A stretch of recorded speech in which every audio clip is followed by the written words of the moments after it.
God is infinite and the world is finite, then the distance between the infinite and the finite is always going to be infinite. You need to be a blank world. Something that's quasi-finite. And when we introduced the idea of Hatzah, right? Hatzah, that God flows out of God itself. It's now the flowing out of God itself bridges the gap between the infinite God and the finite world. And the thing that bridges the gap for this group of people was a thing called the unique cherub, right? The cherub is a kind of angel, as you probably know. And this unique cherub bore the glory of God. And God's glory had a hidden inner glory, right? Right? It's like imagine the inside of the sun, right? The inside of the sun is full of like energy and intensity, but we never see it. What do we see of the sun? We see the outside layer, right? We see the outer glory. And the outer glory, right, of God, the outer cathode, flows out and becomes a kind of special angel, a unique cherub. And that special angel is an atzavah, is an emanation of flowing out of God, right? And that bridges the gap between the infinite and the finite with the unique cherub in the middle. Now, we don't know much about this group, right? This is a very strange group of rabbis there in Ashkenaz, Germany, and we're still doing research about them. But it seems like they've been introduced to the idea of Neoplatonism. So we'll talk about Neoplatonism next time, right? We'll talk about it later. Now, what ends up happening is that infused with this idea of Hatzah, emanation, the separate Yetzirah gets fused to it. So the idea is, well, it can't just be one thing, right? Maybe it's 10. Maybe there are things standing between the infinite, utter transcendent God, and us. And maybe between those things, there are 10 things. So I said there are 10. 10 broke the other 9, right? So maybe the latter has 10 wrongs. 10 wrongs. And that idea of the latter having 10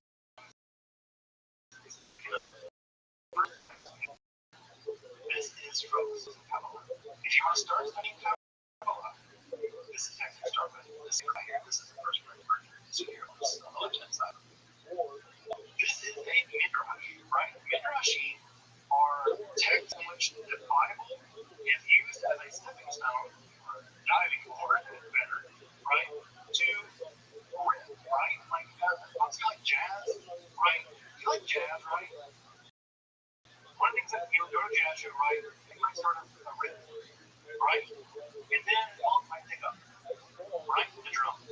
And then someone else is going to pick up, right? And then they're going to riff. They're going to riff, they're going to riff, and right?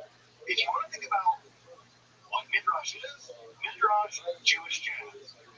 It's taking a riff and going with it, right? Commenting on it, legends, weird stuff, strange ideas, right? Don't read this, read that. You know, turn the letters around backwards, read it that way, right? It's riffing, right? It's improvisation on these ideas. Midrash is Jewish jazz, right? So, what we get in the Sefer Bahir is a work of Jewish jazz, Midrash, very popular in the Middle Ages, right? But this Jewish Midrash, is really interesting for a couple of reasons. One is because it's ascribed to a first century Jewish scholar, Nazariah ben Elkanah. Now, Nazariah ben Elkanah didn't write this, but it's ascribed to him to kind of give it a little gravitas. Further, what's also really important about this is it's very clear whoever wrote this is doing some really, really interesting theological, philosophical mysticism. They're riffing on this material, on the Bible, in a way we've never seen before. Now, did they make it all up? Were they part of a larger tradition? Were there a community of people doing this? This is the one word that survived? We don't know. Right? What we do know is this text introduces the core concepts that become become the foundation for the Kabbalah as we know it.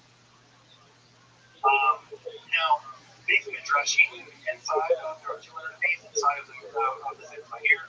They are not united in any stretch of the imagination. In fact, the story goes right that the writer must have written them all down, and then the story is they threw them into the air, and never had it landed. That's how they got it together. The editing seems random, right? Now, there are passages that do seem contiguous, and they kind of jitter off into seemingly random commentaries. But there are a couple things that are very crucially important about the Sefer here. The first thing that's really crucially important is Sefer here combined Sefer Yetzirah and the Sefer here says they are emanations of God. Right? There is, again, I heard what's a really long note, right? If you go to a web where someone's pouring champagne, you don't have to one glass, it's not like two glasses, on four glasses, right? You're pouring champagne, the champagne flows down all the glasses. Well, imagine, like pouring a champagne, the bottle never got empty, right? That's what the Sefer is. It's God pouring God's self out. Because God's infinite, God never becomes empty in the whole place.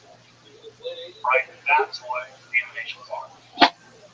So the Sefer here does two really important things in this respect. It combines the 10 Sephirot of the Sefer Yetzirah with the idea of emanations. And it says, yes, God emanated in 10 forms, distinct forms. There are 10 distinct emanations, and it discusses them. Now, Kabbalah, as you probably know it, everyone, if there's nothing else that makes Kabbalah Kabbalah, it's that. There are 10 emanations. They relate to each other. There are various aspects of God. God's mercy, God's judgment, God's glory, God's victory, God's beauty. Right? That's a core component of Kabbalah. We'll get started getting to that stuff next time. Right? So that's one thing, very important thing that Sefer here does. It combines those two ideas into one system for the first time. Secondly, right, what Sefer here does is it introduces the idea that God has a feminine form, the Shekinah, right? Now, the idea of the Shekinah goes all the way back to the Talmud, right? Never does God have a feminine form.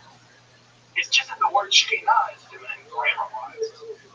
But in here, the Shekinah is described as a lady, almost always in the same kind of language being used to describe other women in the medieval period.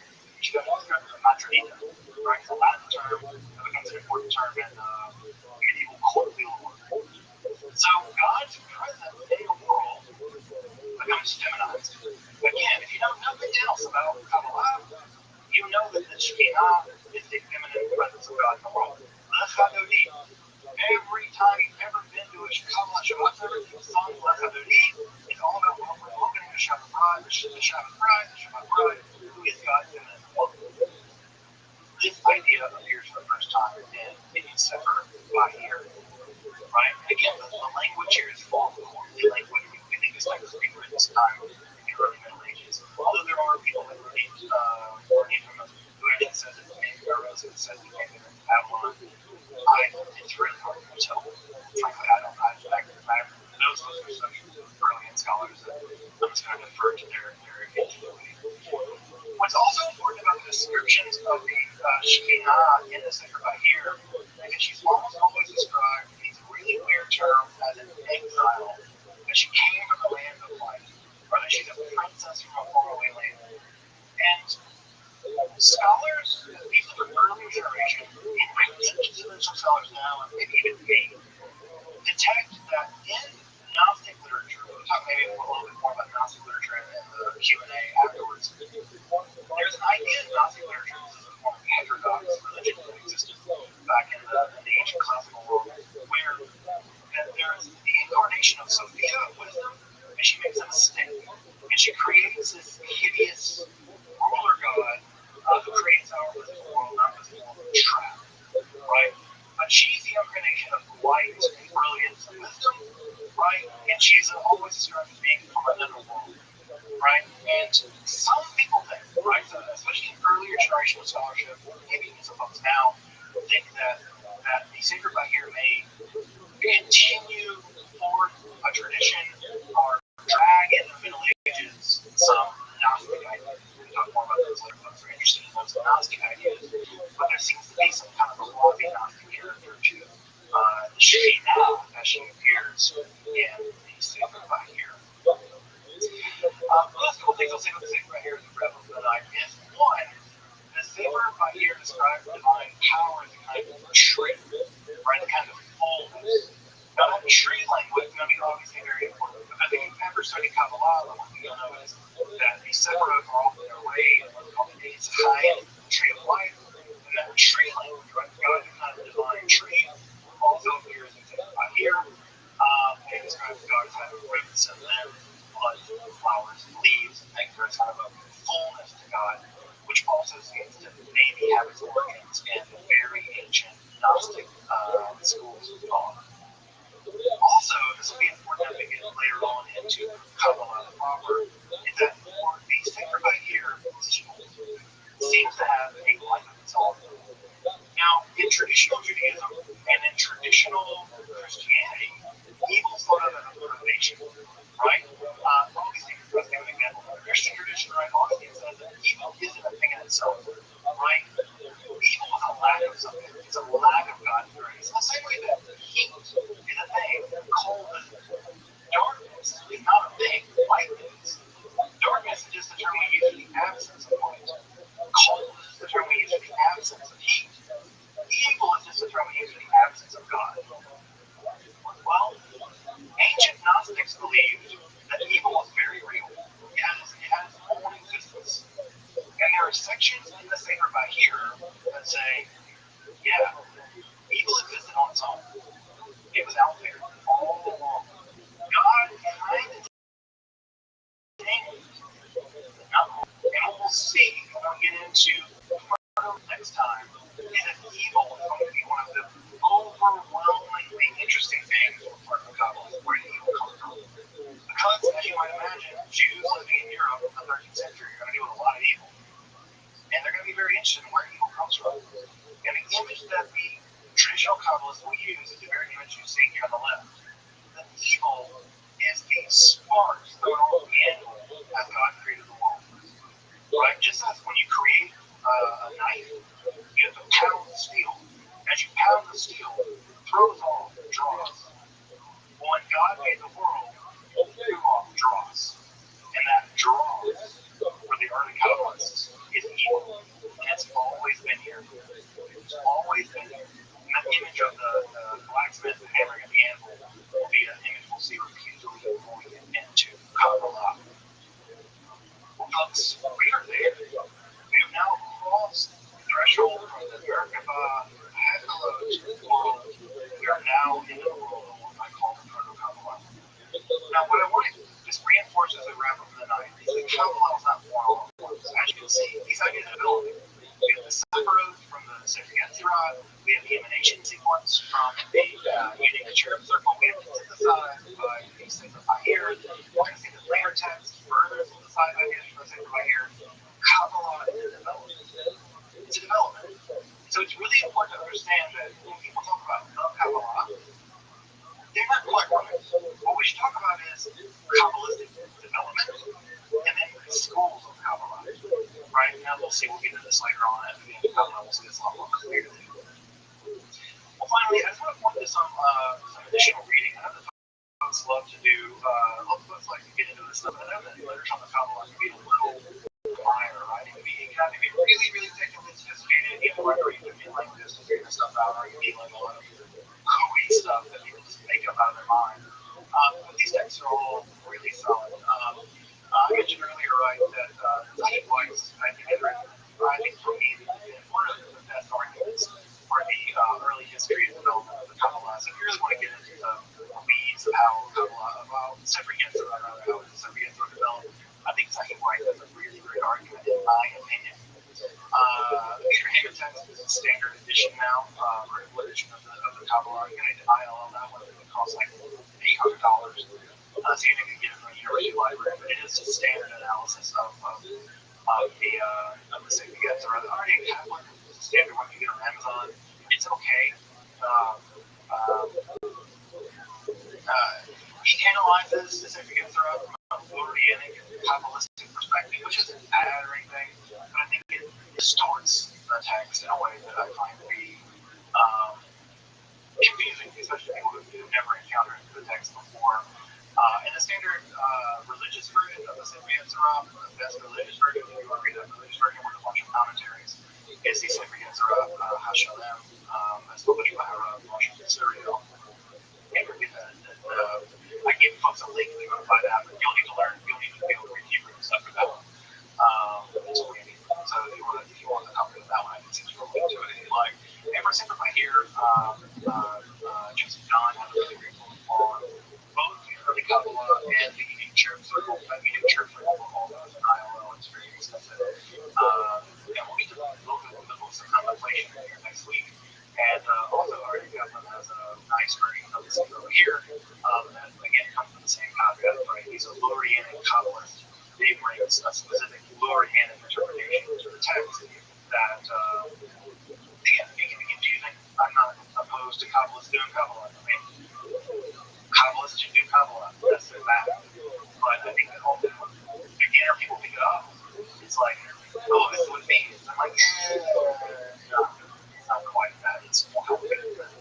So again, I don't want to fall to Kabbalist and being a Kabbalist, but it's not academic, right? It's not academic text. But it is easily accessible and widely available online.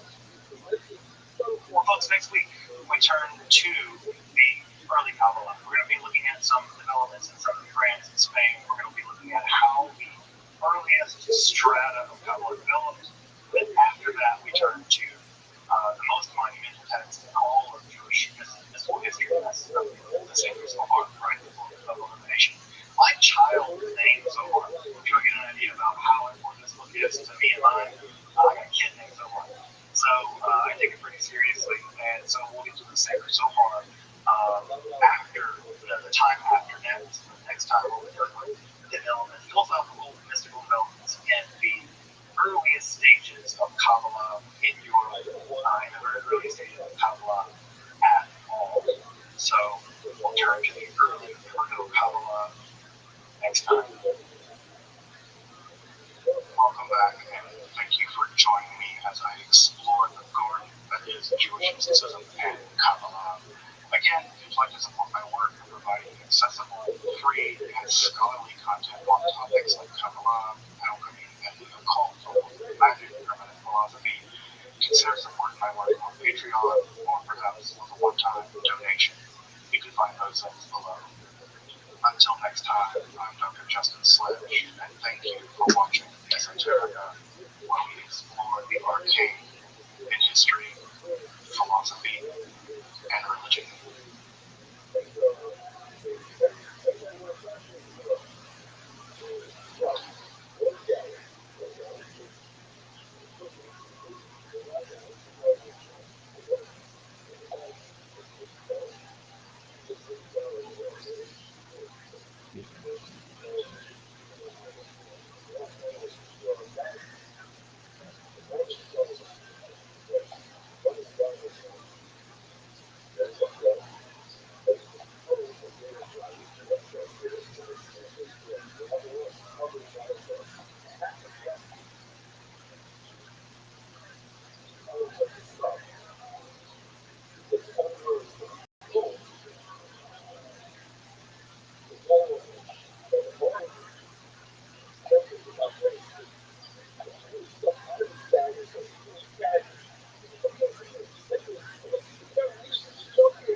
This is Rabbi coming live.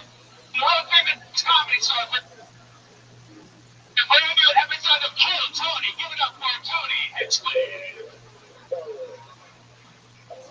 Hello, everybody. Can you guys make some fucking noise? I don't know what that dog shit is. I don't have nothing to do with that. God damn it. We're the #1 live podcast in the world. Ryan Redband is here, everybody. Hey, guys. Hello. House artist Ryan J. Ebelt, the great Ryan J. Ebelt is here drawing tonight's episode. He draws every single episode, and all those prints are available at RyanJEbelt.com. He also drew the official Kill Tony poster, which is available at RyanJEbelt.com.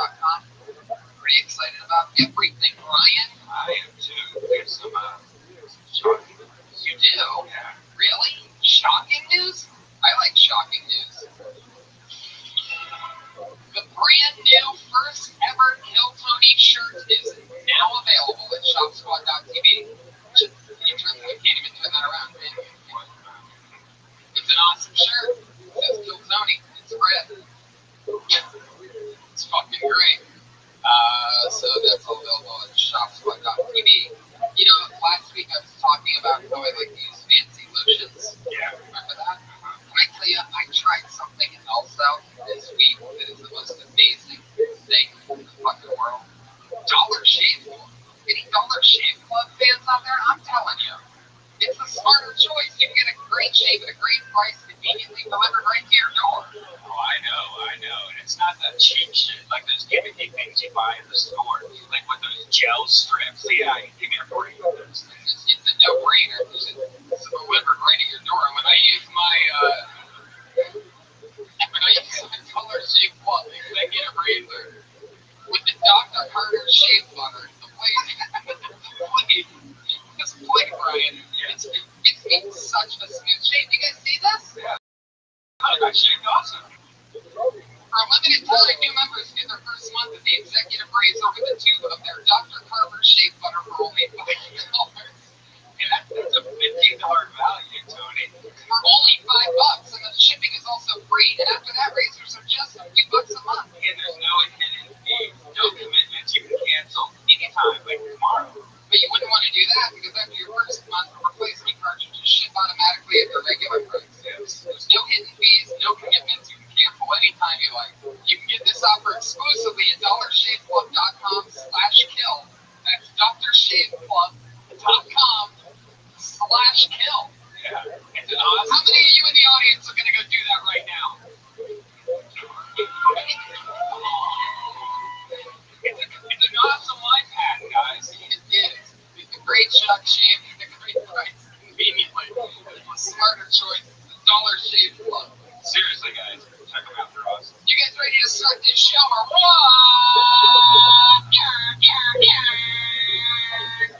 Should we have a guest first? Why don't we do that? Every single week we have two of our funniest friends in the world on this show. This is one of the few shows ever in which we are having an exact repeat guest.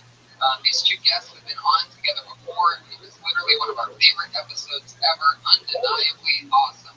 They're back again. Put your hands together for the great Kirk Fox and Kevin Nealon.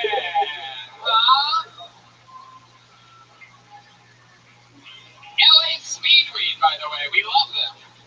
I get all my weed delivered by LA Speed Weed. There they are. Two of the biggest names and the tallest bodies in all of stand-up comedy. Between the two of us, that's how you get 32 dollars. I love that. Sometimes 14. Like Foster and Foster. You guys are the Subway Party sub of stand-up media. Not high enough, I say. My dog ain't done right now. Yeah. Life is a little higher than mine. Yeah, you're actually way higher. The mustache does something. The mustache was. You just want to be jokes. Alright. Someone doing their homework in the first row or is that an artist? That's the house artist, Kirk. You've done this.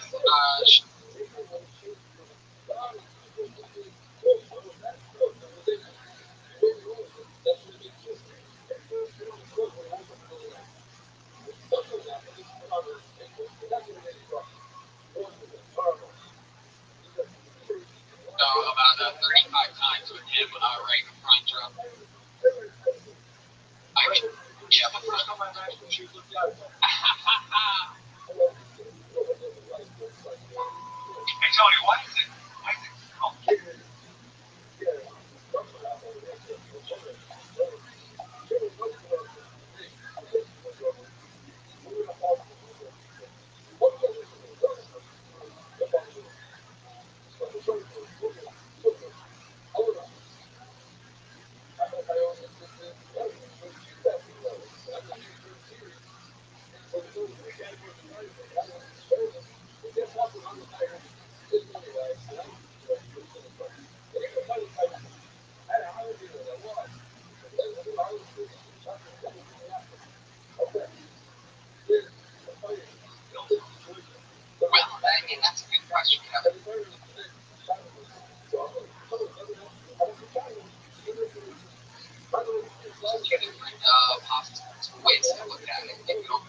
this. It could be a positive buzz. Right. Exactly. It could be maybe the comedian that got called up here or got so mad at me that they wanted to kill me. Maybe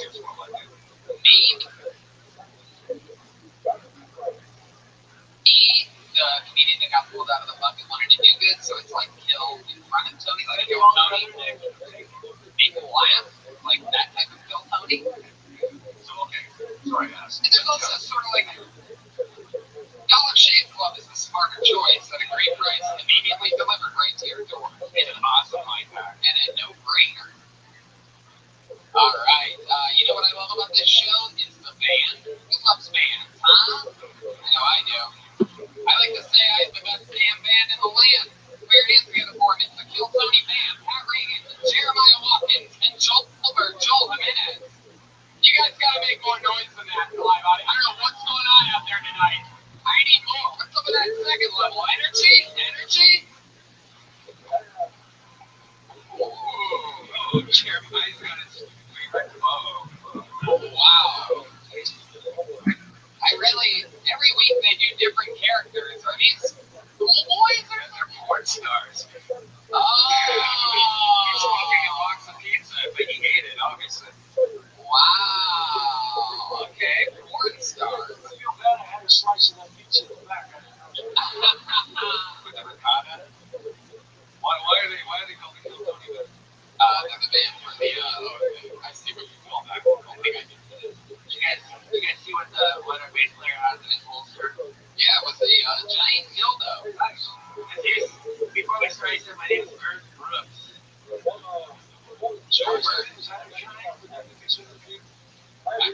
I think so.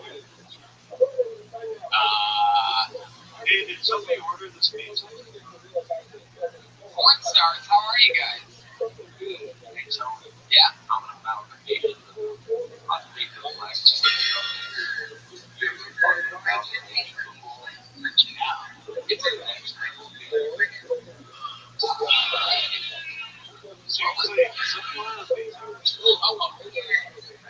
Extra sausage, I'm guessing.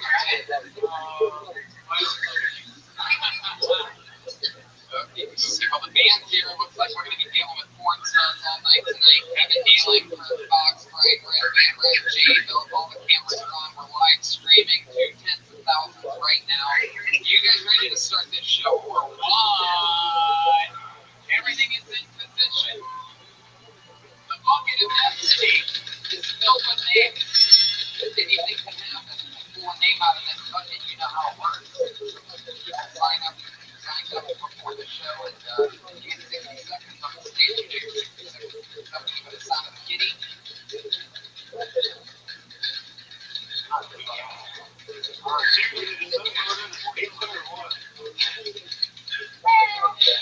That means we're up to the middle. We're going to be angry. Here we go. You guys ready to start the show or what? Here we go. All right. I pulled the name out of the bucket. Your first person could be one of the top young rising comedians in the world, could be a completely insane homeless person. You never know what's going to happen on this show. How many of you are fans of this show? Your first comedian going up tonight goes by the name of Roger Lopez. Here you go. From deep in the back.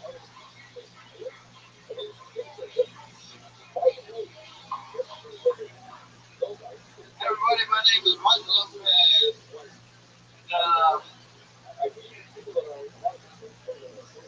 So on some nights, this is one place called Sunday I go play. Wednesday nights I have reggae music. And one night I was not a friend. I was dancing like this, right? And then all of a sudden I feel these two hands on my waist. I'm thinking, what the fuck? I was looking at and then he just said, hey, with the street. I'm like, hey, dude, you trying to fuck me? And then he looks me in the eyes. I'm like, don't tell me. He wanted the way I just did the last. And,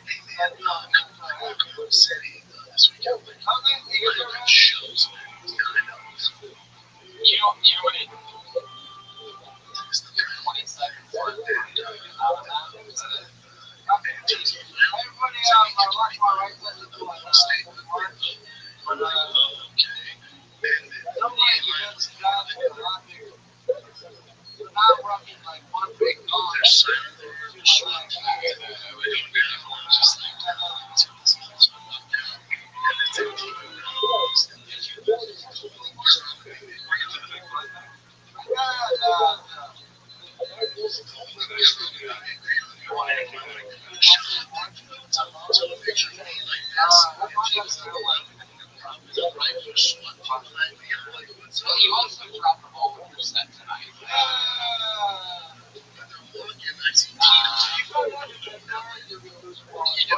It's like, so for that month, they should come and do it. What time is that? I'm like, she coming from like, I would think it's under my name, dude. I'm like, how many names? Like, just one. I was like, okay, we'll see you tonight. Never show up. That story was riveting. It's I grabbed you behind. I thought, oh man, what's going to happen?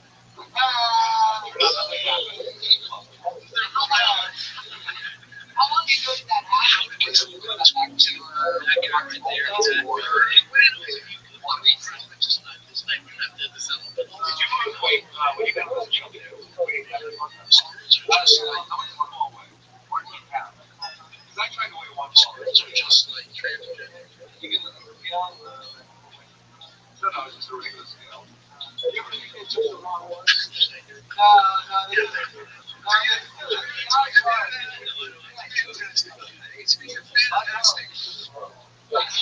you have an option to get a new whip? Because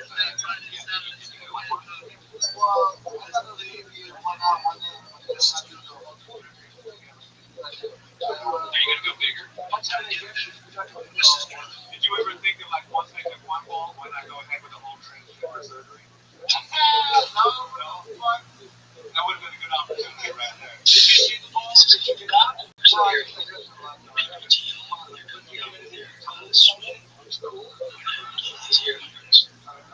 Make a good keychain of it. What's this drum? You didn't get it in a jar or anything like that? That would have been a whip for my doctor. You went with your doctor? Yeah, when I told him. Did you ever think I have to shoot something? I'm not kidding around, but when they take the ball out, they don't just cut off the sack. They have to go in through a belly loop, right? No, it's like my orthopedic. Yeah, but you don't cut the sack open. No, my girlfriend did that, but I think Roger, Roger, let me ask you a question. What happened exactly with the exact condition called when you lost your test? Stage 1, it's the best kind of cancer you can get. Yeah, I love it. That's a compliment. That is a really good cancer. I wish I got that. Yeah, it's like top 2 cancer. Top 2. Stage 1 is basically the main room of cancer. It's the stage that you want to be on. Which, by the way, before I mention this, is you are at the first official full-time main room Hiltoni. We moved from the belly room full-time last week. The #1 live podcast in the world. Shout out to the great Sam Triple. He's keeping his head in over there, everybody. We love him. No, recapping, Tony. I think, Robbie, you should have started off with the testicle thing. Yeah. And closed with the talk like that. Maybe you told him.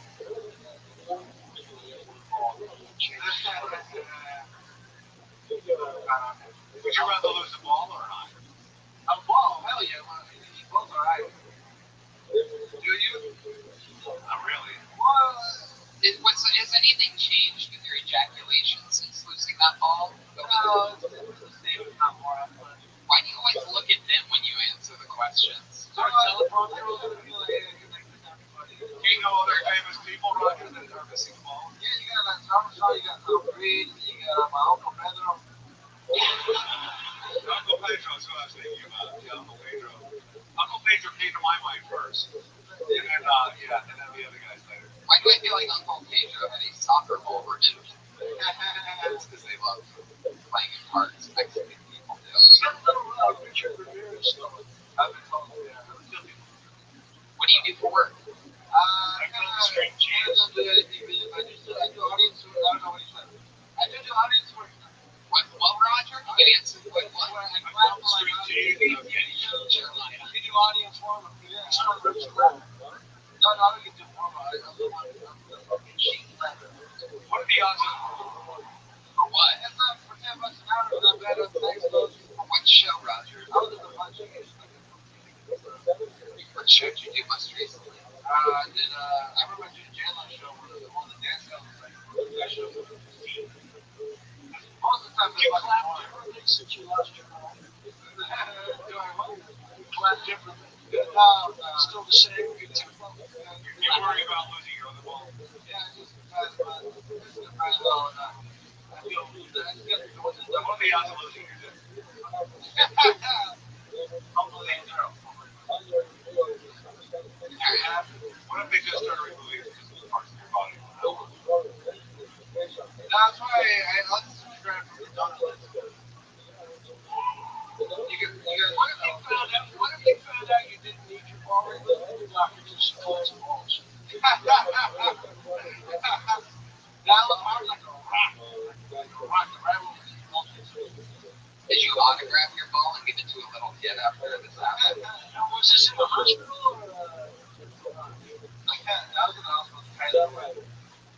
Kaiser's the best. Yeah. It's good to give a shout out to Kaiser. Yeah. Free ball. Kaiser's the shit, dude. All right, Roger. What are your hopes and goals? Like what's your biggest dream? This company gave, first of all, one of my favorites is the way you went out to do the company. Oh, okay. Well, I know your cancer history that's going to be sooner than later. No. I got a CT scan result today. I'm good again. No cancer. Man, he can get that little clap. He was good. Yeah. He's on the roll. All right, there he goes, Roger Lopez, everybody. Your first person here. He passed his CT scan, guys. He's on Twitter at Roger Lopez. Wow, you're the Roger Lopez? You got that handle, dude?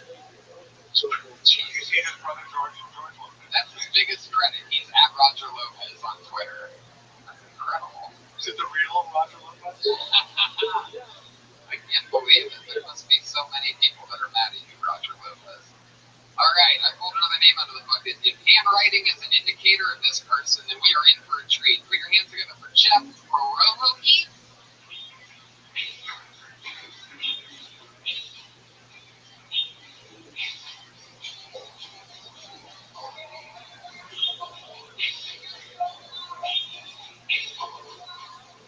Make some noise. We're doing Hollywood, right? Where are we at? Yeah, good one. That's it. All right. Put your hands together for Jeff Morohoki, everybody. It's actually a crew chief. I didn't do it. So it's crew chief. Good one. Let's go with this. So, favorite movie. Anybody have a favorite movie? Want to shout out? All right, my favorite one's Goodfellas. So, actually, in my house, I have a copy of Goodfellas. Still on the plastic wrapper. And you know why I like this wrapper? Out of respect. So, I was calling one time with my girlfriend next to me. She was from Rothschild'S. And I dated her a couple months later. I ended up right over the horns. So, this next one is called Black Renaissance. I just recently moved to Long Beach with my brother. It's cool, but it's where my house. It's cool, but skateboarding. It doesn't like you'll jerk off in my socks. And I think it's alright. We all do it, but just don't use the same one I'm using. Like shoes are different. Thank you. Alright.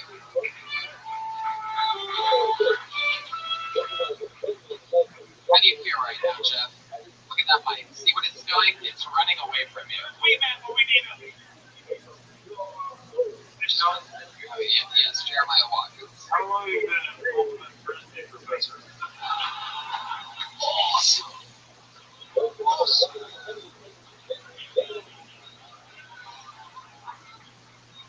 You know, Jeff over here, you don't have to actually answer that, Jeff. I met this guy last week, if I'm not mistaken. This is your first time ever doing stand up, right? Wow. You would never know. Man, I never would have guessed that. It seemed like your first time doing anything in public. That's what I would have guessed. But I would tell you, Tony, he covered a lot of topics. Yeah. And we started with Sam in the movie. Goodfellas was his favorite movie. And then we read it. Good thing that guy didn't say Goodfellas. Oh, yeah, that would have been a problem. But I'm just reliving the whole act right now. You really took us on a ride. You know, with sort of Goodfellas, you tied everything back to Goodfellas. I saw Baby Driver over the weekend, and your set reminded me of there was a period where I choked on popcorn for a second and almost died. It was really uncomfortable.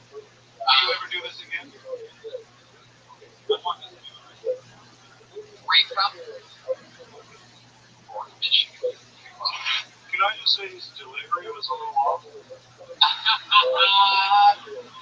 Jeremiah's the pizza guy. Yeah. You know what? Yeah. Next time you get up there, just take a breath, get some air inside you so that you can project a little. I can hear much. But I know you had intention to go on with the art, so that's important. But next time you gotta get some air, slow it down, and speak into the mic. And just trust that you might have a joke. You might. You feel that you have a joke in there. Why are you so angry? No, I think Kurt's being hopelessly helpful, to be honest with you. I don't think there's a chance in the world that you're ever going to actually take that note or listen to that, because I don't think you're paying any attention right now. I think the adrenaline that you're getting, everything I said. What did I say? that's not what he said. So you did the opposite just then of what I instructed. You blew all the air out so well that you heard me say. Jeff, tighten the mic. You hold the mic up to your mouth. It's like, all right, there you go. Keep it where you think it's going to be good, and then you see what Kevin did. And then you talk into that end, but you keep your mouth open. Jeff, say, all right. Say thank you, Kurt. No, I'm out. Thank you, Kurt. Flower. Okay, let's have this work. Jeff, did somebody hit you in the head with an aluminum bat right before you got pulled out of the bucket? No, it was just someone. What might help you is to get a microphone. That's all. Now, you don't need an amp, right? But speaking into like the ground or Yeah. just put the thing around. Jeff, you look like the kind of guy to me that drinks Monster Energy drink. Am I correct? Close to that? Which reminds me of the Monster Energy outbreak tour the entire month of August. All around the nation, every single major city. It's an awesome life. How long have you lived in LA, Jeff? 4 months. From Michigan. You have a job now? You start on Wednesday. Where do you start now? Romeo Chocolates. What are you going to be doing at Romeo Chocolates? Sales. You're selling chocolate? What'd you do? Resell. So you ran away. Is that microphone on? It's got about 30% more than anyone else. You're getting farther away from the mic. I don't think you understand this part, Jeff. It's like really important. I've never wanted to hear someone's voice. Stay right there. Stay right there. Just stay there. I would talk to Ringling Brothers is the funk now. What was the last thing you sold for them? Programs? How much was the program? $2. What can you say to sell it? Can you sell us on a show? one program. That's probably why they went out. Can you sell us a program right now the way that you would? Well, if you walk up to the stand, ladies and gentlemen, welcome to the greatest show on earth. Step on up and get your program. Take it down to the main floor, get an autograph for 1 hour before the show begins. That's right. Meet all the performers from around the world, Bulgaria. Not just this stuff, sorry. But anyways, take your program, get an autograph. That's right. Once a lifetime opportunity. Come down to the greatest show on earth. Thank you all and enjoy. But don't forget to pick up many other souvenirs on your way. Is everybody else ready for a nap after that? I mean, my God. No, but here's what you gotta do. You gotta sell your jokes like they're a program. It's a rule. First time is on I know, that's good. I'm just telling you the second time. Ringling is not really the greatest show on earth. Have you seen Celine Dion in Vegas?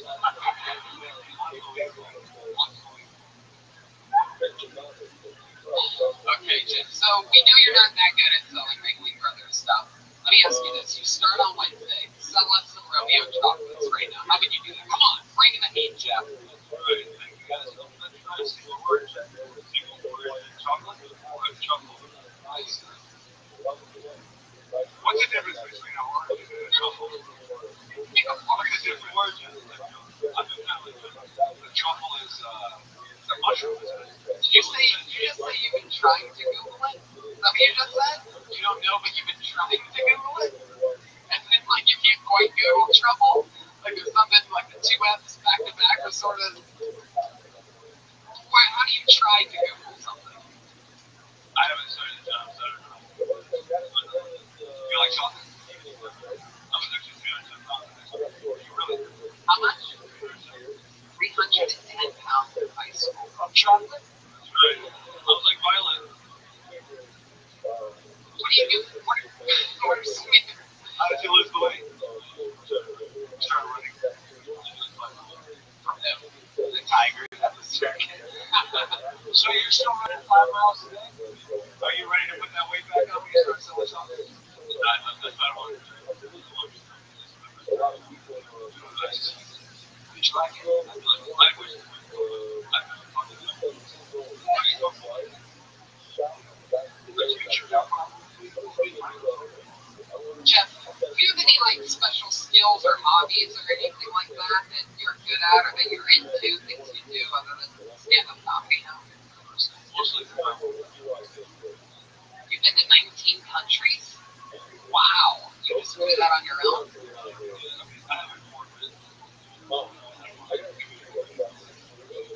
Save that material.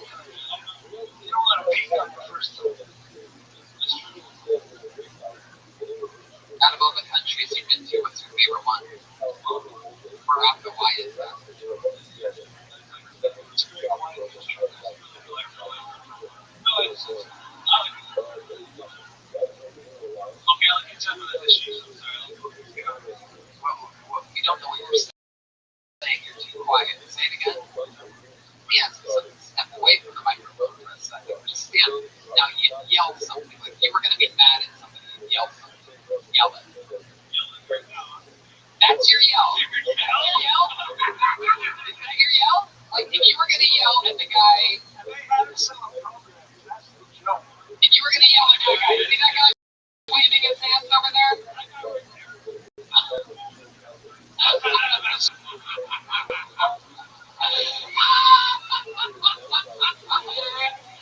Even in Morocco. My boy Griff with my brother Donnie Hinchcliffe in the house, ladies and gentlemen. All right, Jeff. Well, I mean, you popped your cherry here tonight. You popped your chocolate-covered cherry. I mean, I'm excited to see what happens with you. If you ever learn how to talk audibly through your mouth, it's gonna really, we think you might have a chance in this business. Anything else for Jeff, guys? I'm sorry. We doing the most important. Jeff, do you always dress like a kid that cleans up the funeral home at the end of the night?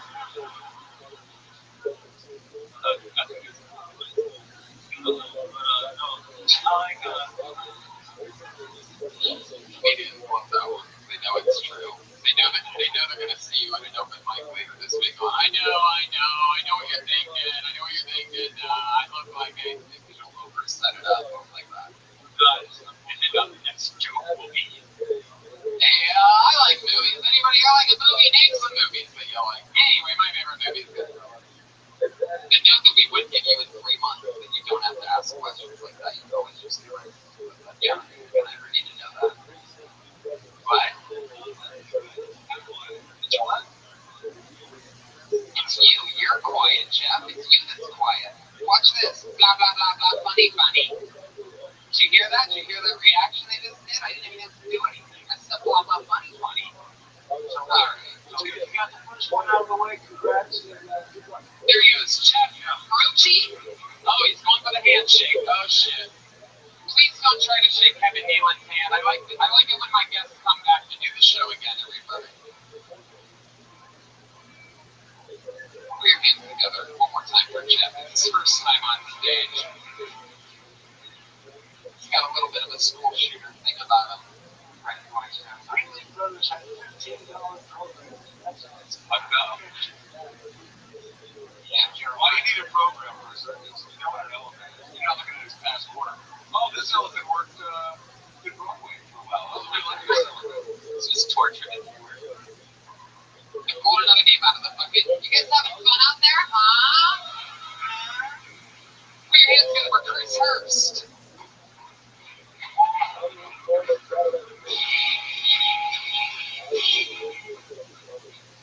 Hell yeah, you motherfuckers know that, knock it out. locked up? I'm hiring hell right now. You got them lights looking they go like more fish, man. Both hands that red tail to blue tail. I just like them both. Where I'm from, I got they like tails of all colors. I can't move that city for the culture. I'm for it, so well, I'm in. Right, black rice and shit. I think I name it for saying that. I can't even say black food. I say African American is damn crazy shit. I get profiled all the time. I think you got. Hell, I can't even buy food business around the county. It makes me, oh shit, it's all. I think just walking in there with her all man, he was scared no one. Walking in there, like he'll be like big on this. Walking there, look. Got him through there, man. See how long ago you there? Wow. Chris Hurst. Fuck yeah. You're something else, man. Where are you from? Eastern Kentucky. Yeah, you are, buddy. Real small thing, but I've been a bunch of places about 6 years ago. Wow. You're like a hillbilly that is in the rainbow with a pot or something like that. Thank you, brother. I appreciate that. This is a big hippie, man. I love everybody. Everybody kept on telling me that they like sweat. Is that what they told you? But it's hard to understand your accent like that. But I don't really think I would. As soon as I did that, right? I love seeing that.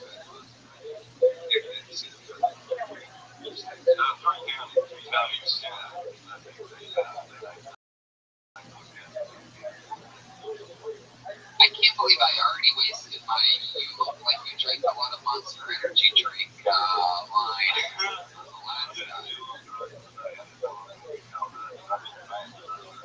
Did you ask it earlier? You did? That's why I'm kind of like antsy right now. I feel like earlier today he was in like a business suit, clean shaven, all of his teeth. Now that you say that you've done acid, it looks like you're on acid. It all makes sense now. What was the last job you had? I got one right now. Playing flute for Jeff Rizzo, am I correct? I drive heavy equipment in the morning. Right. That's good. That's where it comes. I just got the job about a week ago. I just moved here. I can look at it. I got Rob one night. He wanted to.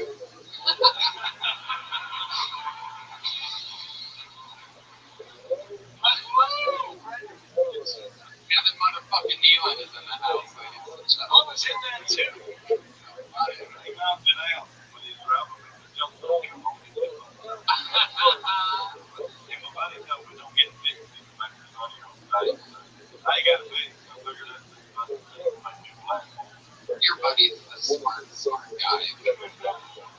It's hard enough understanding the accent, but when you're missing a two, it makes it double. So I used to not be able to whistle, but they were there to whistle sometimes. You can whistle really hot shit. So I can whistle like I just want to talk to them. You do it right now?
Tony, I always like thinking, I've seen medicine when they say do not operate under pressure. Yeah. And I always wonder what that was. Just like, basically, it's a forklift. Well, I know that's like Valentine's, like where you take it out of the program, you understand what he's saying? I wouldn't say that of the, like, stack something up, right, like, I mean, but I'm just anything. What do you like when you got our national? I smoke marijuana all the time, but anybody got any free drugs? I do free drugs. What drugs have you done before? Name some drugs. I've been all over the world. I've tried cocaine and drugs for a little bit. Yeah.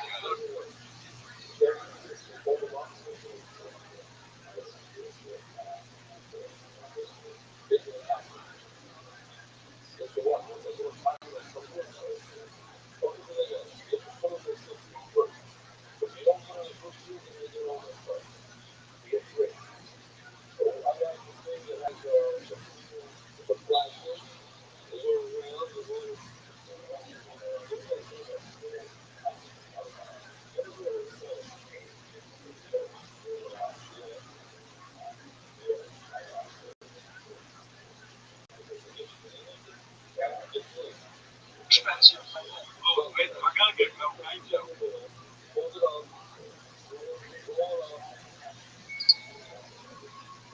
After you did cocaine, did you rub a little bit on where your tooth used to be? I do that on accident sometimes. Oh, fuck, it's not there. Do you ever inhale a joint when you suck too hard? Good question. How does that happen? It's not that. What other drugs have you done, Chris? All of them. Crystal meth? I have done my What do you like to do after doing crystal meth? Like, I'm a fan of well, you see, I got tricked into doing it. That's funny. No, I used to be a bathroom attendant for a strip club. They were like bow tie, tuxedo. You would wear a bow tie and a tuxedo to strip club? I want to go to. I was like, give people like this, and then I have like 17 bottles of home and shit. It's real fancy, rich in town. Don't look like it.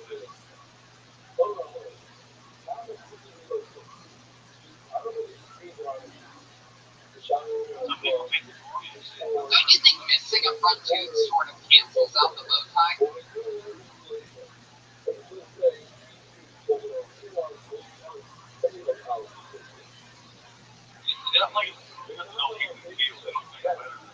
Hey Chris, what was the last book you read? Operate Machinery. The Pillars of the Earth. So what? Pillars of the Earth? True story. Yeah, it's a really good book. Did you read it or was it on a book? I don't like it. I moved to here. It's not read books. You can't hear to read books. There's no books in Kentucky. No, there's none there. This is the book capital of the world. Hollywood's like, no, here's the acid capital. Chris, the book that you read, if you could give us like a one paragraph summary of it, how would you describe that book? It's just about our family back to like back in the dark ages. And this fella is going around building churches. I gotta get this book. This sounds like a good story. Good book. I could probably read all the way up to chapter 2. I'm thinking what you did there. That's funny. Yeah. They saw what I did too. Tony, you found your Tony? I think so. Yeah.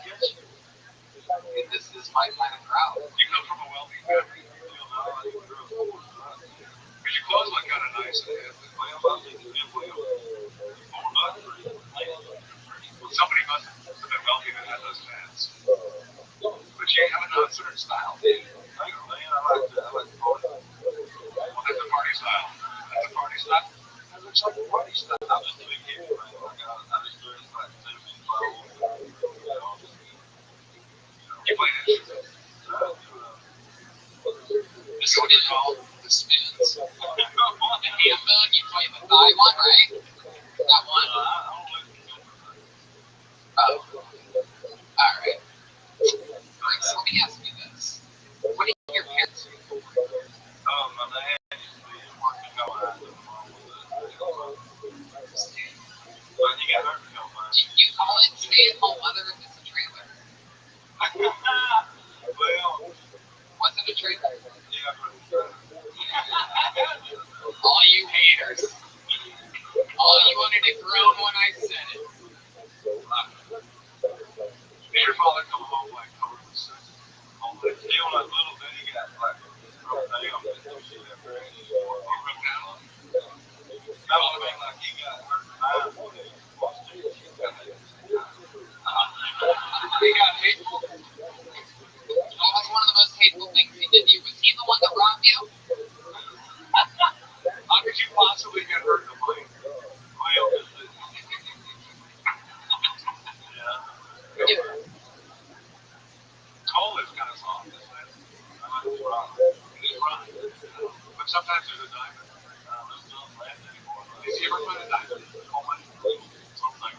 When you make love to a woman, is there anything special that you do in particular, like with maybe even the gap in your mouth or something like that, some trick or anything like that you do? You do? Yeah. What about her? Ask that again? So Vicky is a friend, correct? What do you do for her?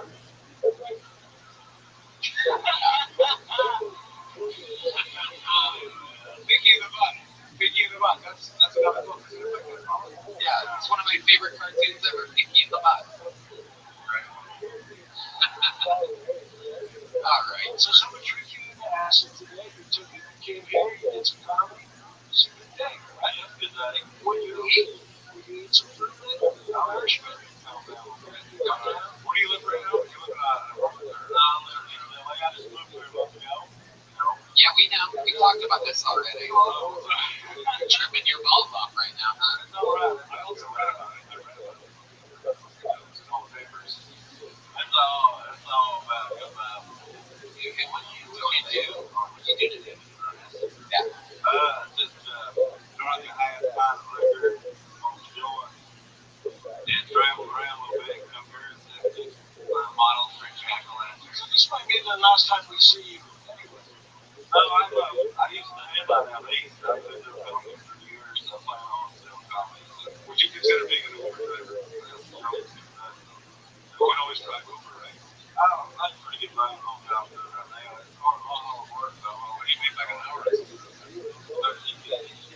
have a dog? I don't have a dog. Have you ever had a dog? A surprise overdose. Just one? Just one? We had a dog. You're hateful and shoot him. Did the dog die in the coal mine? Last question. Rothschild?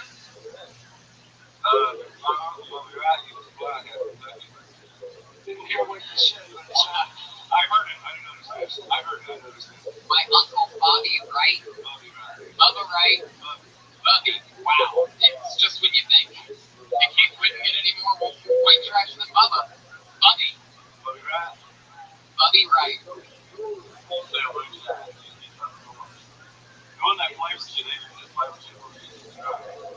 You are every show on A&E put together. There he goes, everybody.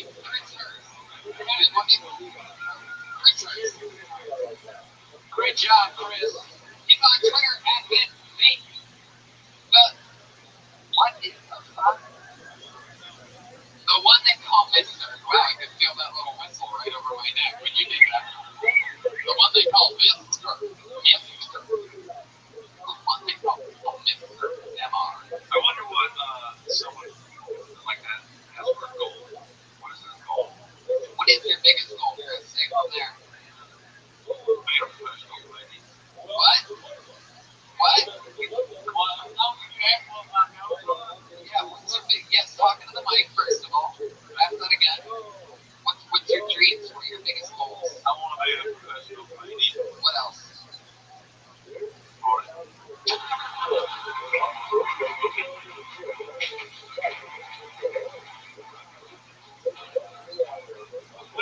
not making that money. Just start with the tooth. Trust me.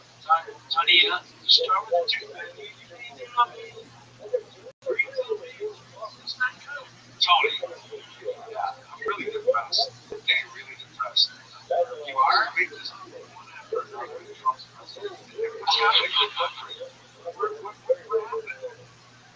You know, anything can happen. You know, everybody is just checking out. I mean, Let's take a break. get a great shave at a great price, conveniently delivered to your door with DollarShaveClub.com/kill. No contracts. Hey, Tony, for the listeners, Jeremiah took off. He's a delivery pizza. So now we got the base manager and Brooks. We heard Brooks over there on the base. Look at him. Fuck yeah. Joey, you maybe Tony could make this joke, but stick with me. You know those toads that they take a lick and get high? It was like a princess kissed one of those and it became him. There you go. He's making fun of Chris Hurst from earlier. Yeah. To answer your question, it was too late to do that joke. I knew it. I pulled another name out of the bucket. Put your hands together for Andrea Carlisle.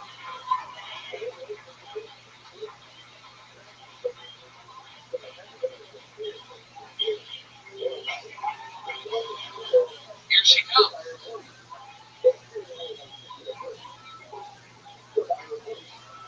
Andrea Carlisle, ladies and gentlemen. Hey y'all, I started microdosing on mushrooms because I told myself to stop smoking weed because I do stupid shit when I get high. Like the other day, I flushed my phone down the toilet, smelled the gum was in it. No, it's fine. I bought a new iPhone 7, so I'm a grown-ass woman, I can do that. My parents gave me money. I had a really cool nickname growing up. It was Bitchy, we got no ass. Yeah. It really sucked. I got made fun of all the time. Because I grew up in an all-black neighborhood. And I was the only Asian. And I would come up crying to my mom every single day saying ridiculous shit. Like, oh, Mom, I wish I was black. And she'd be like, oh, I wish your dad was black too. And I was like, wait, what? Like, I don't understand. You don't look down anymore? Like, she said, no, I love your father. He's the only guy I've ever married. Only guy I ever dated. Thank you. Andrea Carlisle. That was a minute.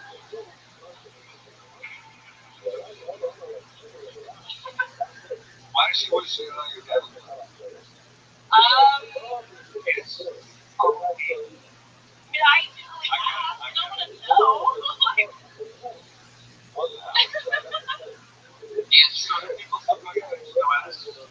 Probably so. I mean, I grew up literally in an all-black neighborhood, so I was really thin growing up, so yeah, all that stuff in her. So I was made fun of all the time. Things never change. Andrea, how long have you been doing stand-up? It started in 2013, on and off, and then I got into a music video, which was like the most different thing ever. No, it was poorly. No. Logins and receivers. It was just really embarrassing. How did you know it was an all-black neighborhood? Did you check every house? I did. No. I mean, everyone knew everything. Except our family. I have a question. Did you grow up in an all-black neighborhood? Would it be an all-black, partially Asian neighborhood then? I guess so. Yeah. My dad is Italian. Your father is black? Yeah, he's Italian. Yeah. So he's a part-time taxi driver. No. What does that mean? I don't know. I'm Spanish, I'm what? That's Filipino. What's your mom? All Filipino. So, you say you did stand-up off and on 2013, and then you weren't descriptive of when this musical duo started. When did that happen? It started like at the end, or like the middle of 2014. And then I ended it like... You ended it. You're making a point to make sure that we all know that your musical partner didn't end this. I'm laughing at you do when something's not actually funny, but you're uncomfortable. Do you know you do that, or do you not know that? I guess.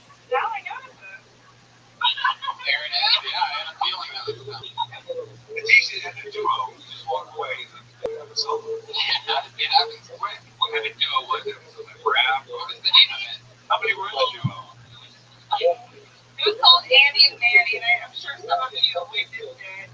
No, nobody avoids that Okay, good. at all. It was good. Yeah, we go for the show. And you think these people, this group, these people, or who are you talking to when you say you've probably seen them before? I'm sure some comments. Very good. I just want to make sure we have podcast listeners that even you laughed about that comedy duo. Yeah. What do you do for a living? I use and I also teach bar. Yeah, bar is about bar. You teach at ballet bar? Yeah. Your lessons are amazing. Thank you. I was expecting to come up on stage. Get a discount. For the classes. Oh. I mean, Never mind.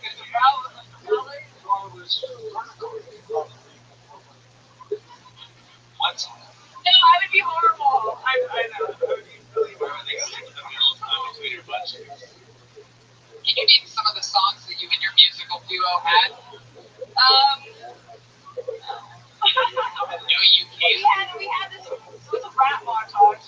Oh, he knows about it. Can you name some of the songs that your musical duo had? There was one called Shade.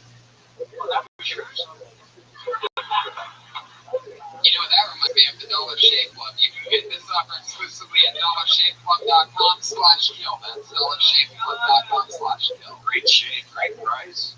Oh yeah, it's a no-brainer. Have you ever thought about just knocking the two out? Randomly knocking at you. Just try and. Someone pissed me off.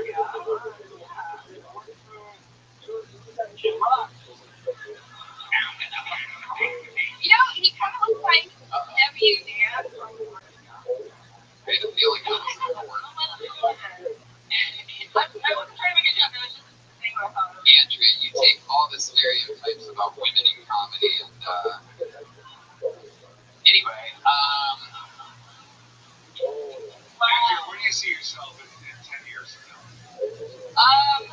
Where do I see myself? Not only in a state, Michigan, or, like career-wise and, family. I think I'm in a show. Did you have a show? Yeah. And what would it be? I used to want to do comedy actually. Island. was it about growing up Filipino? No. Right. You want to hear what it's called? Fresh off the plane. No. It's called what? No. What is it called? Asian-ish.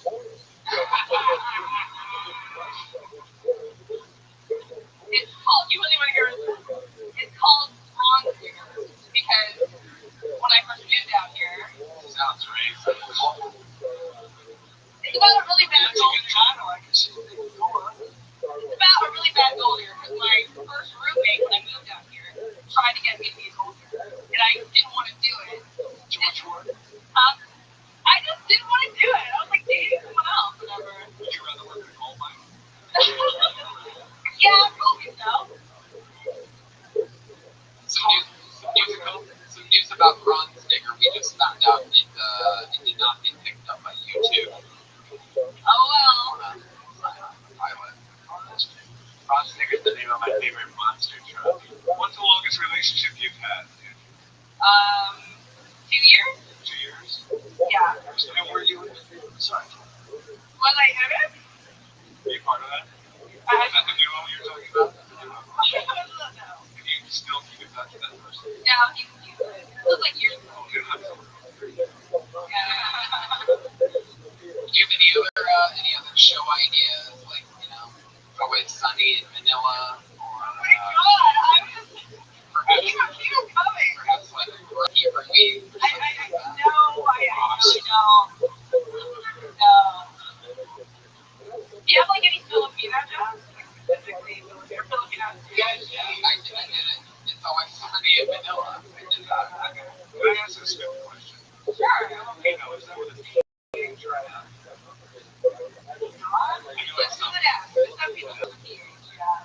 That's wrong. Philippines with a PH. Is there an F there?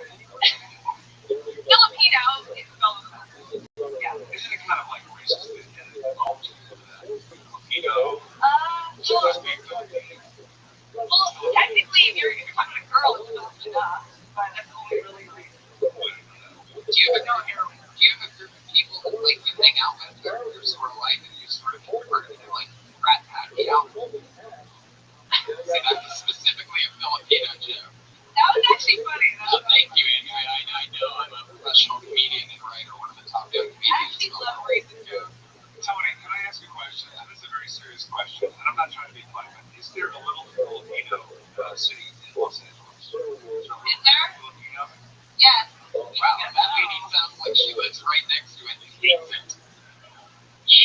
The worst. Yeah, there's like a Filipino town. I think it's near downtown. It's not near Koreatown. We actually have live audio of Little Filipino right now.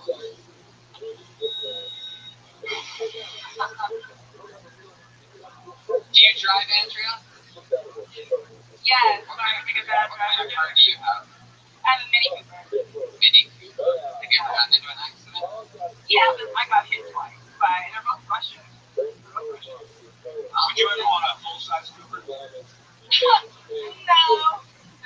Mini is fine. Is it not for you? Yeah, Mini is, yeah. A lot of Russians just hit cars. Really? One was a guy, one was a girl. They're both texting. Both random. They were texting each other. You got shot. If it was a black Mini Cooper, you could be hanging with Mr. Cooper. Oh my God. Mark Curry, nobody? Mark Curry. 2 for 7 so far. Do you think any color of, like, not color of, like, Asian or Caucasian or black or... Do I need, like, you mean anyone? Yeah. Yeah, I'm pretty Are open. you specific for any race? No, I'm pretty open. You've been with a black man? Even I have one. Just one job. Would you date, I used to date a Chinese girl. Really? Did not want well with Chinese guys. Oh, yeah. Would you date a Filipino? Filipina? To be honest, no. No, you I just think it's like you're dating your brother or your sister. I can see that coming from Appalachia. And I feel like mixed babies are Chris Hurst, your last comedian, has no problem fucking his sister. We know that for a fact. Yeah, that type of thing. I gotta be honest, you should write something for you. I'd watch that. That'd be a good duo. I got down. two puss in Seattle or something like that. I'll produce it. Good with Manila. Maybe I'll look into it. Oh, shit. All right, Andrea. Well, it was nice to meet you. Rock and roll. Here she goes. Andrea Carlisle is on Twitter. Andrea Carlisle 1. CARLISLE1. Having fun? You guys having fun out there? I gotta tell you, I'm surprised at how good natured everybody is. I mean, you would think that they would want to cry or be very angry, but everybody's very, I guess maybe they're all just on an assholes. It's one of those things, they want to, they come back sometimes and they get redemption, sometimes they come back and bomb again. I can't tell you how excited I am for this. This is, the Twitter handle is scribbled out. If you're a real fan of the show, you know that I have a theory that anytime it's a one-word comedian, it's usually exciting in some way. This is extra special because I'm pretty sure there's about 30 people in this room that fall under this name. I'm excited about this one. Put your hands together for whoever signed up as Tom.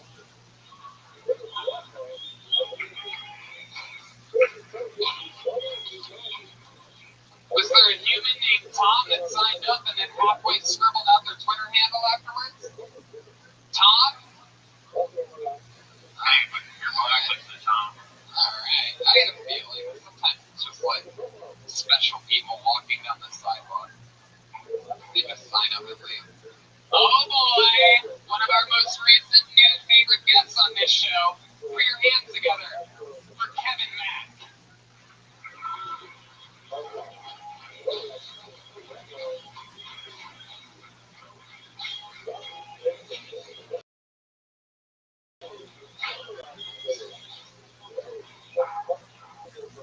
So, guys, so I'm saying the other day, saw her on a wheelchair. I was like, wow, don't they have their own? I mean, that's fair, right? They have their own parking spaces, bathrooms, their own ramps. What would you call it? Roller?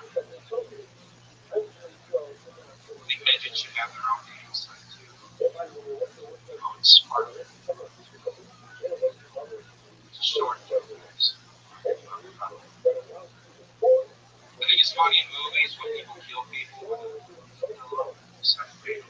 The whole time they do it, they just whisper, just like you. Just like you. He's under a pillow, you're talking. Maybe you want to yell what you want to hear. Just like you. There he is, Kevin Mack. Wow, Kevin. Welcome back to the show. Now, for those of you that are wondering why I said he's one of our 4 favorite guests and he came up and sort of bombed for 60 seconds, let me explain. Questionable. You're working on new material, which is cool. We get that. We've seen you need money on this show before, but for those of you that might not know, this is the Kevin Mack that is famous on this show for having the douchiest Instagram posts we've ever heard of in our entire life. The king of the hashtags, the Kevin Mack. Now, you guys haven't heard. He wasn't on last time you guys were here, right? No. You wouldn't even quite believe it. What the fuck is that? It's something I wish I didn't see. Oh, that's almost like too cute. I like it when he's douchey. You not notice anything strange about that picture? What? Flip closely. Okay. Very closely. Yeah, well, which part? You have to be more The sincere. other guy. Yes, I don't know. I know it's the other my walk. There's a lot of your food and taking a shit. But that's sort of good. I don't want any good ones. There you go. There's one. Okay. Let's start here.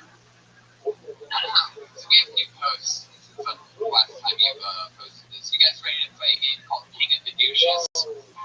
With Kevin Mack. You're not going to believe what this guy does. What he says on his Instagram post.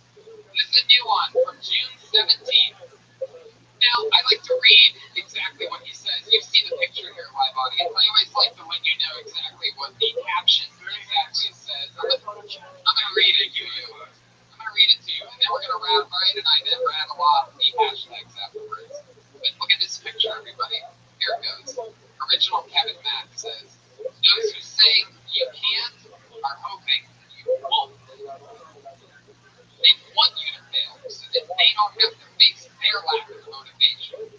Hashtag motivation. Hashtag motivational quotes. Hashtag man. Hashtag believe. Hashtag work. Hashtag drive. Hashtag no days off. No, never. Hashtag grind. Maybe you're missing the ER at the end of that. Sometimes I slip. Hashtag dream. Hashtag dreams. Plural, maybe. Some people have more than one. Once you post that, all the hashtags, does it ever happen where you think of another one and go, oh, if only I remembered that? Yeah, and then there's an edit option, so you just go in and add it. Yeah, but people see that. Does it change everything when you have that? Sometimes, yeah, sometimes it changes. Do you ever do hashtag? Oh, I'm going to be editing tonight. Kevin, what was your childhood like? Yeah, was it hashtag lonely? I grew up in a home black and somewhat Asian. No, but like really, what was your childhood? No, I really grew up in Detroit. I was like, and again, I'm going to say nice legs for you. Thanks, man. You teach more. I don't. Kevin, last time you were on, we read some of your Instagram posts. And did you notice an influx, perhaps new fans or comments? I don't know that I would call them fans. Yeah. Very outspoken. Did anybody leave any comments? Do you remember? You want to be? I remember. Yeah. Vivid. Yeah. You say that like you see them in your nightmare. I see them in my hashtag dreams.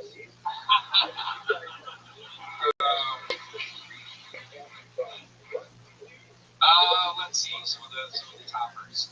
Hashtag hope your mom dies. Is your mom alive? She is. She's barely hanging on. Thanks a lot. Thanks. Hashtag kill yourself. Hashtag dick in the ass.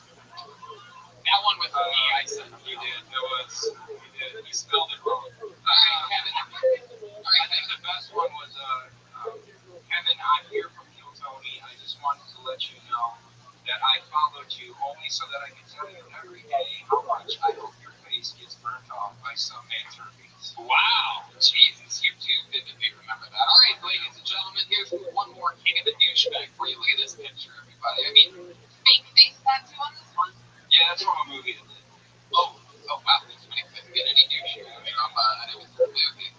But I'm a movie star. Temporary tattoo that says family on it with no hashtag. I'm actually surprised the tattoo doesn't have a hashtag. Makeup artist wouldn't do it. You're wearing a fedora and it says movie swag. That's a little camera. And let's believe it or not, this is all true, by the way. We're not making up any of these hashtags. Follow me on it. All it says is movie swag. Yes, please follow him and leave comments. Movie swag. So that's all that it is. There is. It's an Asian dude who has never posted. He has no followers. And I've messaged him about 80 times asking him for it. He never checks it. Maybe if you started following them, he would answer. I did. So you're the one following him as one follower. But he doesn't post it. He's never accepted my friend requests. He's Asian. Oh, yeah, it's amazing. Well, maybe you should speak to him in hashtag a lot. For like the 400 people that know it. That one. I got it. Thank you, Joel. Okay, here you go. Here's the picture. It says movie swag hashtag. Hashtag actor. Hashtag artist. Hashtag art. Hashtag movies. Hashtag film. Hashtag films.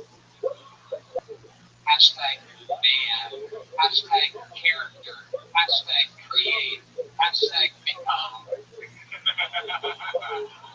I'm mean to you. I don't know. But that was. You spelled that wrong too. That should be D-E-C-U-M. Here's the problem. The problem is, you're so beautiful. You can't even figure out you. Because you can stand there and so handsome. And inside, you gotta be hashtag really. So it's like, I just look at you and I realize. Sorry to cut you off there. No, we were only 1/3 of the way of hashtag on this one minute. So after become, I lost my place. Hashtag the lead. Hashtag hard work. Hashtag work hard. Does that mean you have a boner right now? Hashtag eyes. Hashtag jawline. Hashtag tattoo. Hashtag tattoos. More than one. Wait for it. We're gonna go out. Hashtag guys with tattoos. This is one of our favorites. I got to tell you, Yeah. when you're writing the hashtags, are you looking at a mirror? Yeah. Sometimes. Are you looking at yourself? Are you looking at a hashtag? Most of the time I'm sitting alone in my car. Your hashtag, my hashtag. Alright. My hashtags. Hashtag grind. Hashtag hustle. Hashtag no days off. What did you do today? Hashtag work. Hashtag set line. Hashtag drive. Because I was in my car. And the last one is hashtag bad boy. Now, when somebody's searching for a bad boy, Kevin, why do you feel like you're the one that you feel like you're a bad boy? Because I have a tattoo. You do? Yeah, that might be another. You have bad boy tattooed next to your boy penis? I have a tattoo. Oh my god, you have a tattoo on the inside of your lower lip. Why? When you spit the cum out. There you go. Right there. Very good. Good placement. Well done, Did it again. Did you get that done by a dentist? By a biker? True, that's true. Is that hurt? That hurt a lot? It's probably my least favorite. Where would it hurt? In my heart. Where would it hurt? Cambodia. Cambodia, right? What does it mean? What is the Cambodian writing? It says, It's Cambodian. It says hashtag dreams with men. is that a C forever holds my heart? You put it in your armpit?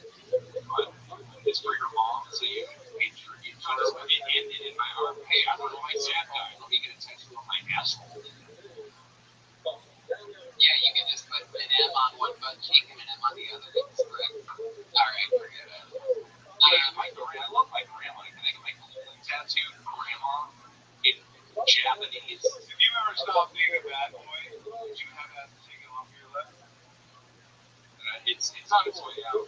It's just kind of working. It is. You gotta change the good If someone doesn't believe you're a backwoods user. When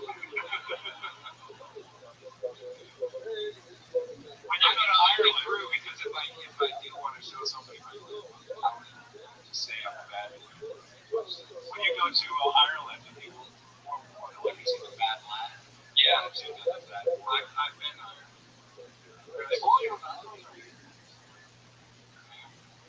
Kevin, you seem like you do pretty well with the ladies. The last time you made love to a woman was one of your legs or like I mean, like what happened? How did that go? How did that go for you? My son was there.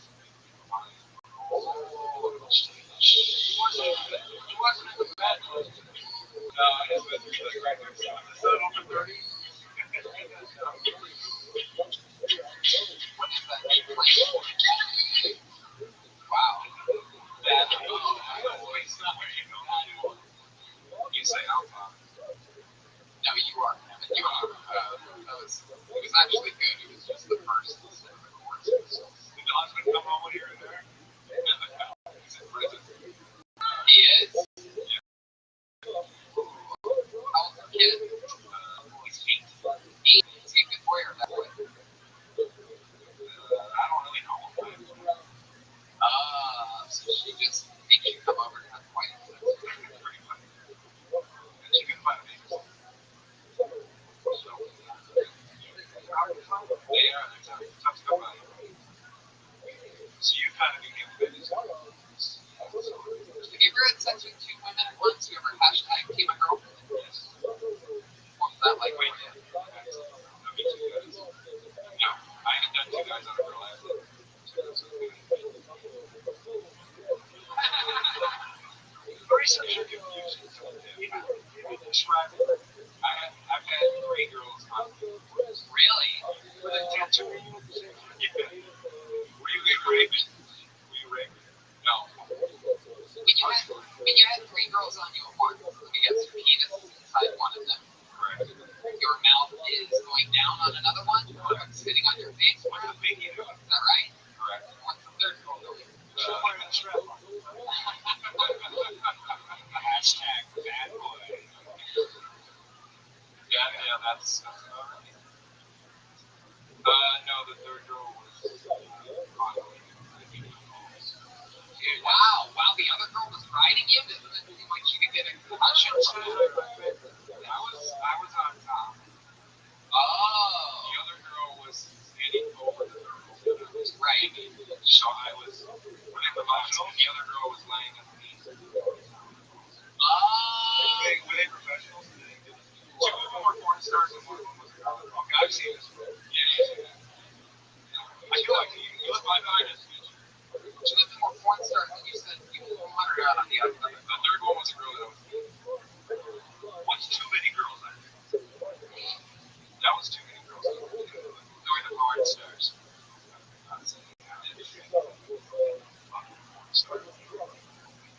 So you didn't enjoy it? You didn't lose too? No, it was fun. And you just, it's hard to not have fun doing that, but it was like, there was a lot going on. I didn't even know.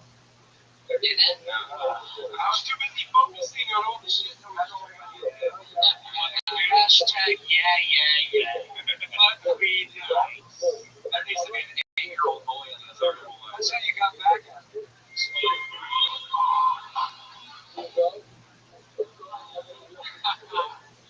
Have you ever done anything with another man? No. No? Yeah, I didn't know you said you have. We're not going there. Come on, why are we going We're there? already going there. We're not going back there. Remind me. No, hashtag no. Wait, do you remember what happened? Hashtag usual. He needed money, so you decided not it. Yeah. Well, then explain yourself and explain your side. Right, man, we're not talking about how you got on this show. We're talking about. Oh, come on, Kevin. Yeah, what about a she-man? I did live in Thailand. How about a transgender? No. No she-males, no she-males, no she-males. What about a girl named Mom?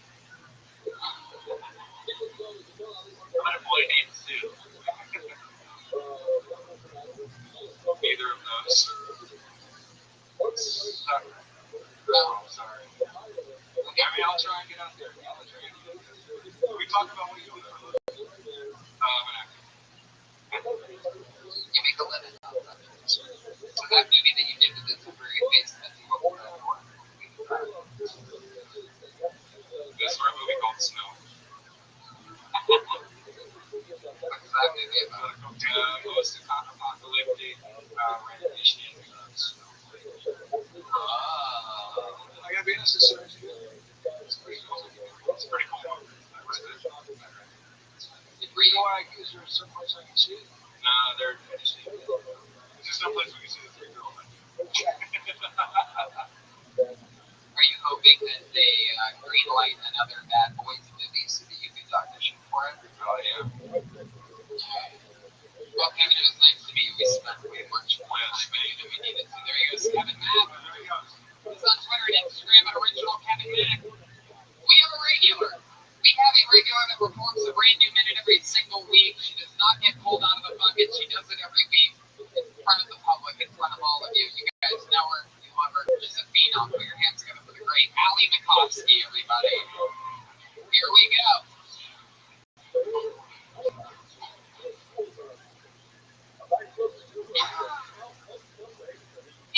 People think I'm high all the time because I talk slow.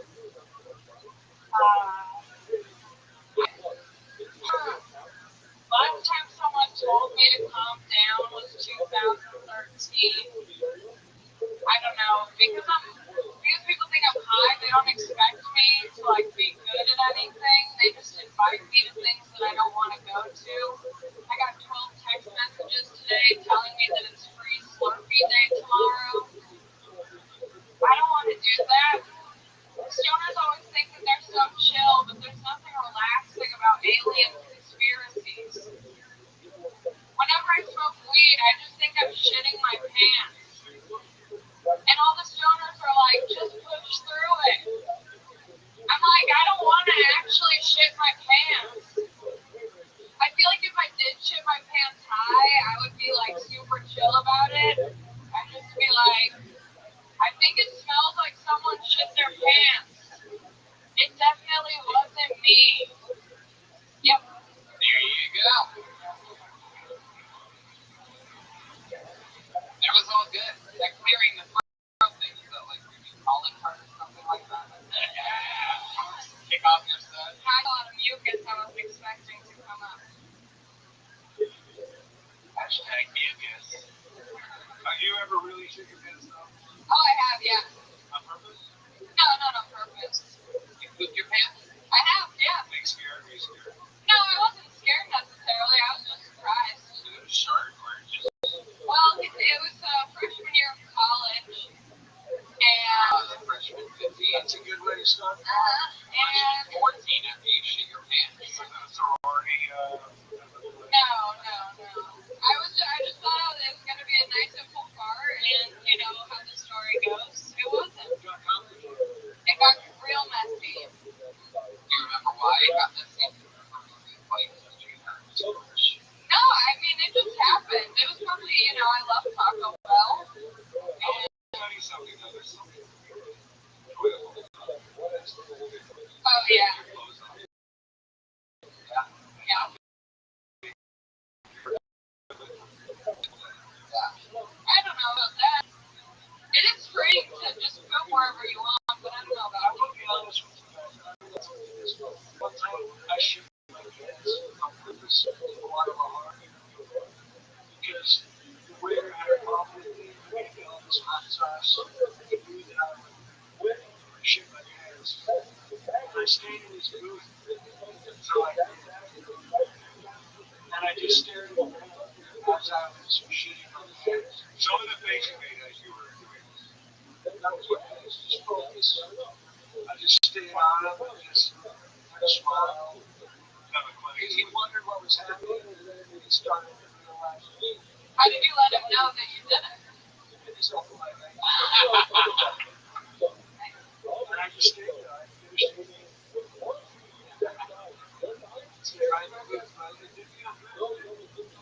Yeah, man. I felt like I was at one with myself. I've never felt I'm trying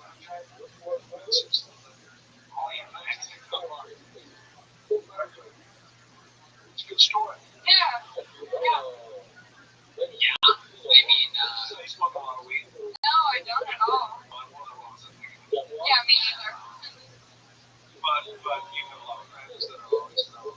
Yeah, I mean, everyone here for the most part smokes. I'm always around stoners, you know? that's true. It's my boy.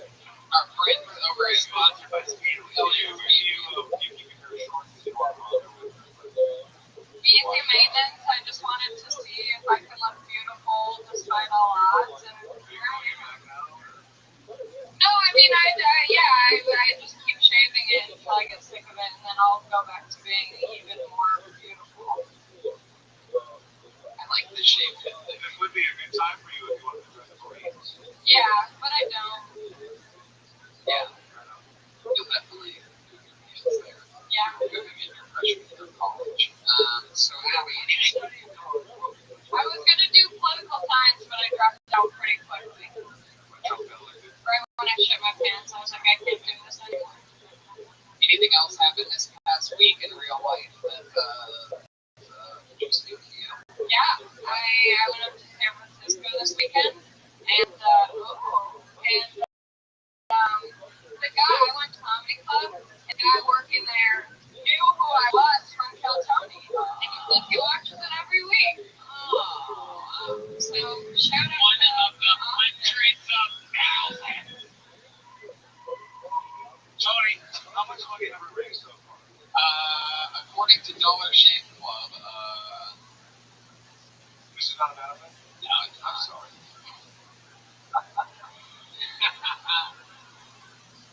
So you went to San Fran, did you sets up there?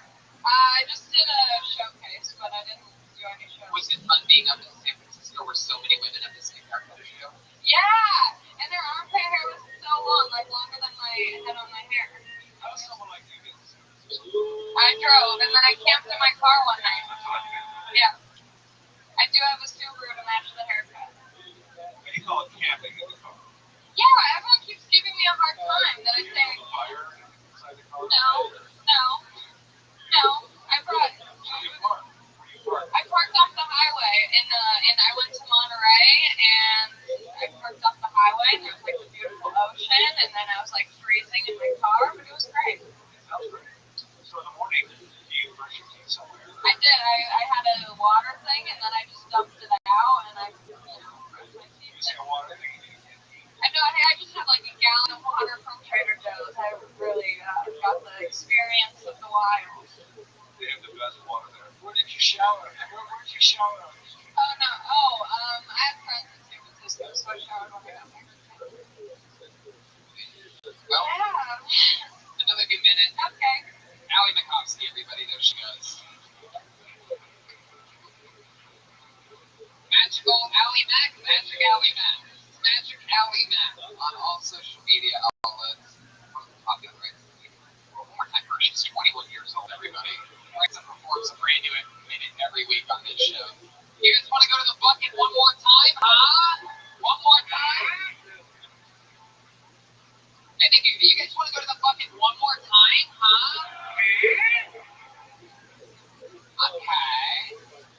Your final comedian of the night, one of our favorites here on Kill Tony, one of the funniest comedians to ever even sign up for this bucket.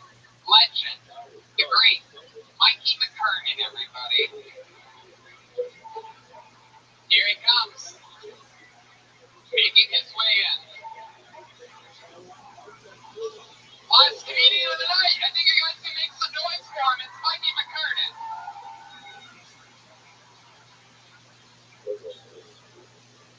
I don't have any dick jokes, but I'm trying my hardest.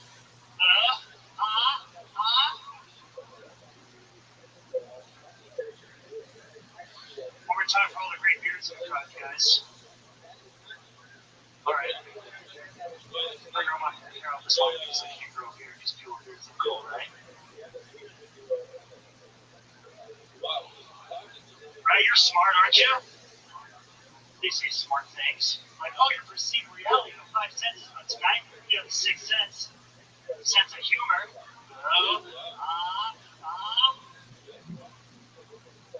like an idiot. I feel like an idiot too because every time I eat, I gotta put my hair in heat, so I don't eat my hair. Now people think I work at 7-Eleven. Can you start eating tomorrow? You guys ever thought you could rob a 7-Eleven and just not just all cut out of cardboard cup?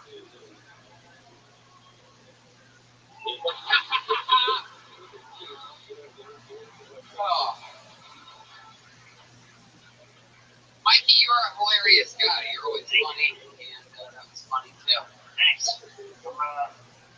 Every day I do a new minute every time you come up here. Yeah. Hopefully it works.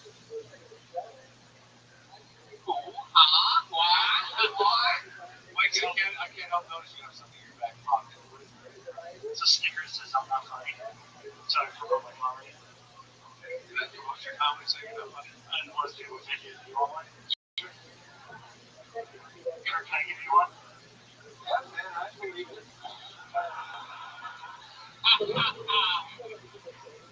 Some bored with it. Mikey, you've been on the show a lot. We pretty much figured out everything about you. You work at the Public Guns Factory. Ironically, looking like Lieutenant Dan. That was a good Halloween costume one year. Yeah. Of course, I got heckled though because I had legs. Right. Right. Unlike some of your jokes. Did you work at a shrimp factory? Well, a shrimp company here was cheap. Anything happened recently that we haven't talked about in like real life that you find interesting? Well, last time I was on here, I said, tell Tony, the listeners, if they want a sticker to hit me up, and I got to send out like 30 stickers. Wow. 30 people. What does a sticker cost? I buy them at 1,000, so it's like $170. You ever think about going on Shark Tank? I will sink. How much does it cost to ship one of those? What's 40 cents. Yeah, 40 cents. So you spend a lot of money on free stickers. Is this the first sticker you came out with? Yeah. So you have no other expression? No, I was like, people, when I started doing comedy, like, you gotta stop saying you're funny. I'm like, I'm funny. Really? You should also make something that says, Mikey McCurdy is not funny. I mean, this is really not that big to see on a bumper. Yeah, how much would it cost to make a bigger one? I don't know. I don't know if I'd ever make a bigger one. It's always been like that. You gotta stay on the road. What's your annual profit for last year? Not a lot at all. Okay, $100,000 at 2%. So, you want my jokes too? Nope, you can those. All right, Mikey. You've done this show a lot. Yeah, I love it. It's very beautiful. Did good again. Maybe we should just move on from you and maybe go back to the fucking board. Yeah, you get some more comedians. There he goes, Mikey McCurdy. He's on Twitter at Mikey McCurdy. You guys ready to go to the bucket one more time? It's a good crowd. I like you guys. This looks like a new name. Put your hands together for Zach Kirby. Here he comes.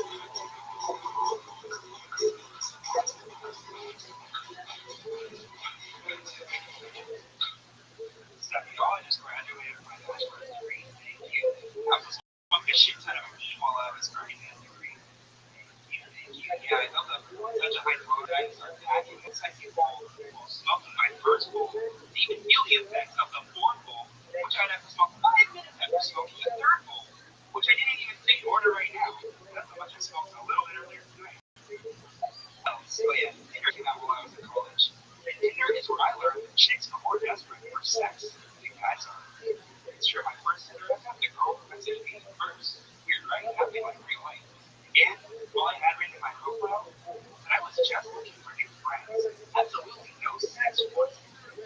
After turning in, fellas, she's thinking, isn't he one of them? He's supposed to be my friend. Hell no. That is what she is. Once he starts driving away, she's pretty much grabbing your neck for ransom. Thank you.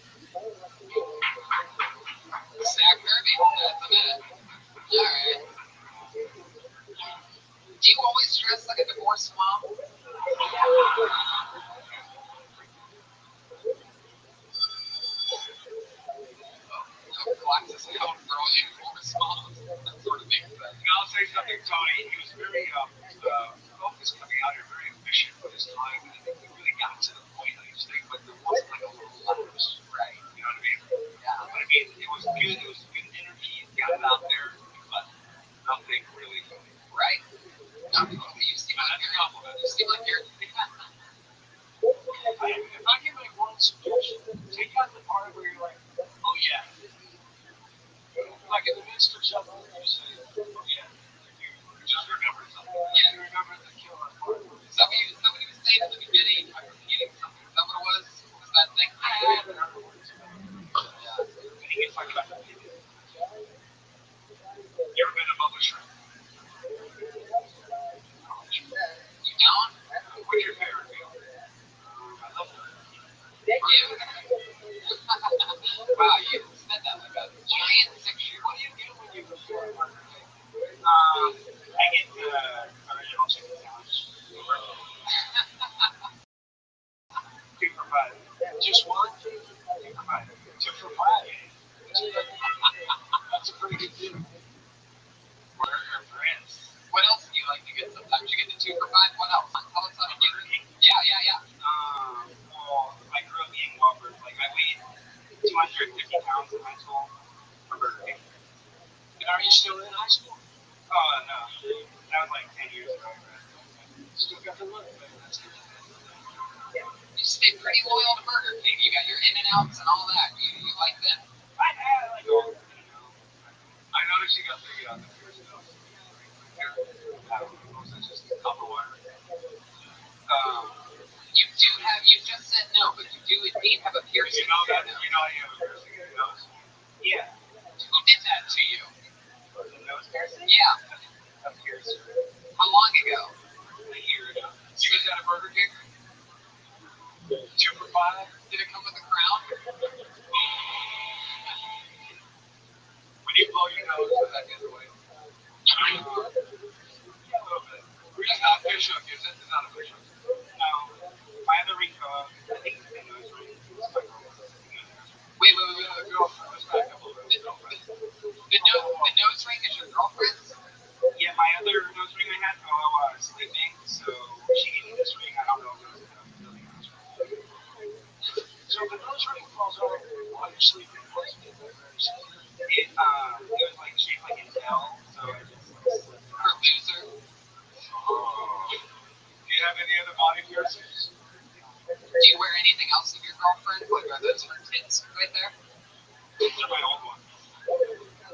What? These are my old ones. Those are. How often do you go to once a month. Wow. Do you have your? I feel like you don't even wear one of the cardboard crowns. Like you put on a real fucking crown when you go in there. Am I right? Pretty much. Have you met your girlfriend's parents? Do they do? Yeah, we're the same age. So they're like, have it your way. Do you like the boiled things that fresh never frozen? I guess the Whoppers. What do you want to be one day? I want to be a therapist. I think you're almost there. Yeah, that's right.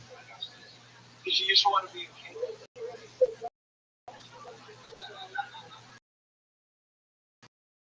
Is there ever any deals that Burger King had or anything like that? Like McDonald's does the whole Monopoly thing, you know, so like big fans of McDonald's or get excited about that time. Is there any promotions or anything that Burger King's done where you've got pretty excited about or anything like that? $2 for $5 chicken sandwich. For sure. Like when you heard that, were you like, what the fuck? Am I kidding? I've never in my life seen anybody so excited about such like a basic deal. 2 for $5. Like, I mean, even Arby's, like, when they go all out, they 5, and it's pretty On that fun. day, when you just like, I got it. I just found out one of the days I was going. I fucking hate Burger King. Oh, really? Yeah, it's the worst It doesn't make any sense, Brian, because you two are shaped exactly the same. I don't understand what you're eating that gives you the exact same amount of calories. I eat McDonald's. Zach, how did you lose the weight? I limited my eating to 1,000 calories a day. After like 3 months, I lost pretty much all that. So you have Weight Watchers and apps. So, Tony, you went from 2 for 5 to 1 for 5? I thought you swam laps around the Burger King. Did your girlfriend tell you to stop losing weight? Zolber, yeah. Zolber, you there. There's the people that have been holding in the champs all night while you didn't do hot Zolber. Just go, Zolber! I get it. Zach, what's going on over there? So, what else are you into? Like, what other hobbies do you have? You look like a fucking giant baby and it's freaking me out. How old are you? 26. 26. What else are you into? What do you do for hobbies and stuff? You sort of look like you sometimes caddy for women golfers. I'm into music a lot. What kind of music do you like? I like hip hop. Ooh, what kind of hip hop do you like? I like a lot of the new bubble rap. Like what? Like Lil Yachty. Yeah. Wait, Lil Yachty? Playboy Cardi. Huh. You ever kill anybody? What's the thing you've ever done? Like the What's this?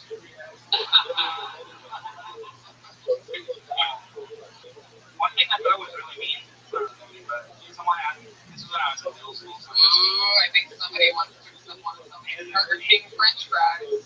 Someone asked me that I knew was like not one of my friends. He's like, how are you doing? I was like, why are you asking? That was so big. Oh my gosh. Wow, what a dick you are. Middle school.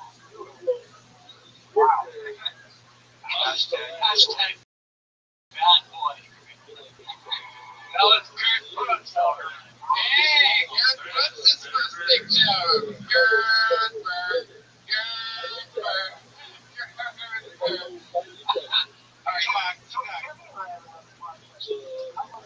this is pretty much it. I have one more question for you, Zach. Is there anything weird that you do? Any weird, like, anything that you think is sort of strange? Maybe you, like, bite your toenails off or something like anything weird that you wouldn't want anybody to know about that you really wouldn't want to say about? Follow up on that. Yeah, it's something that you really wouldn't want to say on a live podcast. Well, you hit the nail on the head. You really do that? My bottom. How did I guess that?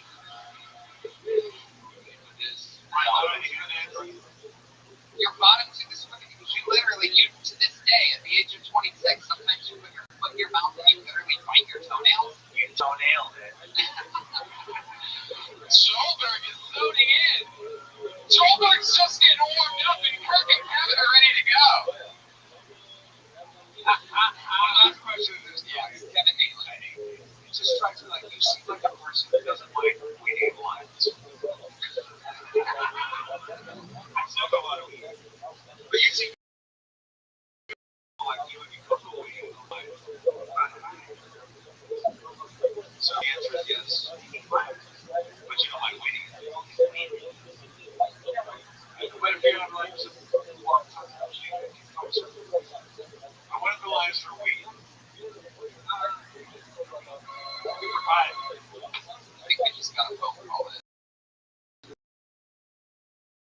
Let me ask you something.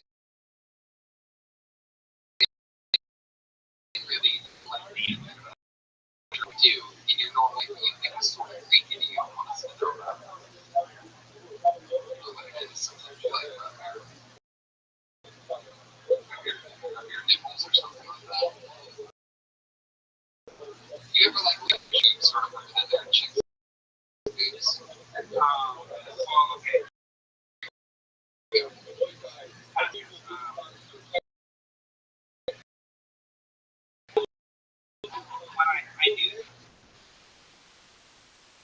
You look.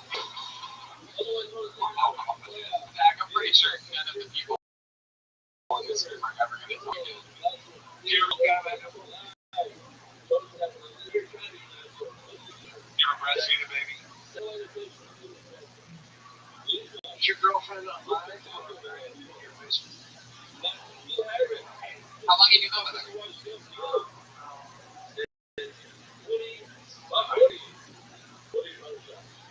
Would you give me your nipple? Would you give me your nipple?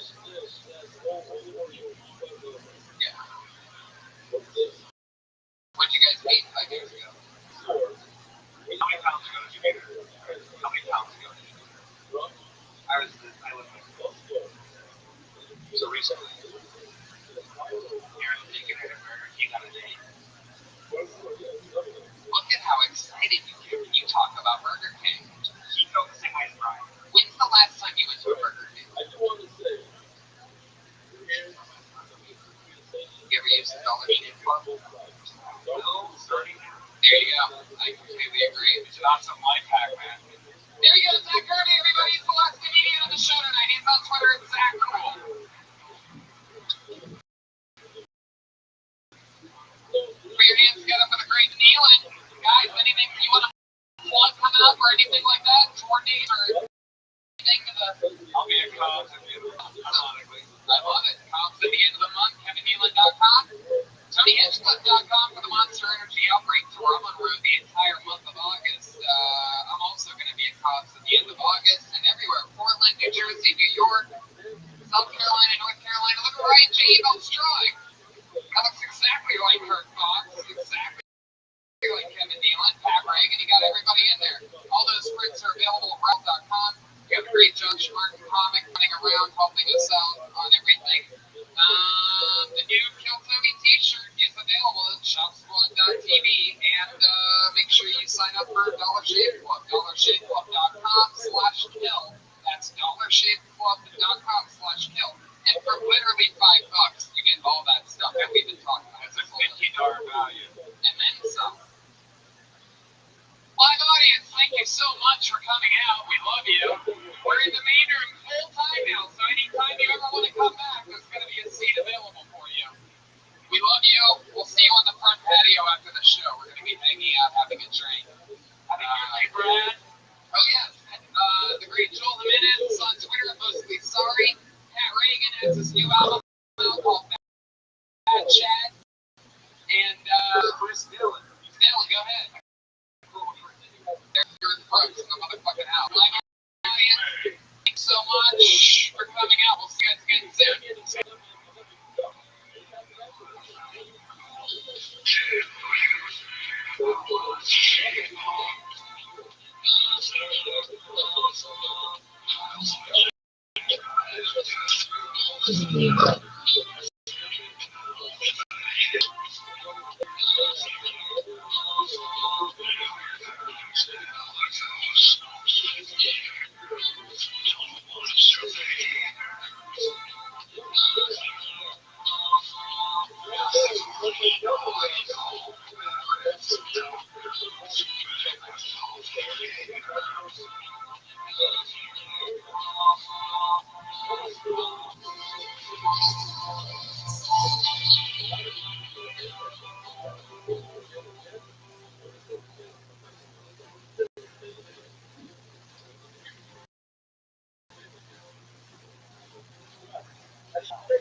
Coming live from the Rothschild'S Comedy Store's main room for a brand new episode of Kill Tony. Give it up for Tony Hinchcliffe.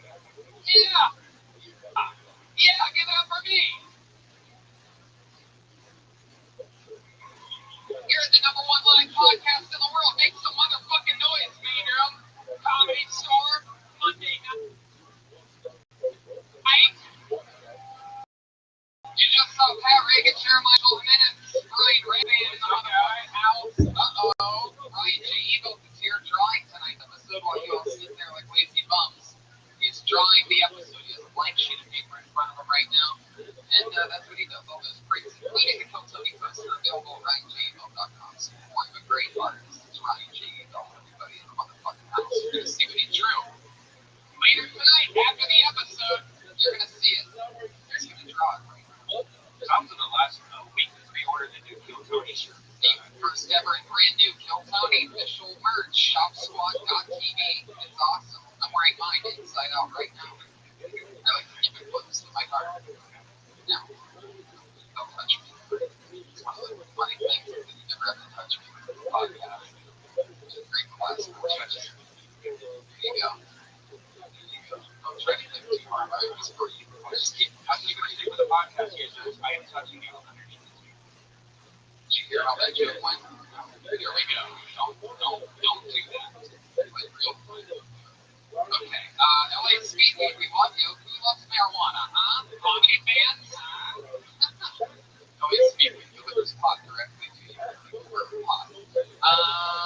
Life is good. Oh, I know what's up for you. Thousands and thousands listening to the hundreds and hundreds in this room. I am on the Monster Energy outbreak for the entire month of August, doing theaters and rock venues all around the United States of America. So that's a lot of fun. New special taping in September. We're going to be announcing that in the next couple weeks, exactly where that's going to be. You guys ready to start the show or what? Every single week, we bring two of the funniest human beings in the world on this show. This week's no different. Put your hands together for the great Russell Peters and Steve-O. Holy shit, holy shit, holy shit, holy shit. Steve-O! And the great and powerful Russell Peters!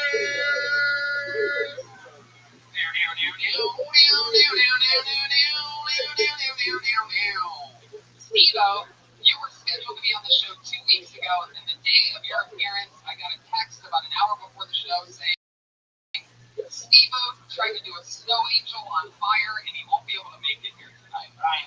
Yeah, those fire angels. I can picture them. Fire angel. When will you learn? Man, God, it was fun. And then I went to the hospital. It seemed like next morning I woke up and the teenagers all over me. 5 minutes later, I tapped out. I just took me to the hospital. It's going to be so I'm taking me for shit. I'm like, yeah, we have nothing here. Let's just check in. Doctors looked at this. Fuck. Surgery. So now I have this intercept and people wrapping on 15% antibiotics. Is that true? I swear to God. And they're not all white. That's the worst part. Oh my god. Yeah, I got cadavers and You're a goddamn fucking zombie, bro. You get up 10 people on you. And only white people are like one black. Yeah, 45 seconds. Jesus, that's why I'm telling you to breathe and listen, Brian. Just keep breathing and listening. Hey, Steve, a question. Are there any black people's skins on your back?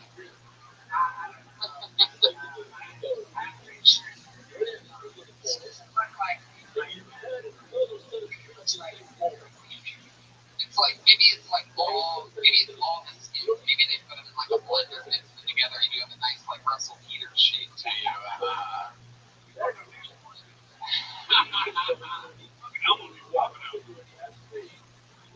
Russell, welcome back to the show. You're one of our favorite guests. Welcome back. Everything good in your life? No fire angels on jet fuel or anything? You tend to use jet fuel for your jet. Much better. Much better for you. Yeah.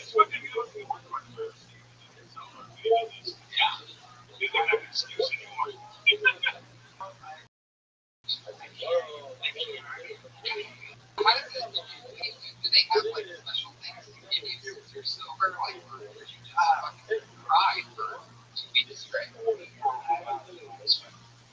when I got in the hospital,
a special treat. Whoa! Look at this!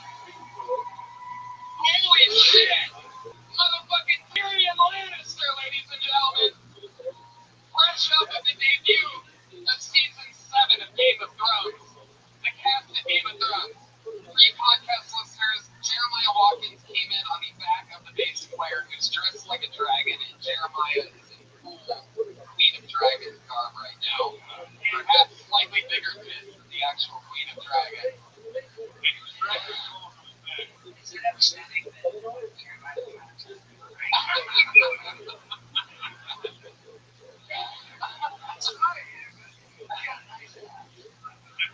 Let's not discount Red One. I love that. By the way, when I walk in, Steve, your name is on the marquee, and it is impossible for me to walk in front of the comedy store with your name on the marquee without everyone thinking I'm fucking Weeman. Right? I'm fucking up.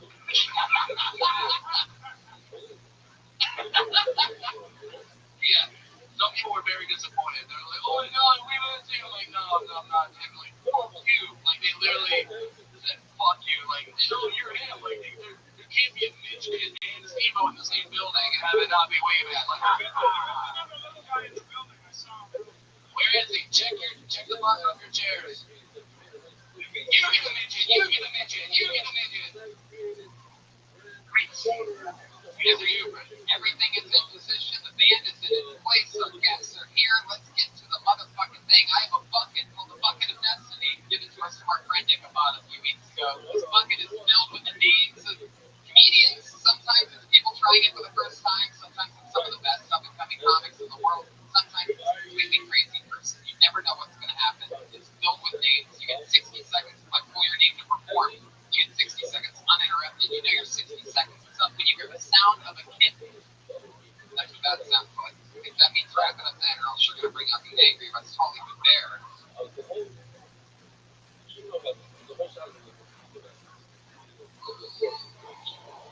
There you go. So do your time. You guys ready to start the show or what? Yes. Into the bucket of destiny my hand goes. Wow. Ladies and gentlemen, you'll never believe it. The drummer and the legend of Kill Tony Jober, Joel Jimenez. My brother is half black, half Mexican. My mom married twice. In our family, we call it Blaxican. White people just call him black. And the cops say, that's him. Never him. I don't know what about his physical appearance makes them think it's him. It was him once. I'm so broke that I refer to things that people just do all the time as once-in-a-lifetime opportunity. My friend's dad took me snowmobiling. We got to the top of the summit. He's like, what are you doing?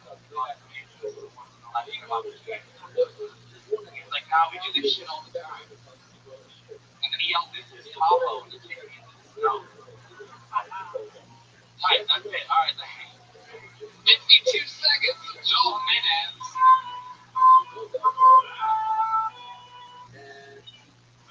There you go. Does anybody here know how to play the drums? I think we're looking for a replacement. No, I'm kidding, Joel. That was fun. The black Mexican thing was a lot of math. Is that true? Yeah. You have a hard to believe that you were going to have a I thought it, I was like, they're not going to know. cheers with your brother. So your mom had your brother's younger than you? My brother's Older than you. So before she made you with a Mexican man, she I'm Mexican. She married my daughter. I would say, like, well, I learned once you go black, you marry a Mexican mechanic. Like, there you go. So Joel, how much older is your brother than you? he's like in his 40s. Jesus, wow, that much. What about me? I'm 30. How old's your mom? 16, 17. He's legal, don't worry. Interesting. So when you were growing up, was your older brother still living in the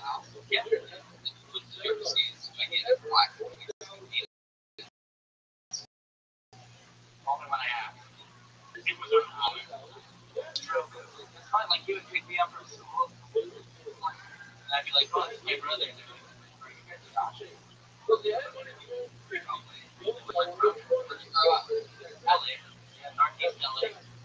Shout out to Rothschild'S. It's right down the street from Dodger Stadium. Whatever. Alright, moving on. You know what I thought about this? I'm like, comments are gonna get mad because I'm like already. Should I just give the time back to the room and should we get some other comments? Okay, I got it, Joel. I got it. So Tony, did I quote from now on when I pull the name out of the bucket, you get to host the show. You get to. I thought that's how it would happen. Do not question the unsolved. That's me, not the unsullied. I think it's an analogy. No, Joel, what's your love life like? Looks good. Yeah? What's that mean? More than a girlfriend. How long have you had a girlfriend? Yeah. Wow, the crowd goes crazy. How long have you been dating her? 13 years. What? Yeah. She was 17, 18. I'm 31. I'm almost 31, yeah. Has she ever been out of the basement? Well, has she? LA, nobody has a basement. No. I could be in the one. 13 years. Yeah. So, in high school you did that?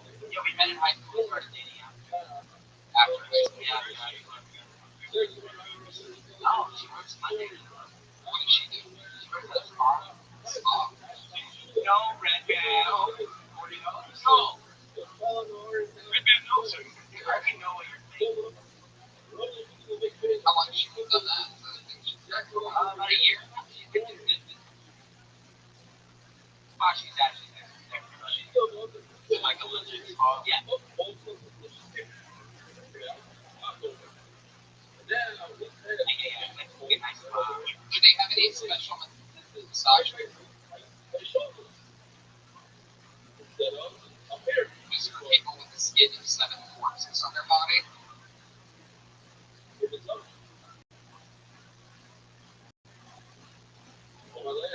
No, what is that?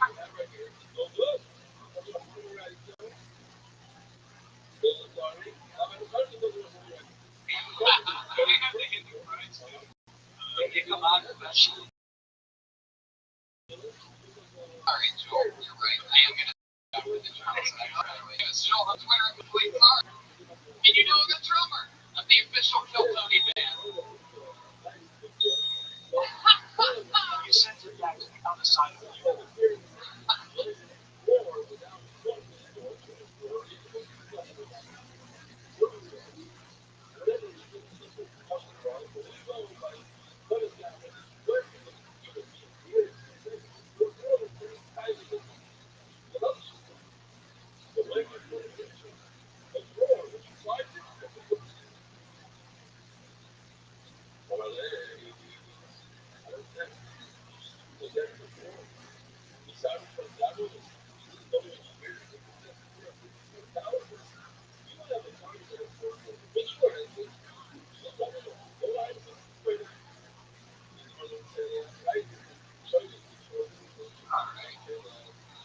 Let's pull another name out of the bucket.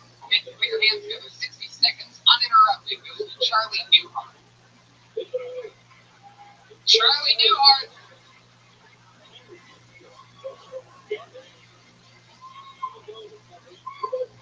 Up this way, this way. They made us move the comedians farther away today for no reason. So it's really helpful. Charlie Newhart, everybody. My friend says he doesn't believe in God. He says he believes in people.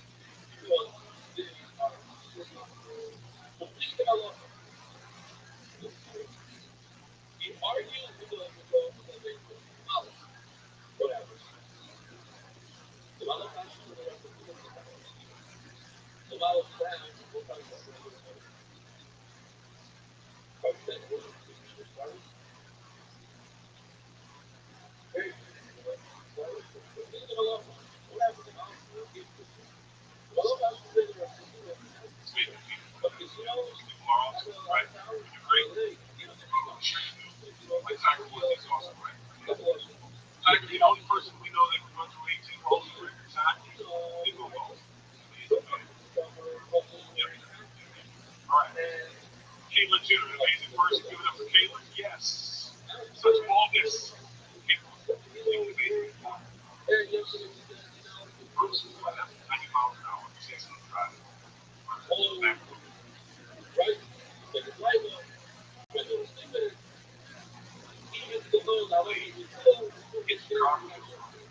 close. No longer wants to be advanced students. Some amazing person. People are amazing. I agree. Totally agree. What you got? You know, it makes angels. When you use the voice of an angel, right? When you're smiling at the star on the wall of the bed, when you're all right, I know we're going to start concrete in that area, it's all broken up, and I don't think it's practically what they will crack rocks. Is that right? Thank you, this is my time. Charlie Newhart with exactly 60 seconds. I love that. Thanks for making it air fresh off of assistant coaching for the Boston Celtics. Now, I think he was doubling for some special effects. Charlie, how long have you been on stand-up? Fresh from Detroit. Fresh, about 7 miles. How fresh? How long have you been here? Super fresh of a version. How old are you, Charlie? 39. And you're living here now?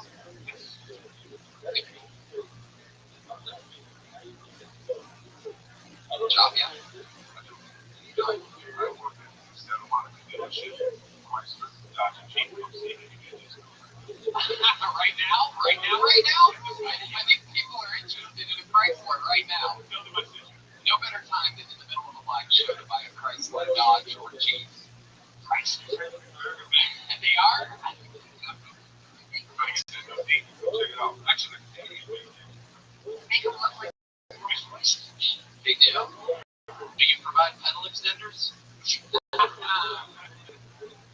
Charlie, how long have you been selling cars for? Since Kid around. Joelberg in house seems much better back there on the drums than he is. my dad owned the dealership in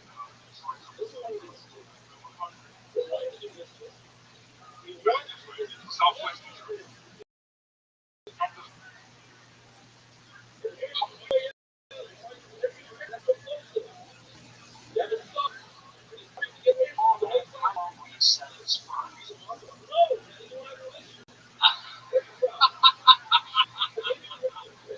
Jeremiah Walken.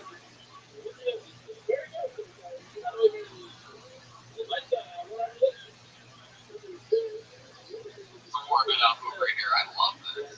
Everybody's hearing.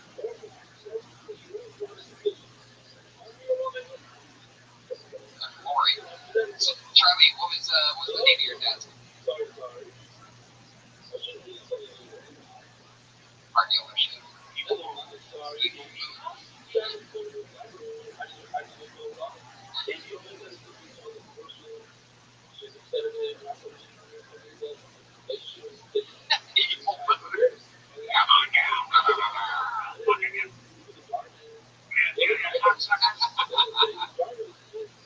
It's like Southwest Detroit, tons of prostitutes over there. Running into the deal. Just really know how to sell this dealership. Prostitutes over there, they're always in the area. Take a Chrysler four-door. Four-door? Four-door? Chrysler, the only thing that's stuck here are the hookers. Charlie, if you were going to sell us a car right now, how would you do it? What car would you like? Give us a pitch. Pretend like we just came on the lot. We're like, we came on the lot. Yeah, we came on your Security, please. Security. Keep in mind that some of our modes of transportation are dragons. Okay, so I'll sell you a car. Give it, Charlie. Sell it. What would prevent you from buying a Chrysler? That fucking green shirt.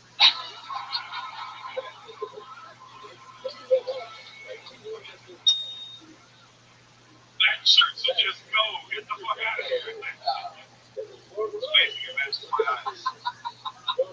Get dragons checking you out. He looks like a rejected Fanta dancer. How would you respond to his saying that your shirt is preventing you from buying the health app? You know, like,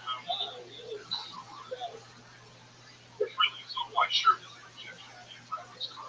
I noticed you. So let's just go inside. Oh, shit. That's it. You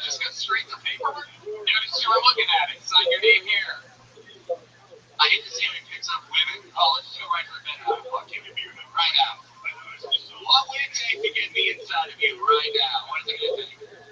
Science is big more right now. I do not vendors simply ask. Honey, have you seen the documentary Kermit Unmasked? Right there. He was a black guy too, right? The what? So that was Elmo. Yeah. Well, Charlie, you have any special hobbies or fun things that you do or are good at? Any special skills and talents? Like basketball, football. I love to box. Yeah, I can fight. Box. Women or the sport? You did say typical black dude, so we're trying to clarify. Charlie. Is that why you're dressed like the outside of a watermelon? It's because he's picky inside, goddammit. Yeah, true story, man. I got shot when I was 23 in Detroit. Shot? Yeah, I don't think you need to say in Detroit. True story. Nobody was like, oh my God, where were you? Where did you get shot? Yeah. Got shot before, man. Drug deal going bad. Something along with that. It's not true. It's just Really?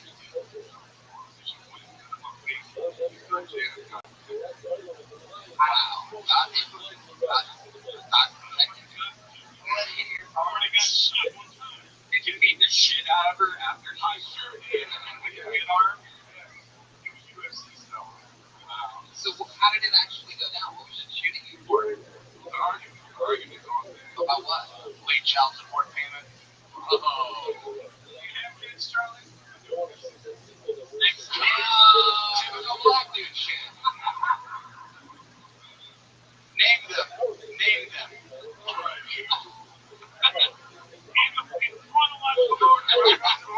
What are their names? I want the name and the age at the same time. Oh, man, yeah. All right. Listen, Charlie, I know you used to go to Windsor drinking when you were 19. No, I did. All right, now Jill is 21. Ajay is 18. AJ is 18. Don't ask me why. Charlie is 16. Andrew is 6. No, he's not. It's fine. I get short as kids. Your family is rather large. I would like their support on the battlefield. That's fine, right? Basically, you went through a 12-year period of not breathing. Yeah, like 11 years in, in White House. Antonio Cromartie thinks this is fucked up. And what, 6 of his? Steve Owen was showing. No, of course not. How do you think he got shot? They're all here to they all move to LA. That's not bad. Even Mexicans like shit. Alright, Charlie. Well, congratulations. It was nice to meet you. There he goes, Charlie Newhart. He's on Twitter at Charlie Newhart. All one word. You guys having fun out there? Huh? How about this side of the room? You guys having any fun over there? Yeah. Put your hands together for Michael Crawford, everyone. Here we go. Michael Crawford. Here we go. Here he comes. Make some noise for Michael Crawford, everyone.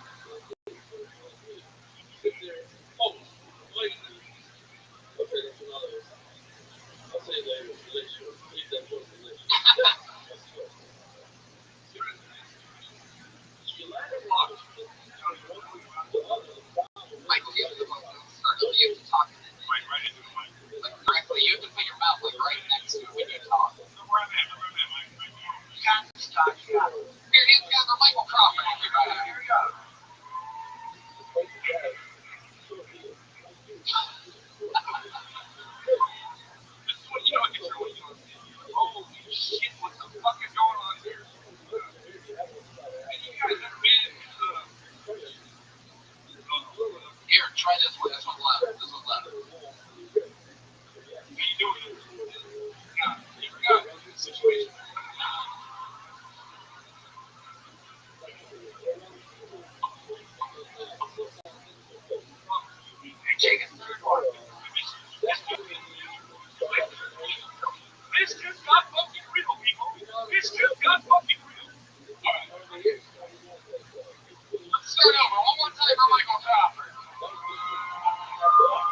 great performance.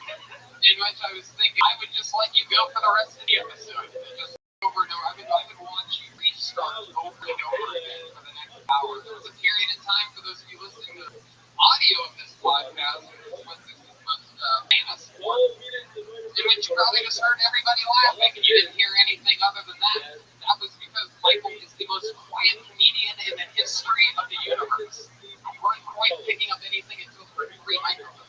Ironically, the guy named Michael didn't know how to work a microphone. Mike, can I ask you what drugs you're on? Been sober for me. I'll get the mic. The mic thing. Talking to that thing that you can cover. Can I ask you what was your motivation? What made you think, I'm going to try this? Okay. But you don't like volume. Yeah. If you fuck with him, well, he likes quiet adrenaline. I watch motocross on the YouTube. Tony, can I take a guess? Now, when you first sort of started, it sounded like you had a joke, and you didn't tell it. And then each time you started, kind of it sounded like you had a joke, but you never told a joke. Well, I never tell you. I can smell it. Yeah. So you fucked your mom's fat friend. Coworker. Wow. Like, how bad are we talking? I know, like, how bad are we saying? Right now she's on a Wow. wait, 325? Did you come fast? Get quietly, I bet. Right now she's on a live podcast talking about how she was quietly being on the planet. She didn't know you came because she couldn't hear you. How old are you, Mike? What? 21? Yeah. 21? How many supply music videos do you do? Yeah, I want to know what part of the Inland Empire did this take place? From the Inland Empire? Joburg. Where are you from? Alright, Michael, stop asking questions. Okay, so what does your mom do for work? She does taxes? She has a big ass colleague. Big ass tax colleague. That's a hog. Where'd you have sex with your mom's coworker? A vagina. Are you sure it was the vagina? It was a fold. It was just where was the location of the sex? No, not the part of the body.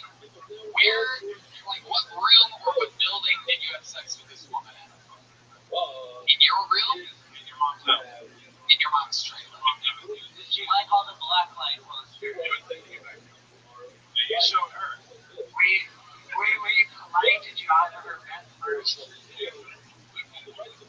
When she laid down, she looked at my buddy and said, "He's a fucking master."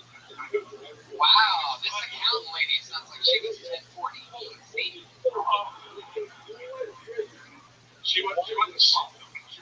She should have been filed. She was in quite the form. What was your sleep number? She was a 75. You hook up with big chicks a lot, Michael? What do you do for work?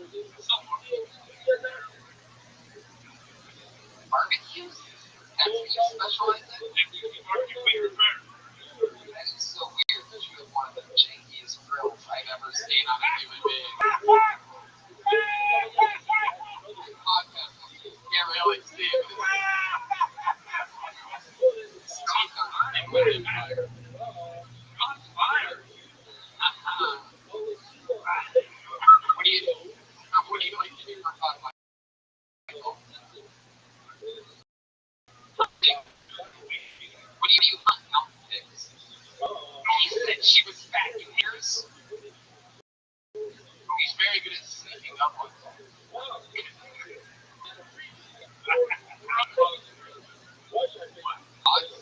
Really? Real hard. Wait.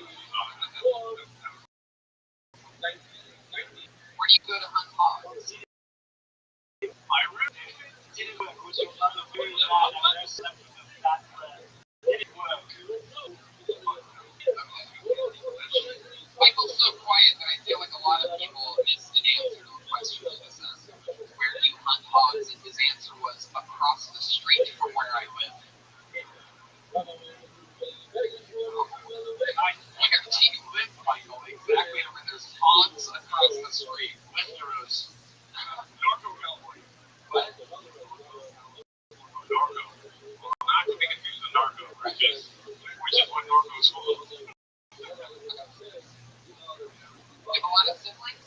You're an only child. You're injected into your veins, right? When you say you didn't want to call you, what's the craziest drug that you ever did? Probably smoked heroin, smoked meth. You smoke heroin? Yeah, smoke heroin. How look at you, man. Smoke heroin? Stevo's done a sleep with heroin. No, dude,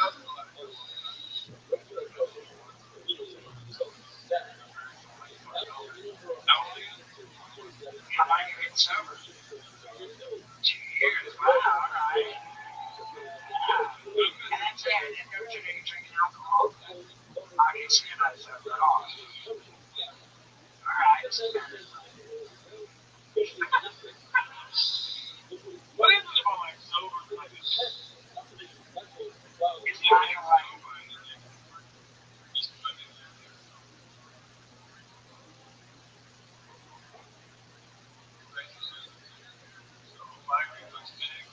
Right. But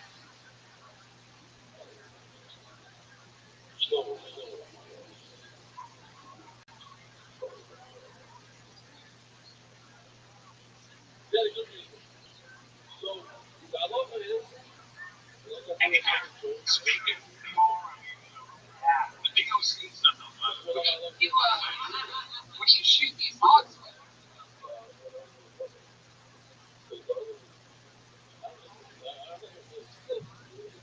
A bow. Do you have a silencer on your bow? Yeah, it's cold as a mouse. Here comes my gun. They were like, what? Speak up, please. They always put a question mark. All right, Michael, anything else you want to say? You're up here with one of your heroes, Stevo. Thanks, man. I appreciate it. I make the balls to you to get up here, man. The more you do it, maybe you'll get a joke out. Hopefully. Hey,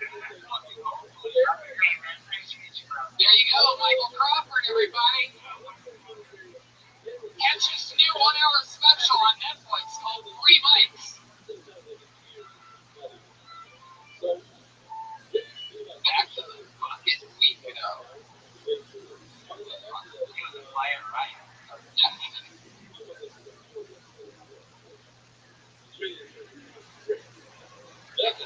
This young lady's been on the show a few times, always very impressive. A lot of people absolutely love her for this show. Put your hands together for Jesse Johnson, everyone.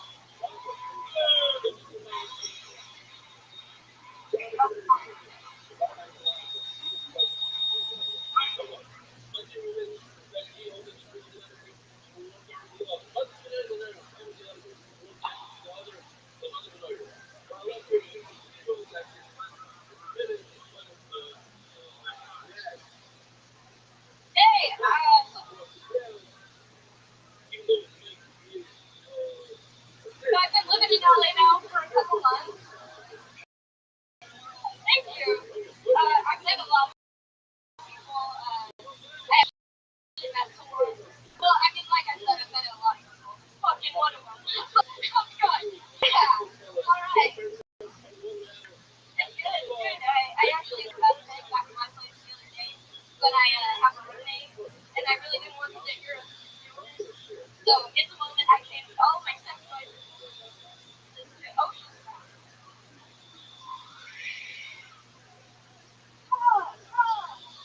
There's some rock.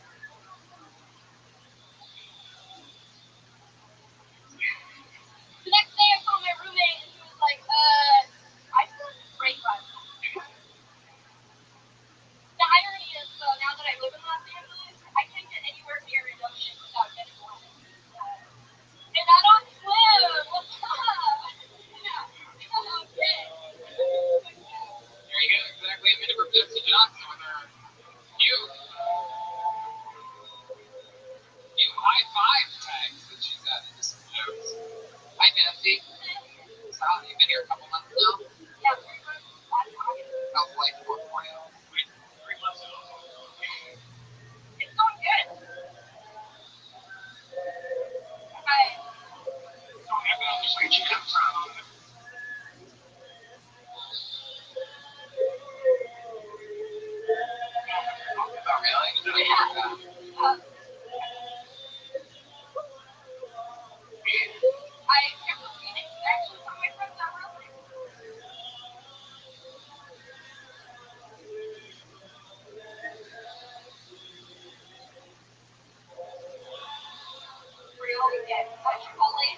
Jesse, had a great set. Yeah.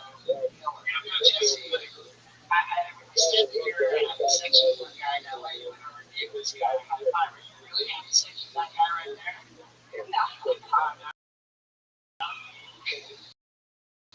Just trying to connect with the crowd. That's how we can survive the person in the front row, and they're all immediately connected to you. She's a creepy guy that looks like he's alone. Is it true that you're having sex with one guy?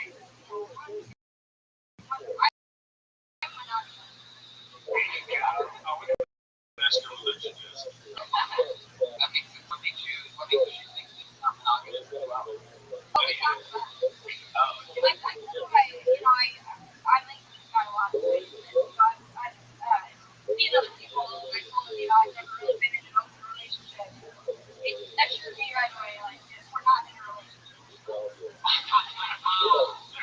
you talk about that? Do you talk about that on stage yet?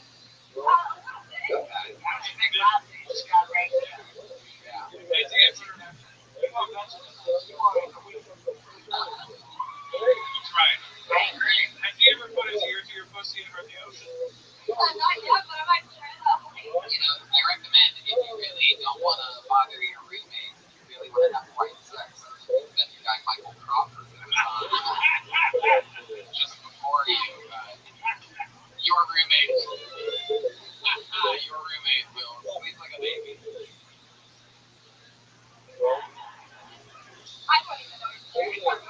You haven't been here a few months. You have a job yet? Yeah, I have a job, and I started doing the studio audience for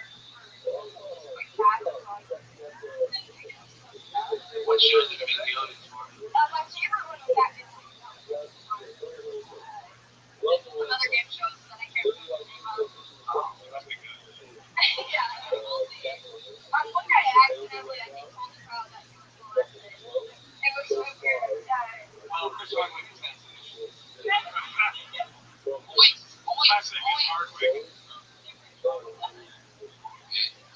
The guy tells you that he's in a relationship and you really, really like him. Do you think that part of you liking him is sort of that like raw rock roll like he is? Oh, yeah, most likely. Or maybe it's Probably. my man, you're close. That's serious.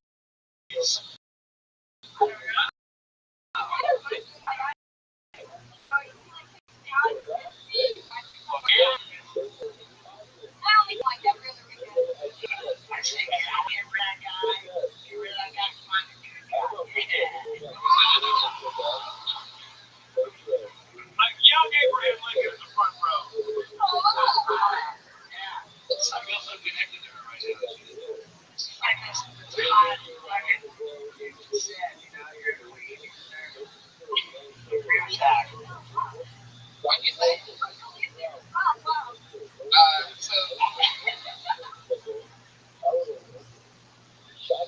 Jesse, what have you been doing for fun in your few months now? Play other than see the film? What else do you do? What else do you even do? Like drinking and chilling with friends, basically. What do you like to drink? Whatever's available. Now I like her because she does one of the two things I do. I drink and I don't. Hell yeah. Relatable, right? Alright. After you watch the show, fuck you.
Ski Johnson, jet ski, like the device. Like maybe you could take on a river. Jet ski Johnson. All one word. One more time for jet ski Johnson. She's adorable.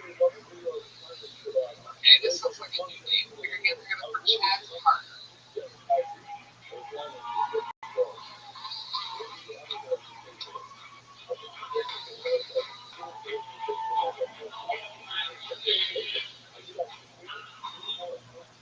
What's up, y'all? Yeah. Pride's on the way. Give it up if you're an ally, or if you don't get it up myself. Get up, get up, get up. Yeah, man. Yeah, all my friends have been traveling the world, celebrating Pride, going on these events, posting about it. You know, texting me like, hey, how you celebrate Pride? Me again, Pride. I fucking bills are dead. I wish my bills were home. I wish instead of a light bill, I just got a letter that said, fuck you, back up with that's weird. That's what it is. Besides, I feel like I'm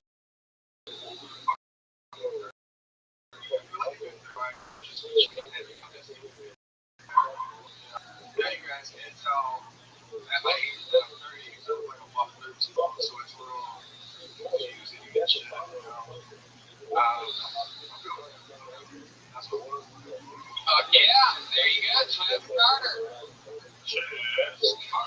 Coming in a little short on your time. I know, I didn't realize. I'm offended by that. I didn't think it through, so I was like, running under the covers.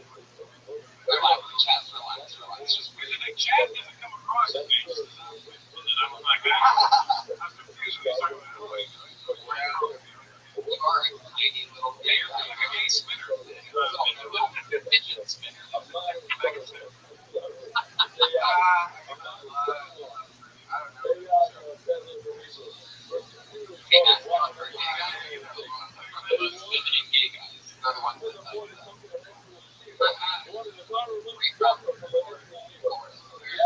Never like. We have had like How long have you been in LA? 5 years. And where in Florida? Tampa.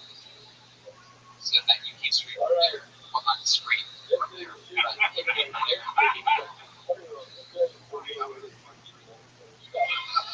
I bet you would. and that is a match I would like to see. We all like combat. You and Tony were equally tight. That's true. Mine weren't as tight earlier, but I worked legs today, so. He's very athletic. Sports experience here. Yeah, well, I grew up in a pretty played football, high school, Tight end. for the ball, running back. I played track. I played track. I ran track. I played track. Were you really running back, or was it just mainly Tampa, Florida white people chasing you?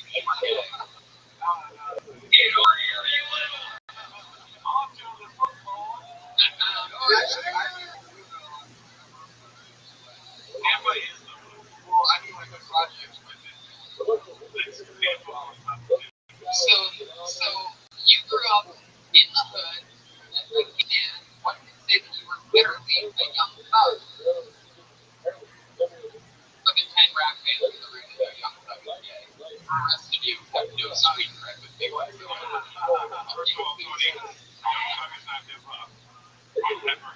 Young thug? What? What do you call that? Rap?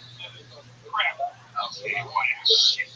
How dare you disrespect the sanctity of hip-hop, too? And when did you come out as gay?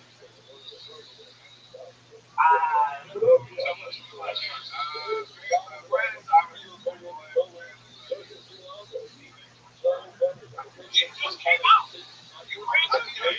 Oh, yeah. And I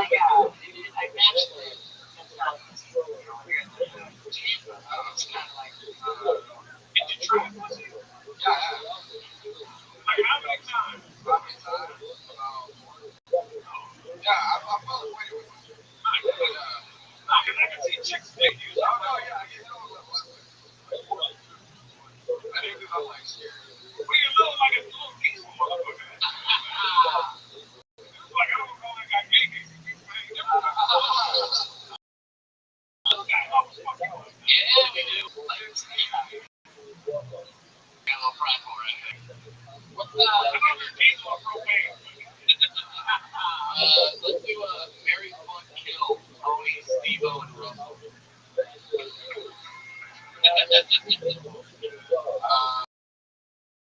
Pretty sure this was.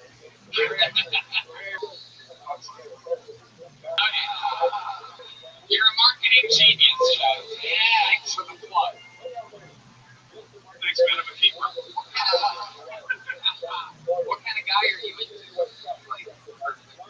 Are you a top or a bottom? What? Oh. Say first? So you'd rather fuck Russell seems like a good.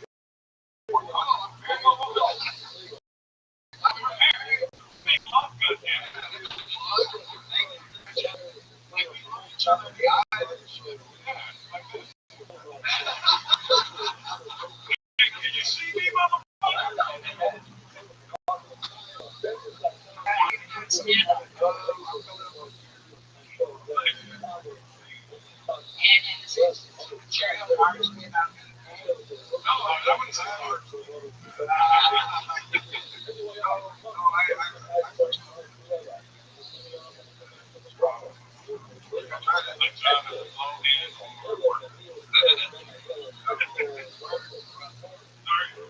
What was the weirdest response you got coming out there?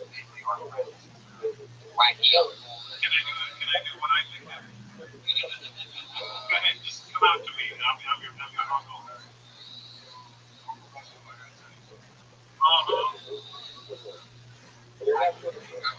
This motherfucker here! That you said Well, you can't call a gay guy a motherfucker. You're a motherfucker. You fucking motherfucker.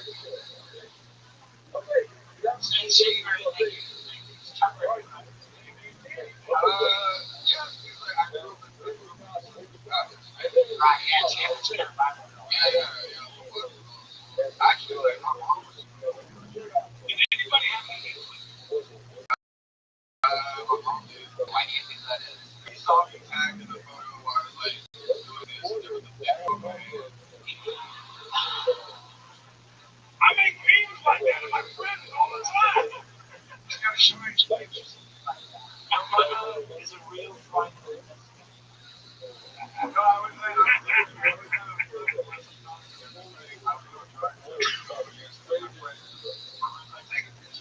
alright. And like, I didn't realize that day that like I was like, it looked like it was like man or white.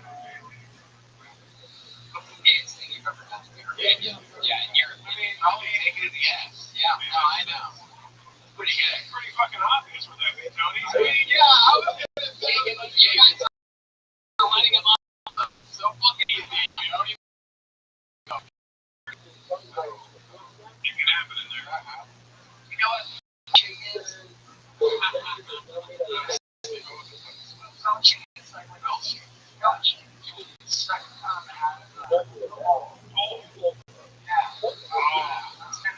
For example, that would be the It was on an you know, answer the question.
Like I have one of my neighbors, so my gold and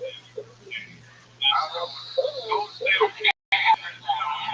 It's where they touch the chick and kiss the girl and never touch the vagina. So Jeremiah, right? Wait, then he's talking about platinum. Platinum standard. That's where they never touched the girl, never kissed the girl, and they were born C-section. Oh my God. They had to be out of a vagina. Yeah. That's hot shit. Hey, come with your fucking chicks? Yeah, twice.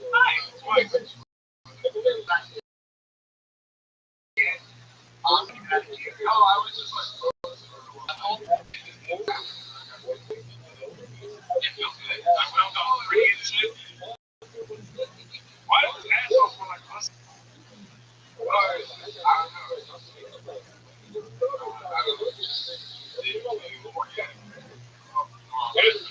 Like I just wasn't in it. I was in it, but I wasn't like. I'll tell you, man, if you're a really likable guy, Absolutely, I completely agree. Chaz Carter, ladies and gentlemen, Job Chaz. started from the bottom. And he stayed there. He's clear. There you go. Started with vagina, now he's here. That's Carter724 on Twitter. It's Don Carter. So many fucking flies. Did you say that any of you guys coming like the flies? They're not around us white people. No, turn that shit down. Feel like a fucking UNICEF commercial.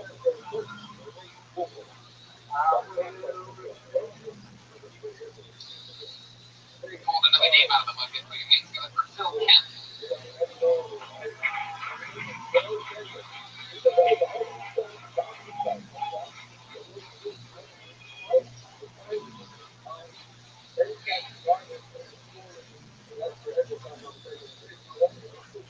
So I recently got fired from my job. Yeah! Yeah, I was working as a Rico man, and ended up not really good at oppressing minorities. I know I look like it, but believe it or not, I do have black friends. I actually have so many you can't keep track of them. So I got this one app called Black Friend Tracker. It's really just a big scooter.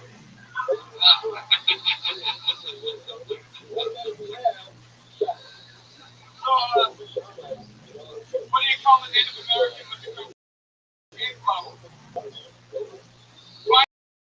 Finding rock. Yeah, the Native American cocaine whip. Yeah. Cool. Alright. Yep, it's done. Yeah. Hey, I got one. You call a white guy with little jokes. No, I'm kidding. I love racist punchlines humor. Are you a real racist, Phil? No, I just look like it. You do. You really do look like it. And I don't know what he looks like. He looks like he's mixed. He's got like an accent. It's like the guy from Pulp Fiction that bring up the gift. You know what I'm talking about? I know what you're talking about. And then Brad jumps out. looks like an unemployed Super Mario. A lot of 70s porn when I think of this guy right there. Yeah, Phil, why have you done that to yourself? Chicks dig it. How old are you? 24. Wow. You don't look a day over 43. Incredible, Phil. Why do you think you look like that at 24? How about that possible? I didn't like shit on you so bad. What did you do? They used to think a lot about it. Man, it's like that snail tattoo on your arm. Fucking fire on it, yeah, man. It's fucking awesome. Fire snail. You're not allowed to go on those tattoos.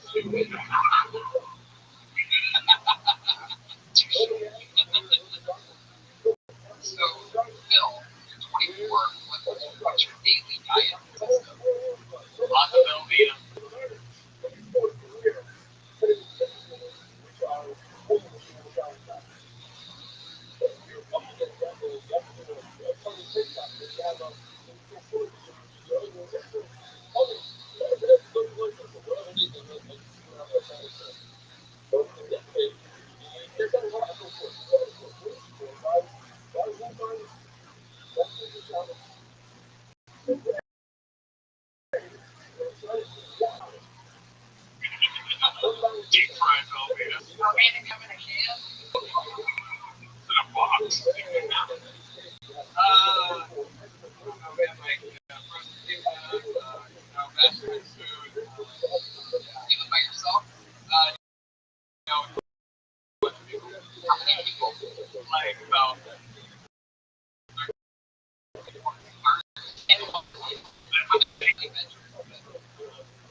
shit. Like, what do?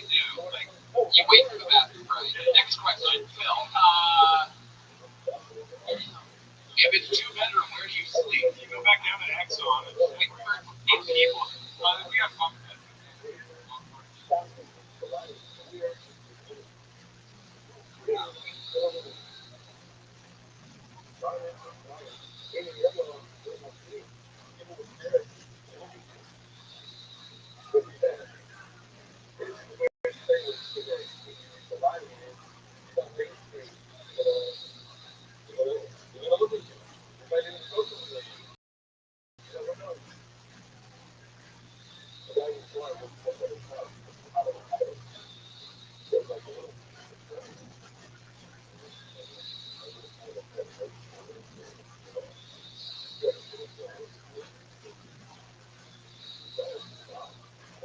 You?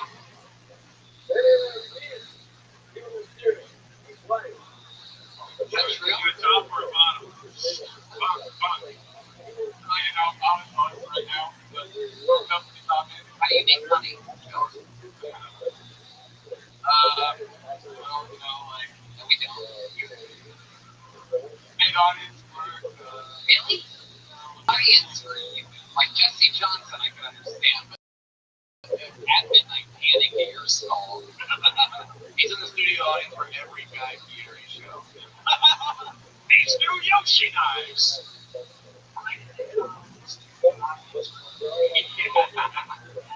Rudy, you stand up for? Yeah, dude, mostly musical acts, actually. That's why it's such a joke. Yeah. I mean, this guy's do music in the pretty good. I mean, not the drummer, but How much do you get paid for like a studio audience? 12 an hour just to get what I'm doing in my tooth. They should pay you in sleeves.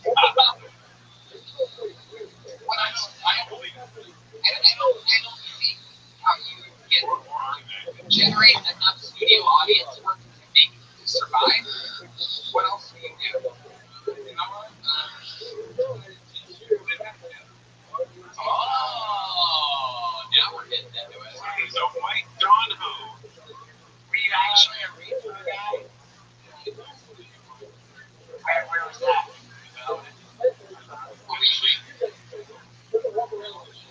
What's your craziest rainbow story? When they try to fight you or hold you? No, I wish. I wish. Your life is not that depressing. Oh yeah, it is. I'm not like this, Brad. That sounds a bit better.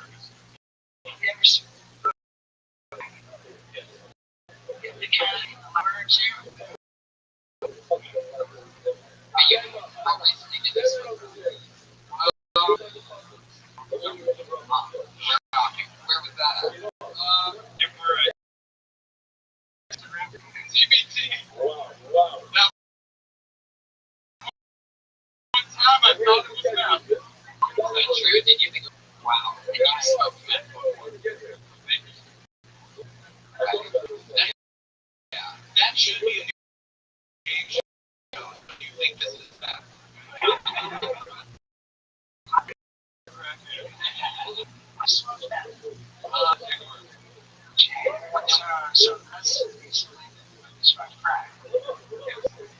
So when you smoke crack, congratulations, you missed the wrong meth. When you smoke crack, you hit meth. Yeah, that's how you should describe it. What do you do on a birthday like that? After you found for smoking meth, you just Sign up for Kill Tony. That's all. What do you do after you smoke crack? Well, you know, Doesn't have to be told you. just kind of, you know, got there in the parking lot. You know, just kept pushing, coming, something to be okay. You're sitting in a car? No, Just sitting there. yeah, in the parking lot. What part of the parking lot? A spot? Yeah. Like a parking spot. At what point did you find out that it was not that? About like 30 minutes. Oh, yeah. It took a while actually. I was like, oh, fuck. Wow. Did you find crack to be delicious? Yeah, I wondered why. Right. Tasty stuff. Crack tastes good. Is that true? You know? I don't know. Damn. I can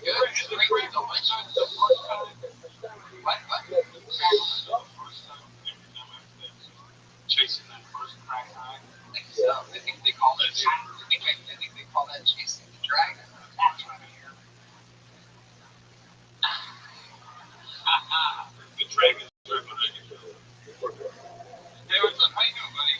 I've gotten you since that one time I thought that they're all the fixed okay. The chemistry is off the charts on this stage. Bill, you are an interesting guy. How long have you been on stand-up? 4 years. Wow, you never know. A lot of the 13 people that you live with are comedians too. What do the rest of them do? Which is fucking nothing. It's like an Airbnb, so some of them terrorists, some of them shit that might be, whatever. You ever use that as a statistic? You ever use that as a statistic? No, one in every 14 people. I heard that one. So you're bringing down my IQ. Bill, I almost wish you were as quiet as what's his name, Robert. There you go. So have everybody catch him. You're looking at his parking lot smoking crack or heroin or something like that. We have a regular on this show. Let's do that. Then we're going to go back to the bucket again after that. But right now we're going to bring up our one regular. She writes and performs a brand new 60 seconds every single week. It is not going to pull out of the bucket. She has her spot locked in. Put your hands together for the great Allie Makovsky, everyone. Hey, Allie.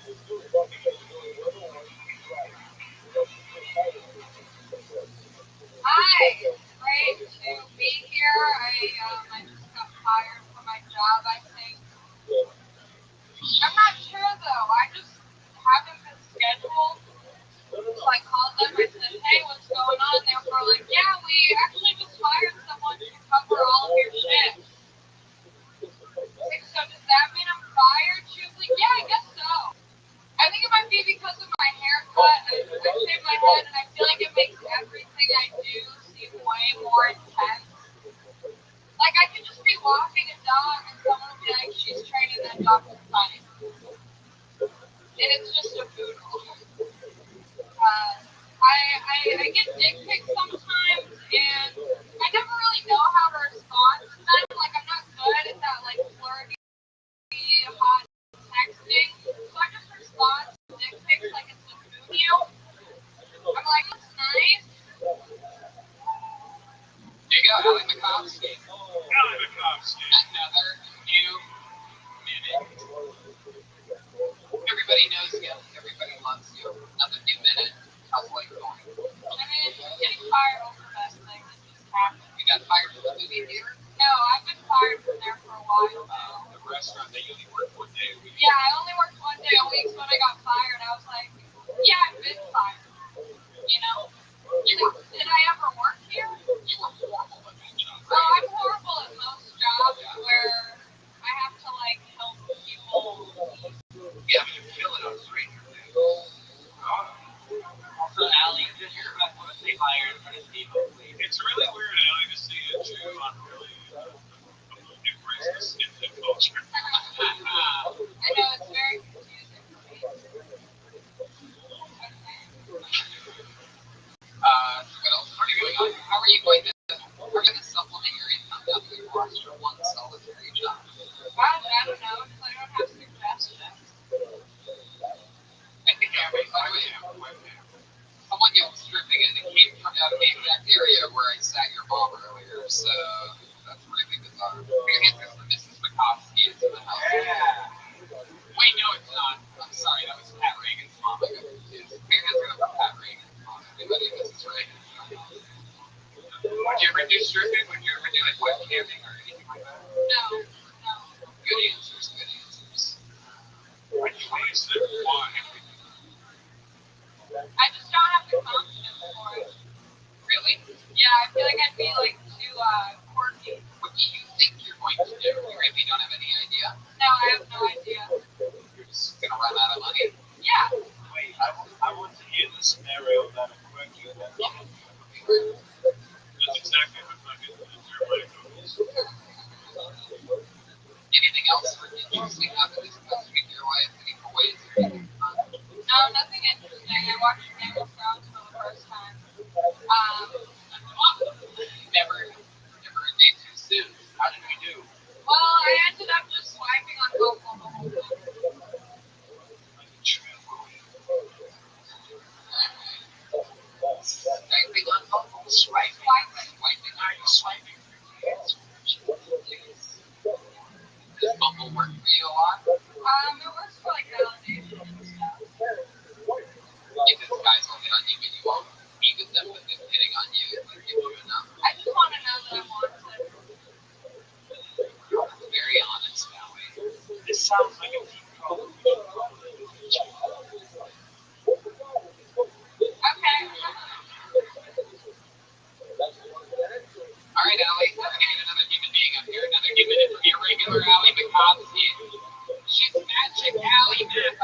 and Instagram.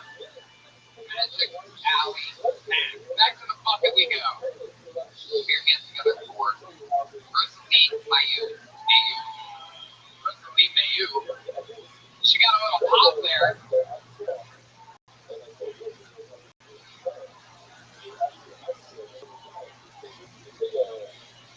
Make some noise for Rosalie Mayu, everybody. Come on. We're almost to the finish line.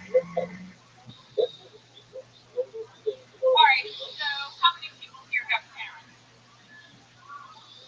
You call them, you ask them for money? Oh, you liar. Because I have 2 grown sons, but I don't pick up the phone anymore. Because every time I do, it costs me $500. Right? That big fucking really. Everything costs $500. I mean, on a good day, it's 500. On a bad day, they got to do 5. I mean, like they call me there the Jeep dealership. Have you ever been to a dealership? They call me from the Jeep dealership and said, Mom, we need 4 new tires for my kid.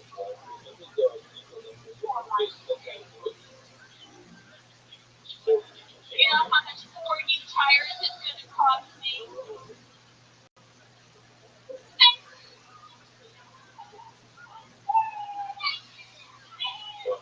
Fuck yeah, Rosalie Mayu, everybody. It's so awesome for you to take a break from hanging out with your 35 cats to be here today, Rosalie. How many cats do you have in real life? Do you have a cat lady here? You don't have a cat? Really? What school do you teach at? I don't close this Have up. you ever banged one of your son's friends? Yeah, that was Well, what just happened?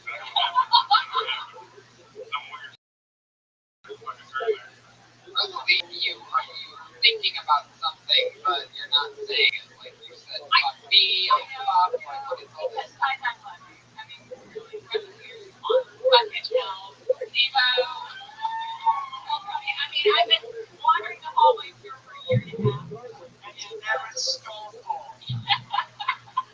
Yeah, it's good to see you two next to each other. I've never served dragons before.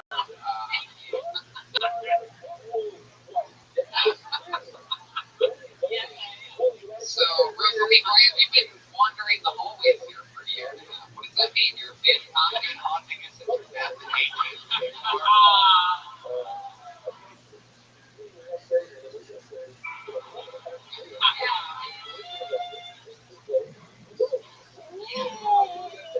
Now I'm back. I'm glad I now know what Daria would look like if she grew up and did heroin. Yeah. No, I look like Nick Nolte. Yeah, you're pretty spot on. Okay. When I saw him in the grocery store and he said nice hair. Is that true? Well, that was a good joke, though. If you execute it, all would have been perfect.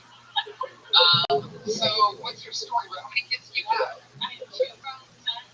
How grown are they? They're fucking grown. They're 25 and 30. You for $500 for all? Oh, yeah. True? Oh, absolutely. Why did you see me? Like it's for tires. That's what y'all do, right? No, nobody does that. No, you raised your kids for me, Rosalie. That's what happened here. So how are those two feelings? What do they do now? They're musicians. Okay. Welcome to your family! It's my family. Yeah, I see appreciation. What do you do for work, Rosalie? I've been an actress for 25 years. Yeah. Really? What have you been in anything that we recognize?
There's a lot of it going around.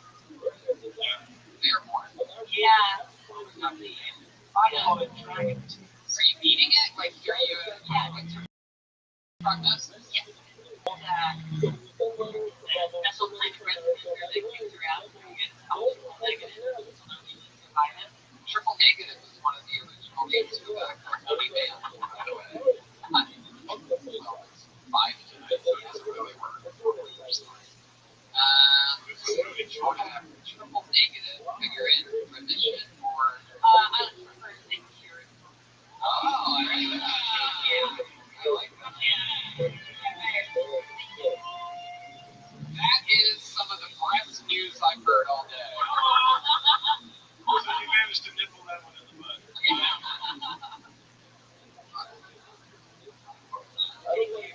Great. So now that it's hard to make fun of her. Now that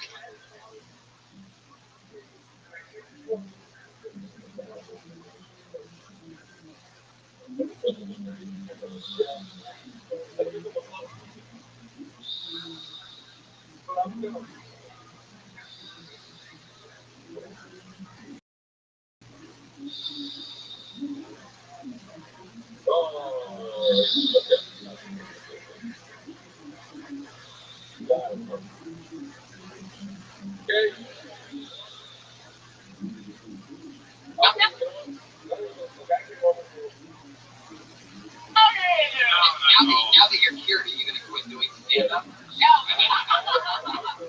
I haven't taken the cure for that yet. Laughter is the best medicine. Yeah. And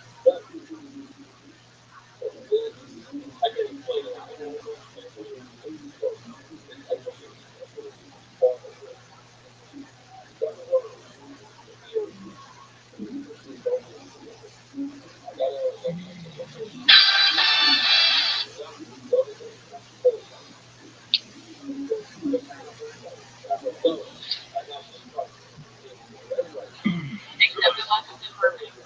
They called me and they said, gee, you know what? Last therapy, it saves lives. And I said, and they just perfect. And I said, you were coming to Joe Funny.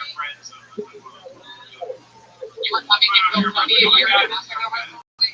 That joke did not make it.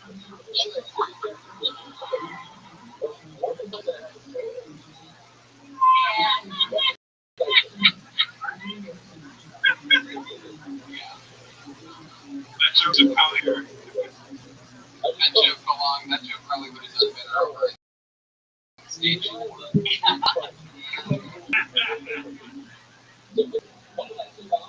was the first thing you did when you found out you were in remission? Oh, stickers. What is it? I don't remember. At that point, you were so happy. I actually went to a photo shoot for a job. And I see the pictures now. Fucking loaded. You think Braxton fucking do chemo? It's called chemo.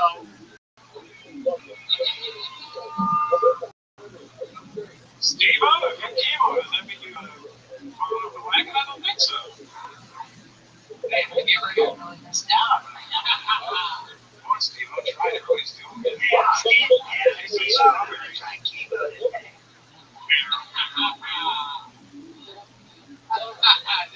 Therapy. What made you do that? Fiery, by the way. Are you working on like a new project or something? Or do you just like get in the gym and like do crazy shit sometimes? Oh, wow. Oh, shit.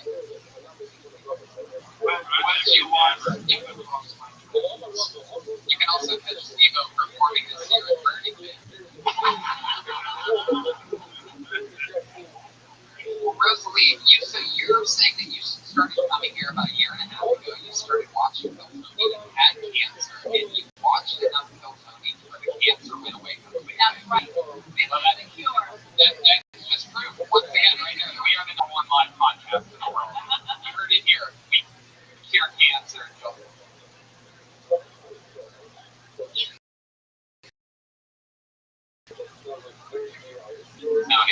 Ruth, anything else you want to say? There she goes. Ruth will be by you. Ruth will be by you. You guys want to go to the bucket one more time? Alright. Then we will.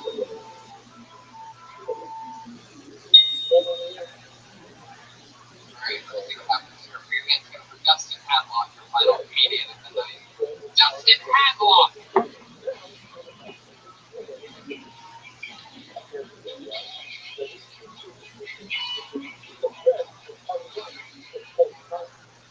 Thanks, guys. So I like a lot. I like folk music. When I was in high school, I used to like this punk band a lot called Anti-Flag. Anybody heard of it? Anti-Flag? I don't know. It was really like politically American punk band, and they would like talk like they're from the UK on stage, you know. So I remember being in like, high school, maybe I was like waiting to get like hello, we want to thank you for coming out tonight. But first, we want to say, fuck racism, fuck sexism, fuck homophobia, and most of all, fuck George W. Bush. We're anti-black from Pittsburgh, Pennsylvania.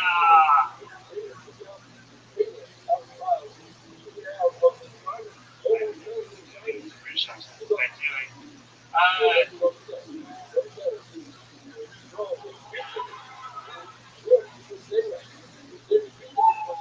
like to get along with I don't get along with my dad.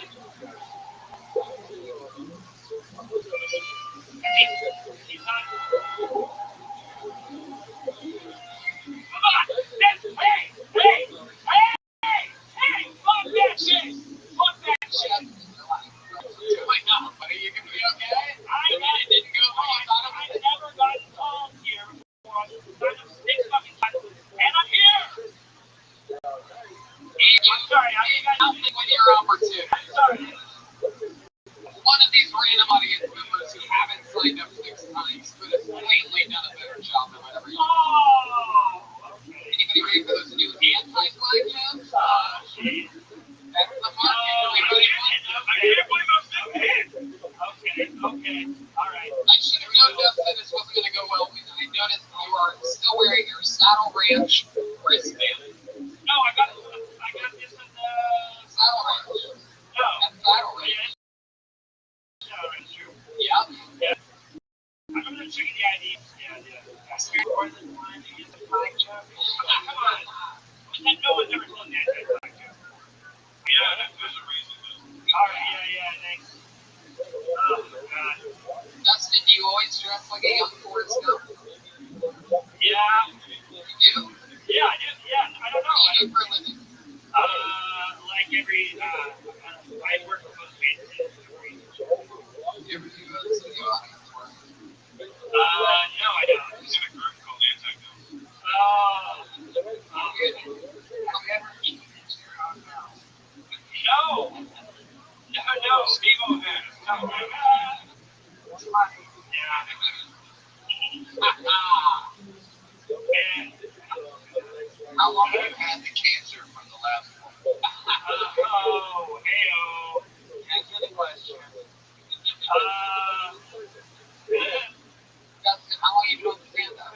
For 4 years. Wow, really? Yeah. 4 years? Yeah, I started 4 years ago. How long's the anti-flag joke been doing? I don't know. Where are you from? Phoenix. How long have you been in LA? For like 3 years. Like, I went back to Phoenix for a little bit.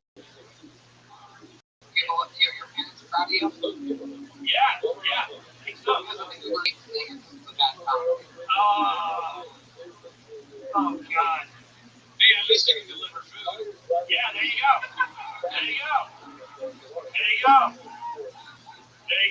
5 stars all the way. 5 stars. Hell yeah. Uber Eats. What's the difference between that and hosting? Nothing. Nothing. Well, I mean, I don't know. It's kind of like the most thing I get out of it. Anti-flag is pro-flag. I don't know. Sorry. Forget that my shit. Used to be in the anti-flag. What are you into now? Play music. You play music?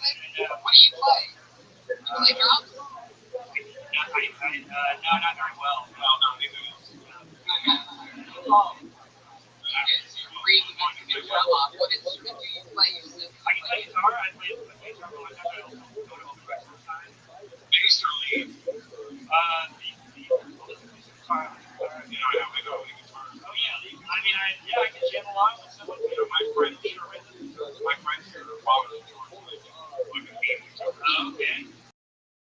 Nice. Yeah. Oh yeah.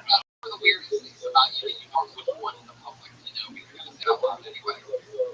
I don't know. What's an embarrassing thing that you do on a daily basis as a part of your routine life? You're like, man, I hope nobody ever finds out about that.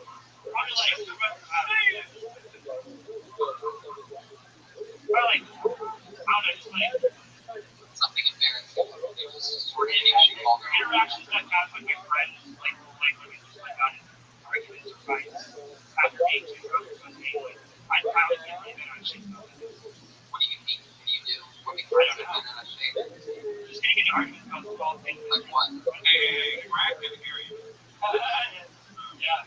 Like what? I don't know, we'll start off, we were arguing about something small and then we'll turn into a big fight. I can't really think of like Starts off with Greg and ends up with Jeremiah.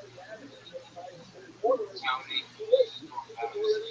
I know that girl right there. I got her Cool story, bro. She's on my bottom. She's Justin. She's anti-Dustin right now. Justin, we're going to let you go. Justin Hadlock, there he goes. We're going to go to the bucket one more time. How about that? Yeah. Dustin thought that we didn't enjoy it. One more minute. Beer hands together for Jerome Tennis, though. Jerome? No, Jerome? Alright, fuck it. Let's end the show. One more? You guys want one more?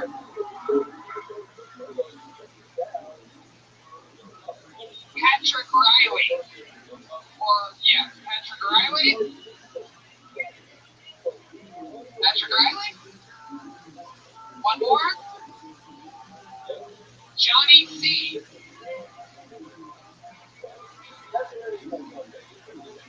I guess a lot of these lazy fucking comedians want to leave before the end. Daniel Vargas?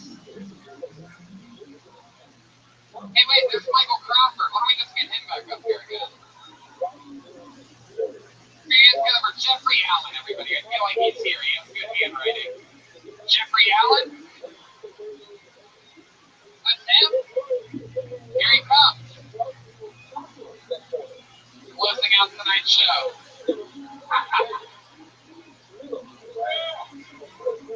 Jeffrey Allen.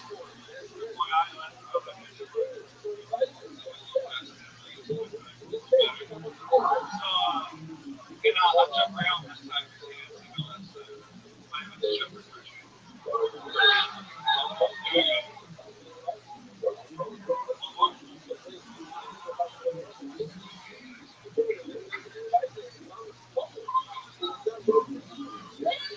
Start talking, you fucking idiot.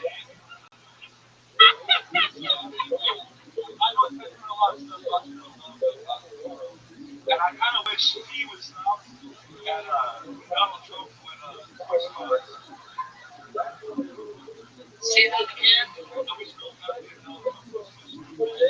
Louder. Louder. Why do you want Bill Cosby and Donald Trump to switch positions?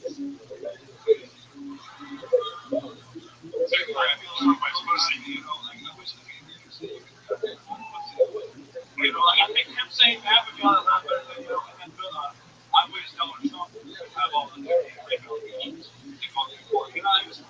That's the look I did. I'm just gonna say, I've never had the entire audience revolt like this before.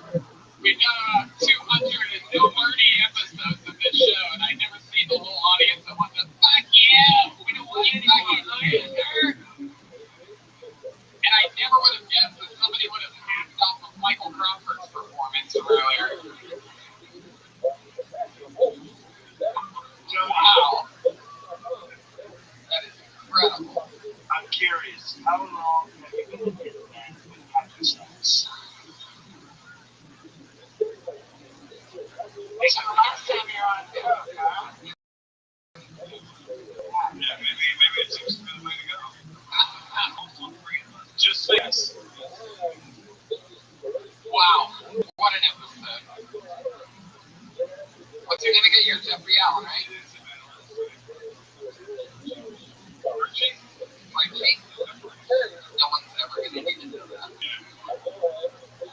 sell fruits at this point. I'm very emotional with doing it tonight. Whoa! Where are you from? What age did you get hit with a titanium baseball bat? No, I know, because it works so well on you. I got an applause break both times. It's incredible. Thank you. You're crazy, Michigan or Hawaii? What part of Michigan? We had a guy here from Detroit earlier. 313. I know what it is. We've all seen the M&M movie. Anything else from Jeffrey Steve before we get out of here?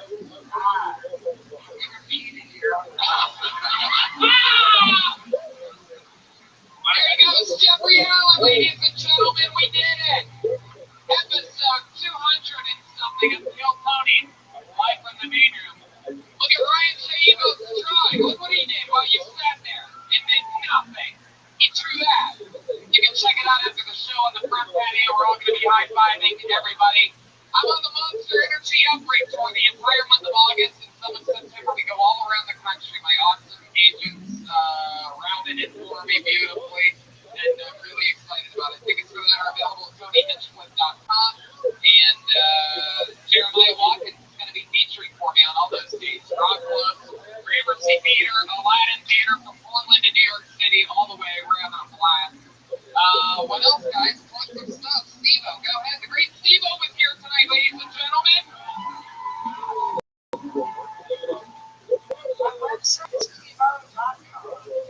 You have a ton of awesome merch and stuff available that I've actually checked it out. I was about to buy a pair of Steve-O sunglasses. I think I'm going to. I'm gonna buy it, Steve. We're gonna buy it. Thank you so much, Steve-O, and thanks for coming on. So fun. It's incredible that someone who I love for shoving stuff up his butt is as truly as funny as you are. It is surprising. Thank you. From your asshole to your brain, you're just very impressive. Russell Peters, ladies and gentlemen, one of the greatest comedians in the world. Just one of the few people to be on Kill Tony and the Forbes list. What's up, Russell? What are you guys coming up? See, we were just left next week, and then Caroline's in New York in August. I'm working on my new act right now, so the new tour will start in January. It's called Deported, and until then, I'll be in clubs all around America working on my act. Do you know what part of August you're at the Gramercy exactly? No, I always hear you at the Gramercy. Yeah, Caroline? Yeah. Yeah, they're the weekend at the record Mayweather place. So that's when we're there. You should maybe come to a pop in the Gramercy or hang out with us or something. I'm there Wednesday to Saturday. It's sold out, but I'm looking at anyway. Yeah, we're doing the same thing. Jeremiah's going to be able to come date, so we got to and Jamar, I got to get both of them. I had to knock them off with no home days. The great Brad Williams, everybody. Tyrion motherfucking Lannister. Right. Williams, yeah, just an interesting fact about Brad Williams. He plays the clubs that came under the table. Carry on. Thank you guys for having me. Please check out my podcast, the About Last Night podcast. All three of you have been guests on that podcast. And yes, go to redwings.com. See me live in a city near you. Right. Make some noise for the great Mother of Dragons, Jeremiah Watkins. Jeremiah's got everything going on. Go ahead, Jeremiah. Jeremiah stand up, see me on the Tony Hinchcliffe Los Angeles Green Tour, and also catch me in Montreal in my show Stand Up Above next week, July 25th and 26th at the Catacombs. The article, Jeremiah Watkins, part of everything. Patty Reagan's on Twitter at Patty Reagan. Yeah, Russell. I was just going to say, Jeremiah Watkins is at the anti-flag reunion tour. You have the actual dragon back there, the bass player, Jeremiah. You want to bring it home? Chris Dillon at Chroma Chris on Instagram, at the Chroma Chris on Twitter. Joel Jimenez. Hey, I want to give a shout out to Wayne Harris from Brooklyn. Kill Tony kind of going through some rough times. Want to send him love from the squad, guys. Let's give him a big round of applause. That's right. I'm mostly sorry. He's at Mostly Sorry on Twitter. I'm Tony Hinchcliffe, Brian Redband. He'll be in Toronto next week, and then next month, Minnesota and Edmonton. Live out in Toronto. 27th, 28th.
to a game room.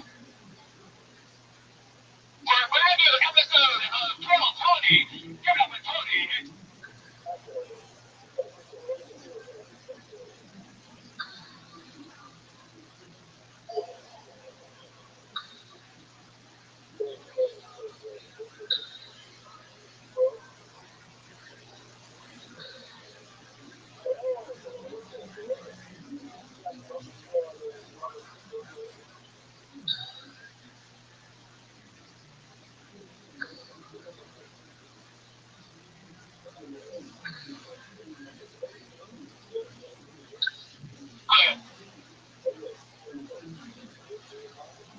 Hi, everybody. How are you? Good evening. Welcome. Make some fucking noise. It's Monday night. And you're at the #1 comedy club in the world. You guys excited? I know I am. Brian Redman is here to my left, everybody. That's the guy that talked first. On sound effects all night, we have the house artist, Ryan J. Evelt, is in the motherfucking building. He's the artist that draws all the Kilkenny posters, all the prints. Those are all available at RyanJEvelt.com. He's drawing tonight's episode while you all sit there enjoying yourselves, drinking, having fun. He's literally working the entire time, making impressions. All of the episodes that he's drawn are available. Wow, he's actually up wearing his new shirt he drew. He's wearing him tonight. You talked about listeners, he's wearing a shirt that he drew. And for those of you in-house that are sitting behind him in a place where you definitely can't see his shirt. But if you check him out later, if you look at the artist, perhaps out on the street, maybe on his walk to his car or something like that, and you see his shirt, you'll know that it's the shirt the Redman is talking about.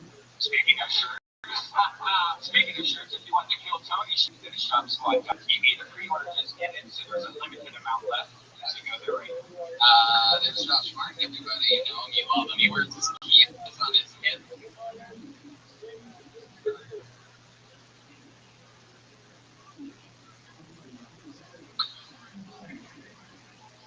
One of my biggest pet peeves in the world. He's still wearing that key.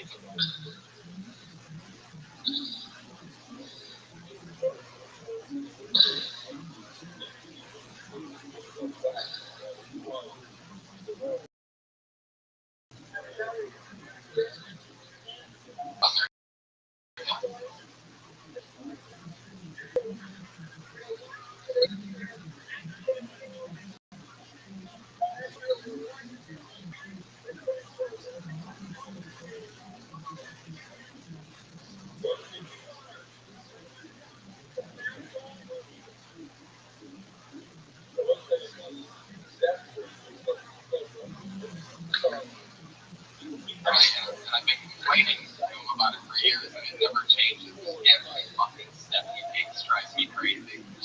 Janitors molest a lot of people too. So, like, if you're a kid, sure, yeah, they do that. But it seems like some dog with bells or something. Something and he just walking around. A lot of stars in the audience. Brian, I'm going to mention something to you. Did you know that Kilkenny is supported by Casper? Oh, what's Casper? The mattress that offers an obsessively engineered mattress at a shockingly fair price. But you know what's happening.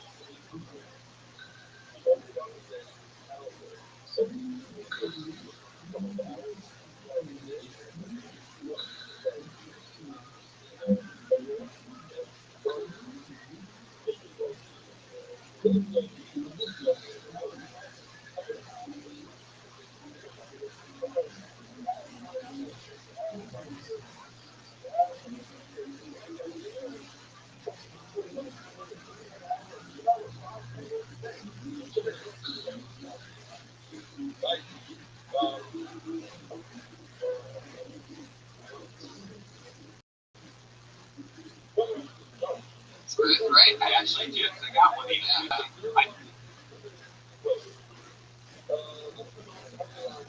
Ordered it, and a couple days later, there was a box on my front door. It wasn't that heavy. I got the biggest one, and it was 90 pounds, and my girlfriend easily moved it into the bedroom for me. And I opened it up, and it just unfolded and it expanded into this crazy mattress. Pretty big, right? With over 20,000 reviews on Casper, Amazon, and Google, with an average of 4.8 stars. And Mattresses feature supportive memory foam for an award-winning sleep surface. It's got just the right sink and just the right balance. Free shipping and returns to the U.S. and Canada. You can try sleeping on a Casper for 100 nights risk-free. If you don't love it, they'll pick it up and refund everything. It's a win-win situation. Mattresses are designed, developed, and assembled. Anyone want to guess? USA. Except the brown part. Special offer to listeners of Kiltony listeners, get $50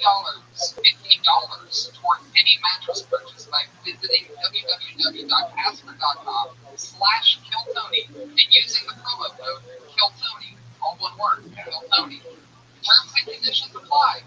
Who's ready to get a Casper mattress? Come on. Tonight, huh? I think a lot of people are. You know what I love about this show is the band. We have a band every single week. They always do something different. We commit to a character throughout the episode. This week's no different. Make some noise. Guest first. Oh, okay. Well, then we'll do guest first. Who loves comedy? You know, I do. Every week, two of the funniest comedians in the world on this show. This week's no different. Make some noise for Broody Stevens and Stephen Kramer Glickman. Stephen, Broody, Stephen, and Stephen Kramer Glickman. Movie stars, comedians and movie stars, television stars. Glickman from The Big Rush, Broody from Chelsea Lately, Glickman from The Storks, Broody from The Hangover. Movie star, comedian, friends of mine, likable characters. Welcome back, guys. You both done the show. You both done the show a few times. Broody, how you feeling? I feel great. I took a lot of men. I had tacos and Bernie's, and Bernie brings some awesome entertainment. We have fun and a lot of great comedians and awesome audience. I love it when there's nothing I love more than when my guests tell me that they took a sliver of their bipolar medication. That would be the Oh, that's just more anxiety. Klonopin is anxiety, and Lamictal is mania. Well, come on, guys. Who's ready for Kiltony Mania tonight? Let's ride the wave of mania tonight. Throughout the Lamictal, not high backstage, run out magnets. Let's go. You do have magnets. You play drums sometimes, Broody, right? Yeah, I house drummer in the guitar center. I love it. Well, we have a band too. Make some noise, ladies and gentlemen, for the Kiltony Band. It is Pat Reagan, Joel Jimenez, and a bass player, whose name I always forget, like a real dickhead. So much talent.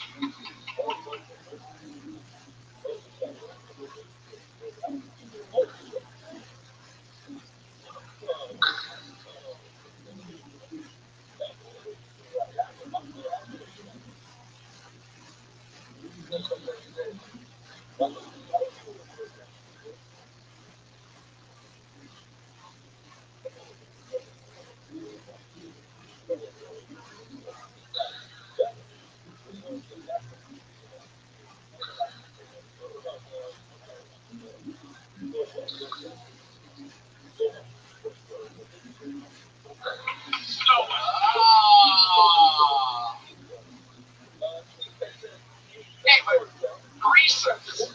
I'm a greaser. That's Bobby, and that's Bobby. I'm a greaser. Get it? Hey, it's a bunch of greasers. You're gonna have to commit to that for the next hour and a half. Welcome, guys. Hey, Tony. Yeah. I don't know much about the internet, seeing as I'm a greaser from the 50s. However, I got something to plug. we got, I did me and this guy, Johnny Watkins. Don't you mean Jeremiah? Yeah, and then my boy Bobby Jimenez. Joel Jimenez. Yeah, we did a video with me and my mom. Yeah, I saw it today. I relocated it. Yeah, it's called, Well, you're not gonna like this. Yeah. You can find it online, so check it out. It's a fun video, less surprising. And from the 50s, I was lame. I don't know what the internet is. And it's true what he's saying. His mom is in it, and that is his real mom. The woman playing Pat Reagan's mom is his real mom. I feel like it makes it a lot funnier when you know that. That's amazing. I'm sure it'll get tens of views. She kills it. Like the mom was, that's the mom. Mel Steiner. The poster. God. He's collab. No. Fake me. It's okay. Positive. Okay. I should be getting in trouble.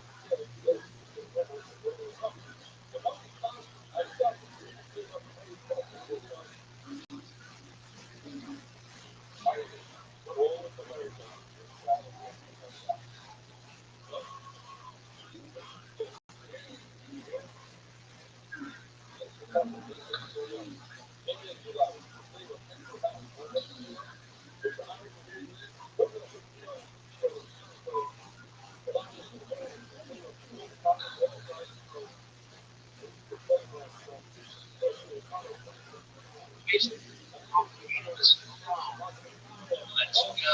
You heard that over there? Canadian perspective. We are in it to win it. Also, before we start, I forgot to mention, I'm on tour the entire month of August, all the way to the middle of September, the Monster of Energy Outbreak Tour. It's going to be crazy. Jeremiah's coming with me. He's featuring for me at all these crazy rock venues and theaters all around the United States of America. I mean, everywhere around America. So please, if you live anywhere out there, you podcast listeners, look it up at TonyNicholas.com, get tickets, come out. You know what I found out? The night that I was at the Gramercy Theater in New York City, Chappelle's performing around the corner at Radio City Music Hall, and Floyd Mayweather is fighting Conor McGregor on the same Saturday night that I have. I had to film. My agents are like, hey, good luck, buddy. It's a big one. You got the Gramercy Theater, New York City, August 26th. And then Floyd Mayweather and Conor McGregor, they need it. Yeah. Are you doing like a tour bus from city to city, or are you flying? We're flying.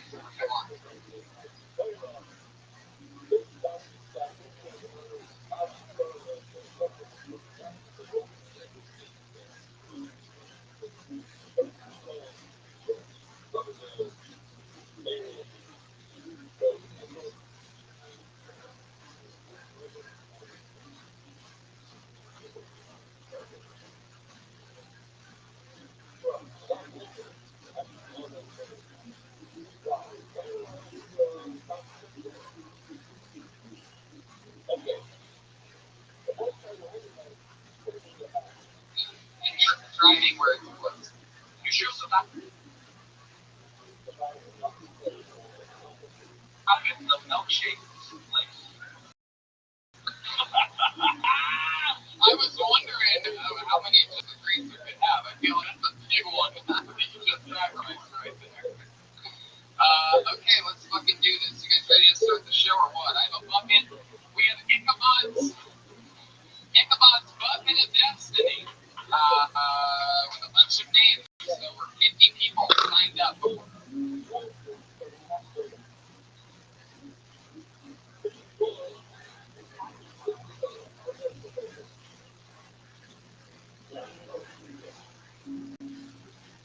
the show, for the opportunity.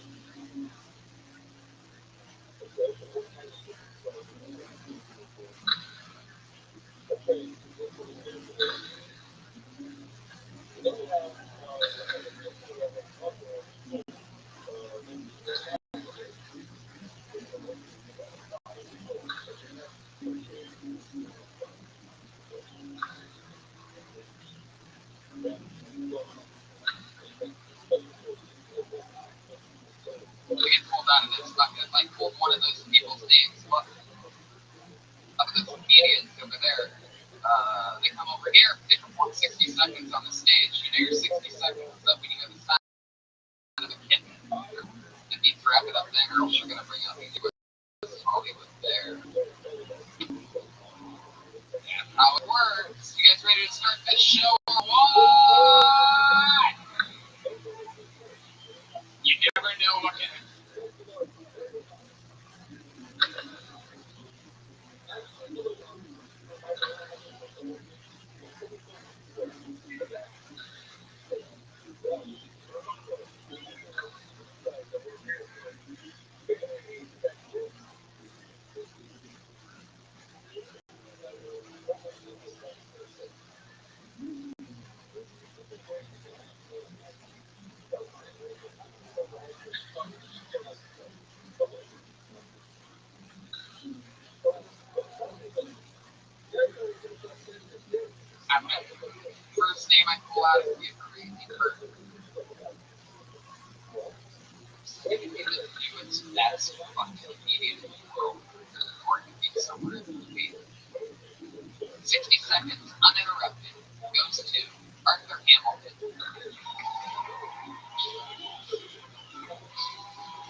My job at the case is always put out.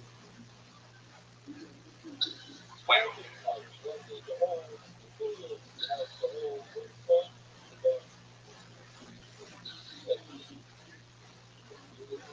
so we got in real easy. And it was really easy.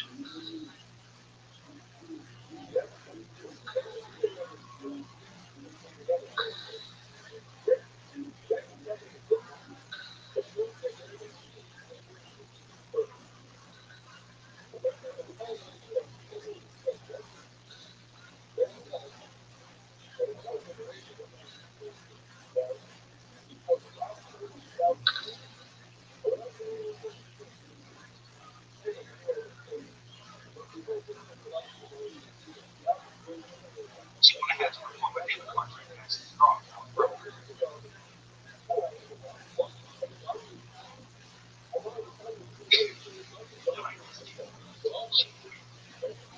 But it was always a transaction that I actually did ship you down.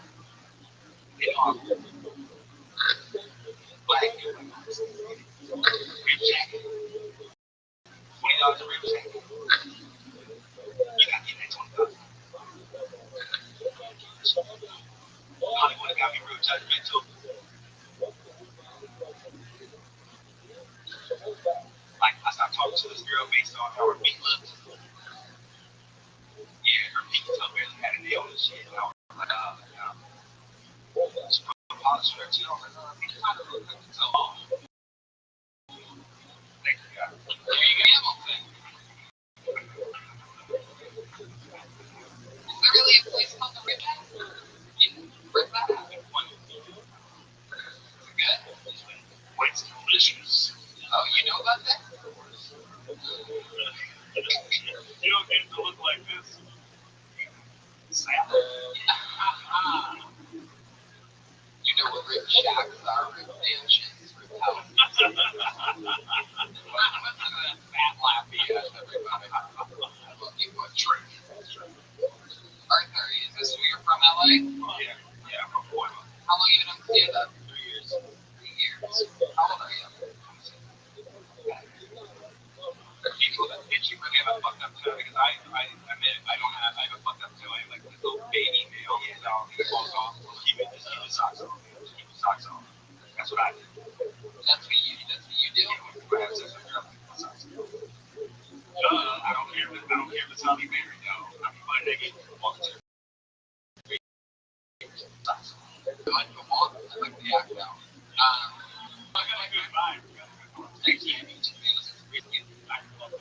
I think the best friends. You like basketball? Do you like basketball? These socks? That's racist. You mentioned socks. You like basketball? Wow. Yay! Wow.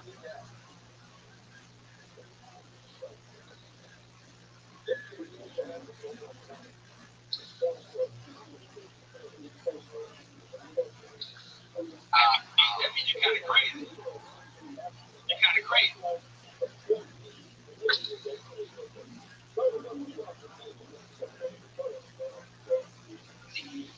That's good. You get rebounds. So when we play pickup, you're going to be on my team. Me, What do you do for a living? I work at a fucking art. Service work. As a what? As a service worker. So we sell RVs and we also repair. I'm the talk to you. How long have you been working in the RV? Since November. The homeboy got me the job, so I'll tell you what, the worst jobs, I'm not saying this stuff.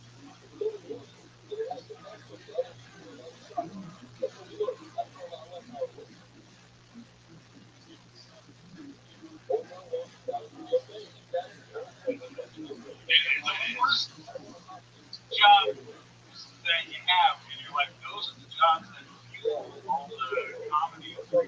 Yes, you damn right. So talk about that shit as much as you can on stage, because we'll find, I mean, like, so much of my stand-up was based on the fact that I got fired from the Shark Image. You You know, there's so much there. But you can be positive about it. I work in comment. They sold t-shirts. You have supersonics, you take a job where you get to talk. I was a tour guide at Radio City Music Hall. I was responsible for the comedy cellar. Never got passed. I was intimidated by Mitzi. Not Mitzi, Misty, whatever. But the deal is, public speaking matters. You know, it's like having a job. You know, everyone says they want to complain about it. You say have a cool job and doing something, you can be negative too, but it's funny to be positive.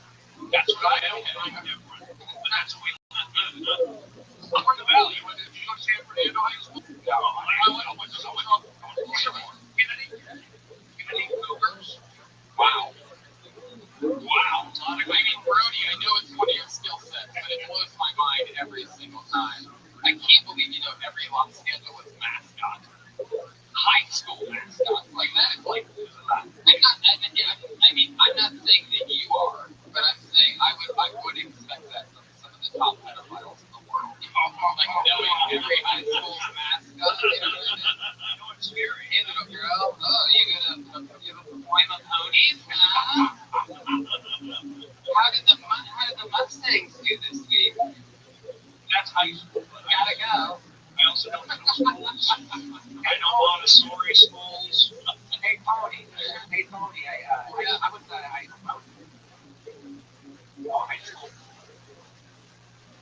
Well, Riverwalk High. Yeah, and we had a mascot.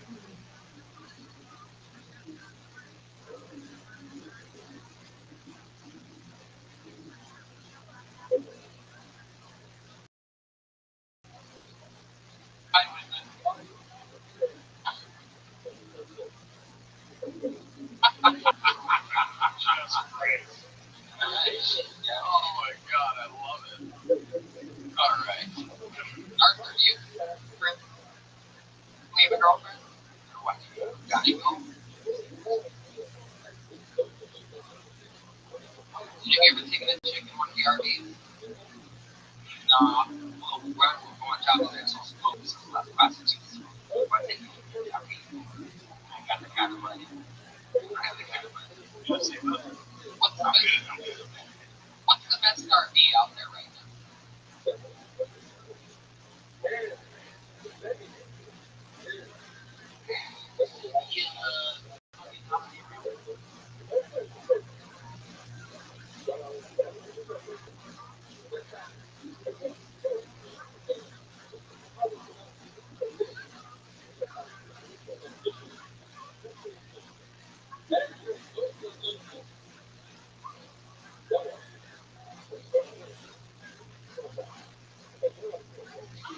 How many, if I were to get one of those, how many cats?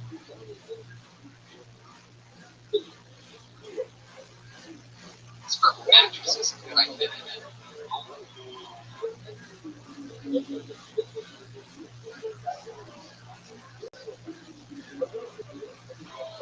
Dang.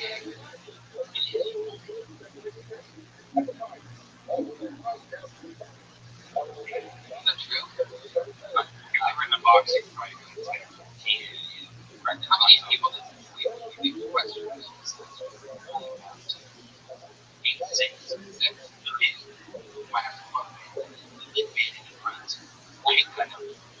You live in you work in a RV, you work here? Yeah. I'm a service writer. Okay, so you can do, I saw an RV.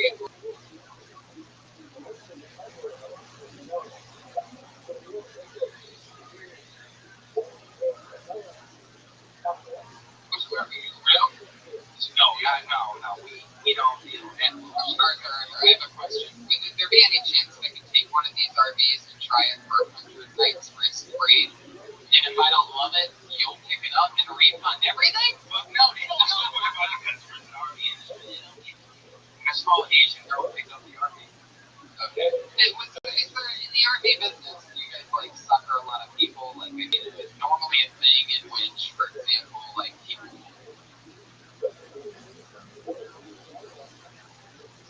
And they want to take a family.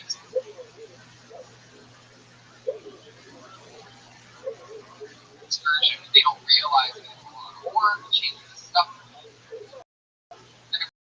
Thing with you getting after a while. Oh, yes. How does that normally sound like or feel like to you? I sleep 30 hours.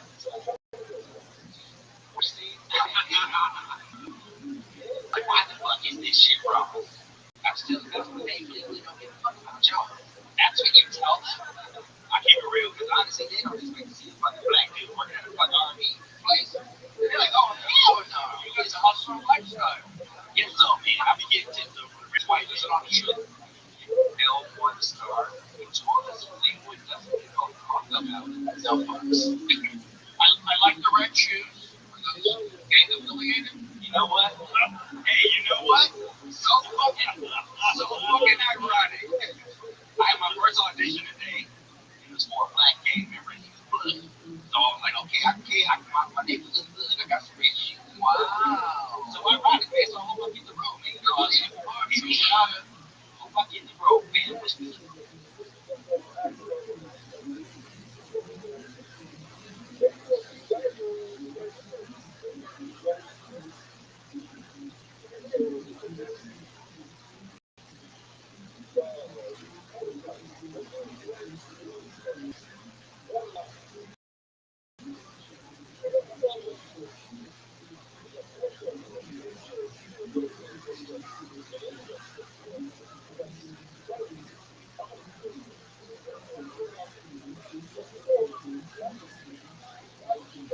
I did it, friend. What was it for?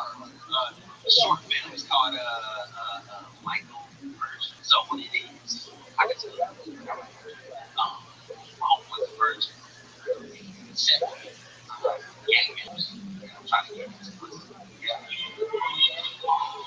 Oh, no. Not ass, not booty hole. Pussy. Okay?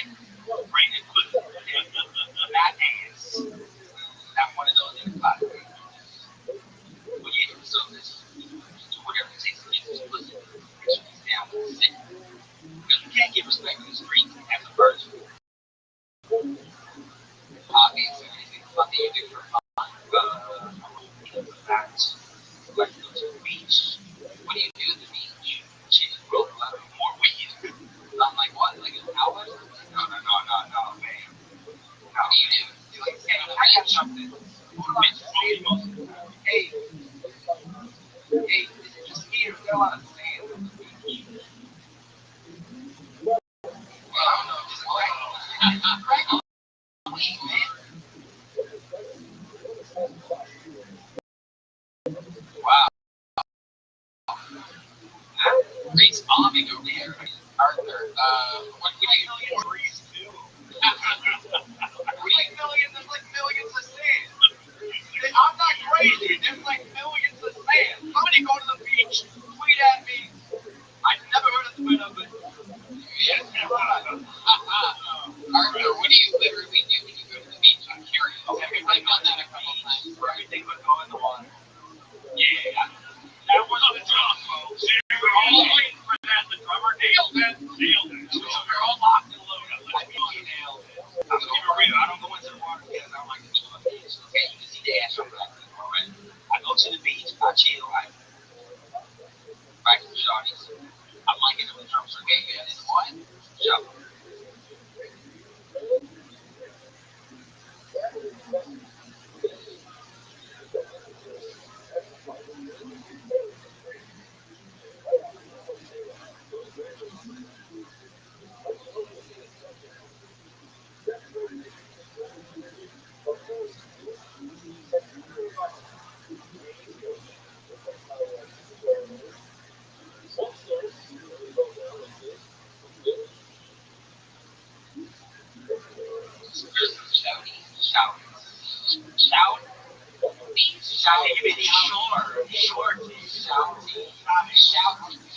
Shout. Shout.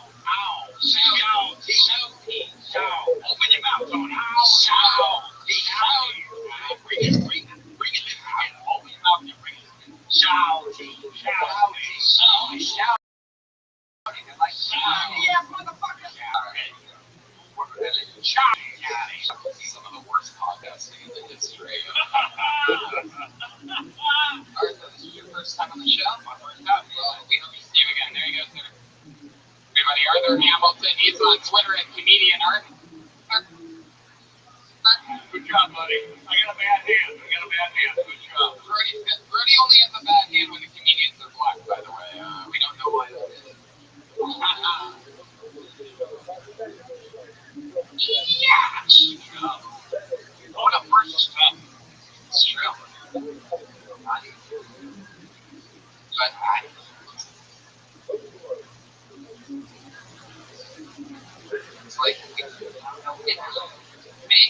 number. Am I right? Put your hands together for Ian Amayo. Ian Amayo. Just two people. Is that Arthur again?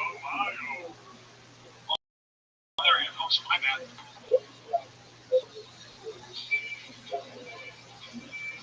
Make some noise for Ian Amayo, everybody. Come on, we're just getting started. Ian Amayo.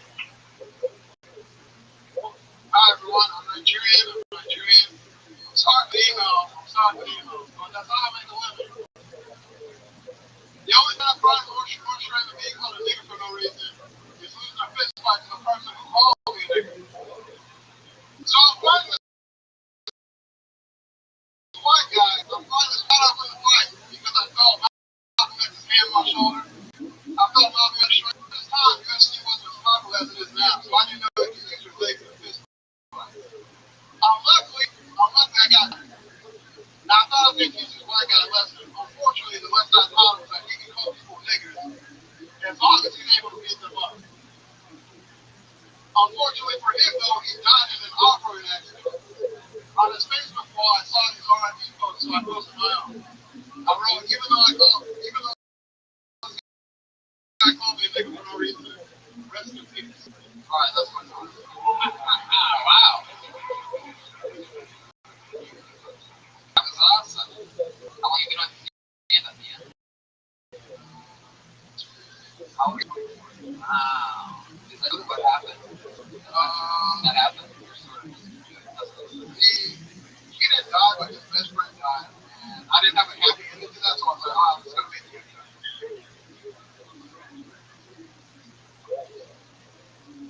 I like that. I love that. Okay. When you say you died in an off-road accident? These guys died in an off-road accident. His best friend died in an off-road. I made it so that Right. One little, I would definitely change the car or whatever because it doesn't have to do with it. I don't think maybe it's just me, but I didn't get off-road accident. No, I didn't hear that. But I was taking a second trying to think what an operating accident.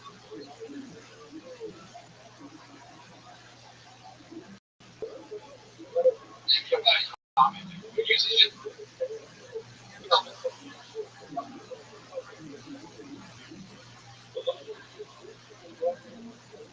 Oh yeah, car.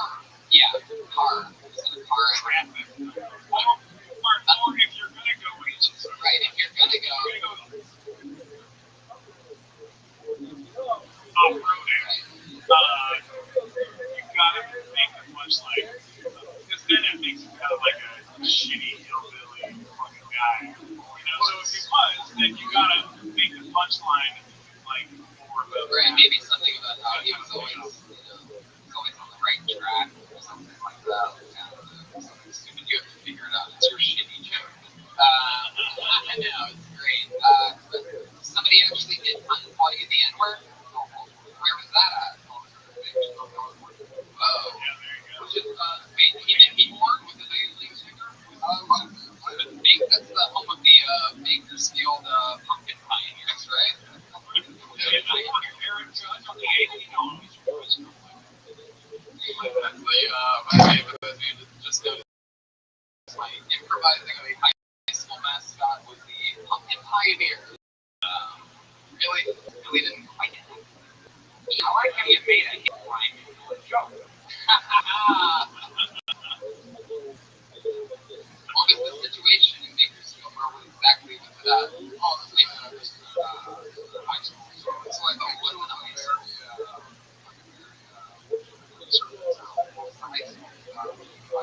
Ridgefield.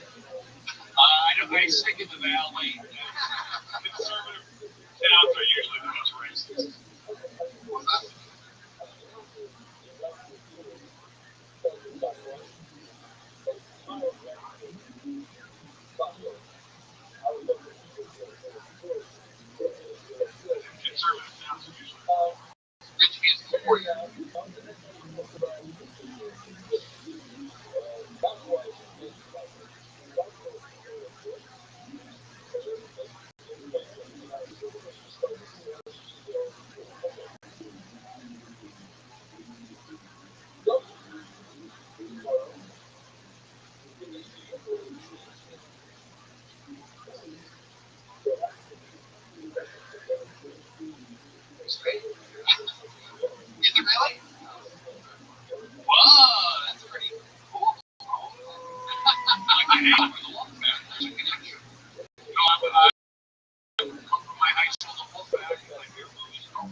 That's a lot of stuff. You got a stamp of approval. That's true. And you should definitely do it because we already have really, really good delivery. Yeah. So you don't say go postal. Better laugh or I'll go postal. I do it lickety split. Wait, that didn't have anything to do with the post office. Did they have the post office? Wait, all right. When you were growing up in Bakersfield?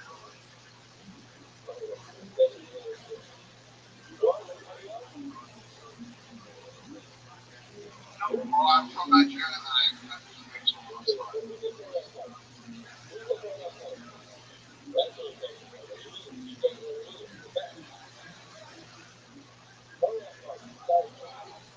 From Nigeria?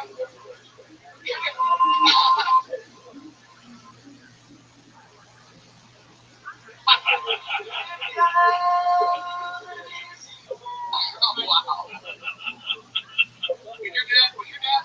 Did he play basketball for the Rockets? Did he watch one?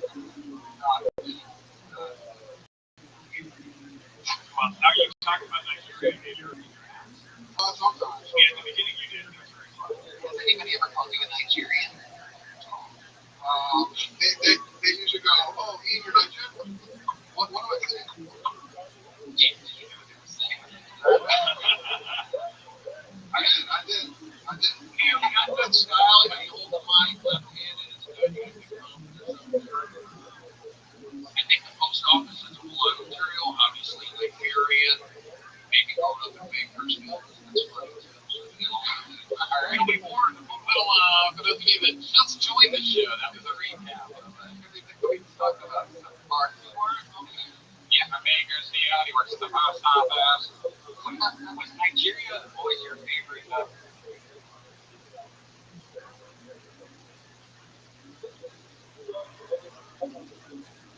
place as a kid on the road?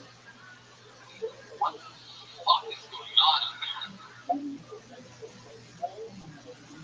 Hey, I got a question. Ian, what is the problem with, what did your house look like? What did the hospital look like? How long were you in Nigeria for? Was the mosquito fence? Nigeria for 5 years. In school, when they went to school, we went to school while I was horrible. Oh, yeah, that must have been.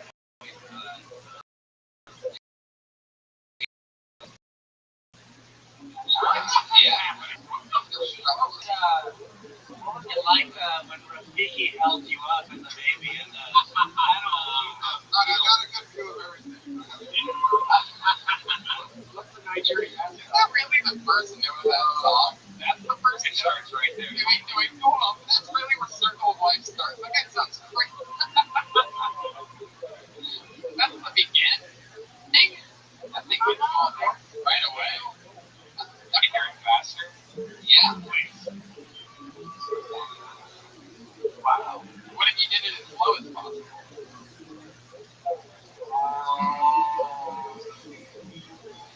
Alright. In Bakersfield, when you're growing up, how many other black people?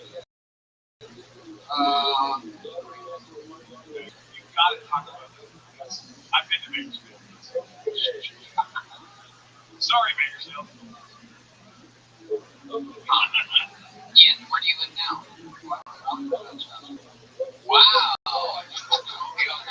You did? Yeah. You built a video. Oh, yeah? Did a solo scene on the yoga mat. There you go. Got to do a half joke. Half to get back. They're already there. You guys having fun out there? Yes, they are. Look at these guys. Pushing, yes. Couples, disposable income. Ian, what's your love life like? How long has that been for? Wow. About much? Let's go to are you on any of the dating apps or anything like that? How'd that work out for you? So what kind of white chicks are you? You're not it doesn't sound like you're into much, man. You, well, I don't know. What are you into your favorite thing? Oh, wait a second. We have a call coming in. Everybody, the great Jeremiah Watkins is calling in from Montreal, everybody. Make some noise for Jeremiah. Here he is. What's up, buddy?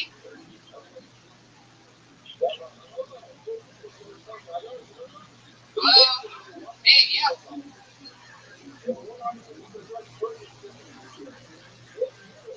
We can hear you. Hi, Jeremiah.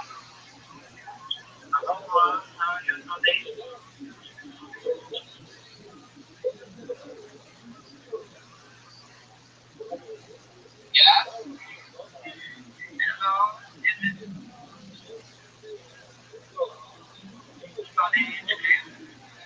Yep, yes, it is.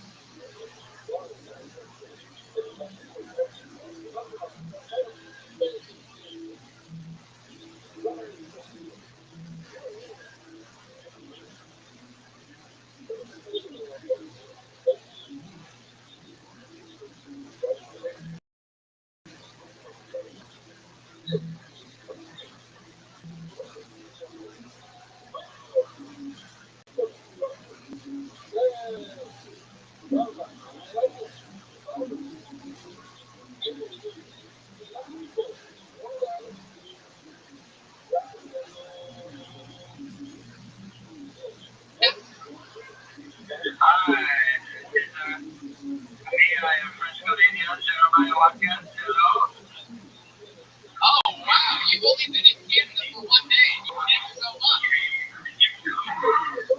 It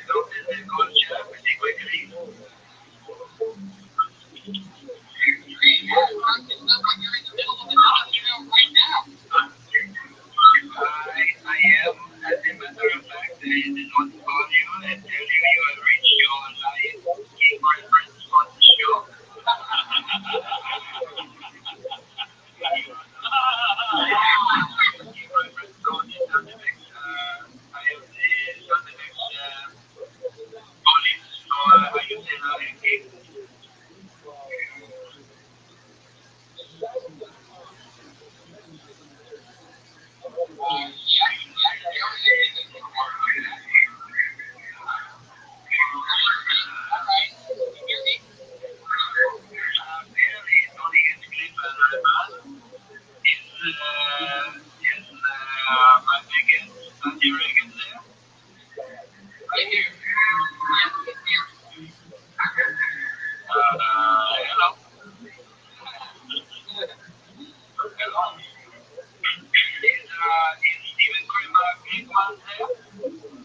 Yes, I am. Hello, Jeremiah.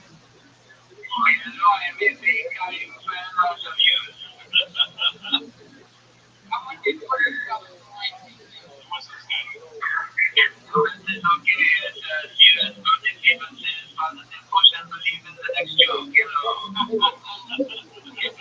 Yeah, we're doing voices.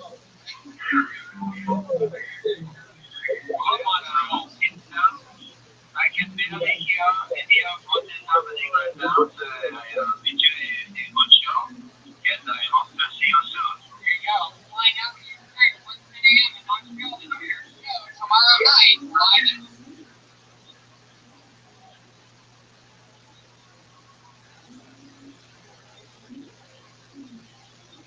Montreal to stand up on the spot. That's where he is, Montreal.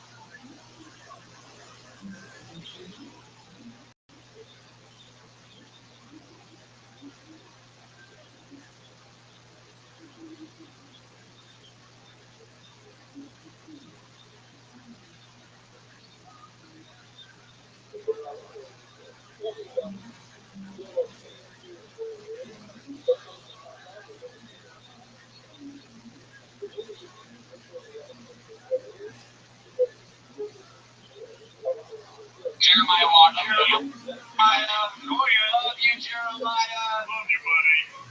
He's got 2 shows for those of you listening live in Montreal. Get tickets right now to stand up on the spot. It's Jeremiah's show. You know who Jeremiah is.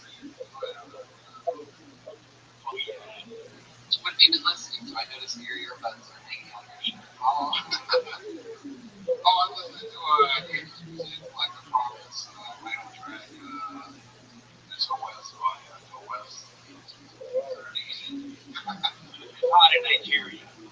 If you, this is interesting. You ever been on a date? What do you think it is? On hair? The most recent date you went on, what was that like? Yeah, what did you do? Did you go to a movie on the first date?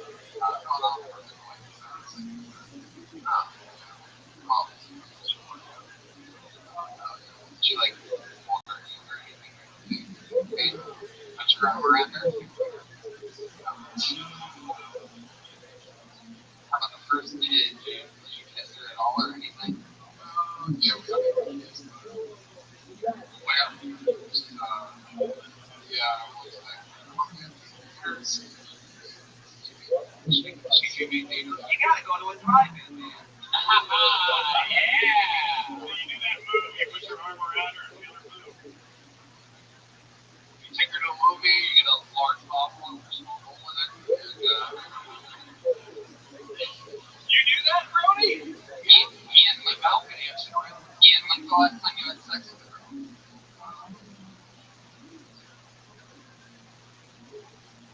It's okay. Don't worry about it. 4 months ago? 4 months ago? Okay.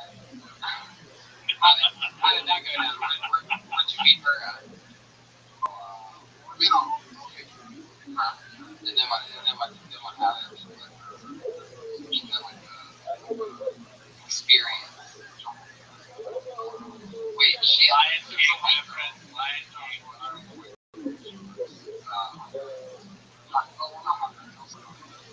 really? Same thing. Are you hot? You didn't took it. I mean, you use your time. She's from El Salvador. So you were dating my daughter who was 13. That's all. God. I respect that. So she wanted to hook up with you. She knew you were black. And she's like, I want to hook up with a black guy. Are you down? And you're like, am I down? I'm from Nigeria. Let's do this shit. She comes over to your place. What was that like? What was the scene?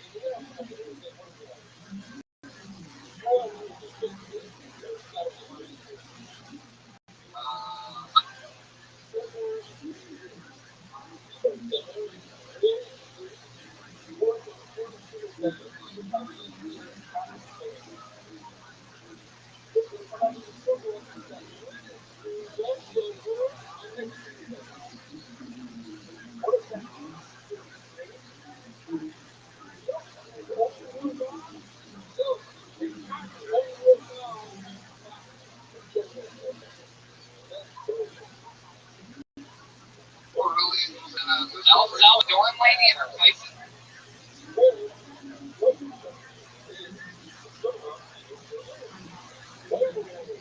Sturdy, that's nuts. Felt like you had a little. I don't get it, but it worked. It was cleaner now. What was dirty about it? Do you remember anything specific on playing around everywhere? I mean, my version of clean is like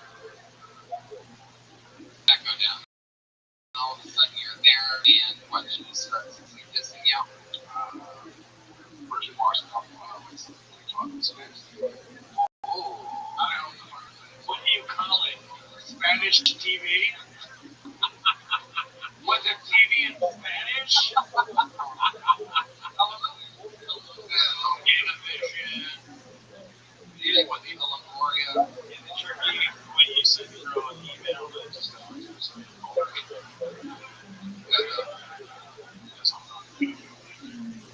No, I get it. You got good attitude. You just sat there watching Spanish TV. And then what happened?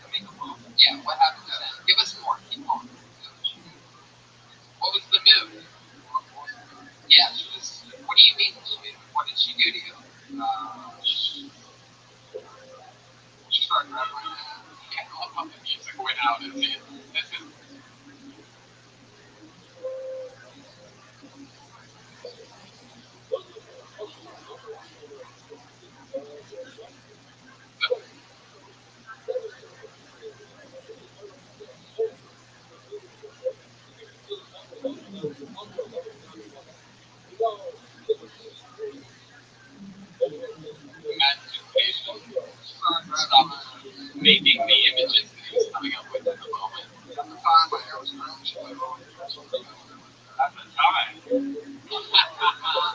Early now. Ian, are you like sports at all? We're trying to get something out of it. Yeah, we're trying to get a date out of it. Okay. I'll give you my J-Day passport. Meet my sister and take them home. So she talks about your curly hair. You watch Spanish television. And what happens? All the one. Yeah, everything comes on at once. And you guys like talk about it, and you're like, yeah, it was fun. After some. duh. Where's with that? So all of a sudden you're both naked, and what do? Your first move is now. What? Rest of breath. And then what?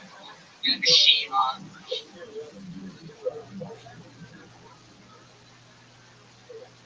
He reciprocates.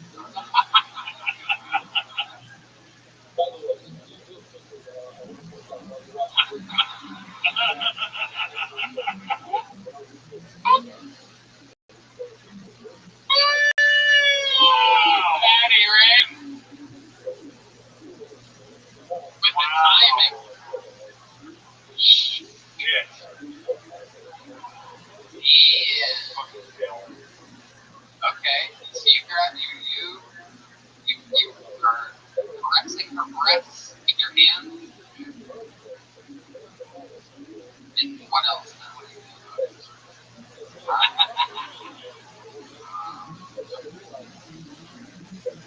Oh, yeah. Oh, I like that.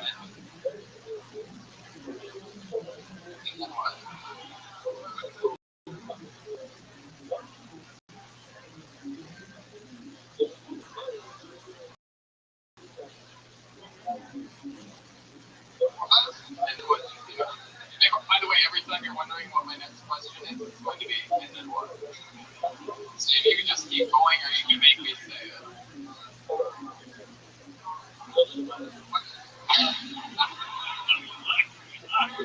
Perfect. There he goes, everybody. Ian Amaya. I put my dick in her.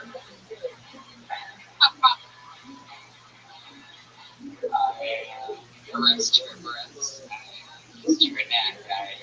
She was physical. I'm gonna put my dick in her. Really cute. That's a good move. This is interesting for your hands. Tierney Michon, not cool enough. Tierney Michon, not cool enough? Michon. Bring a motherfucking heat. Tierney Michon. Again. Tierney Michon. A walk? Run. Must be windy. Your hands go for Tierney one more time. When I was 15 years old, I had my hair. She had this long, beautiful hair. It was short-lived because I got really sick of my dad being the whole weekend.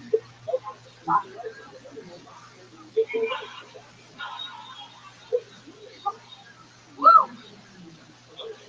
We're really close now. It took about 10 years. He kissed me on the lips the day he got married because clearly he didn't want that divorce. And I had to just play it cool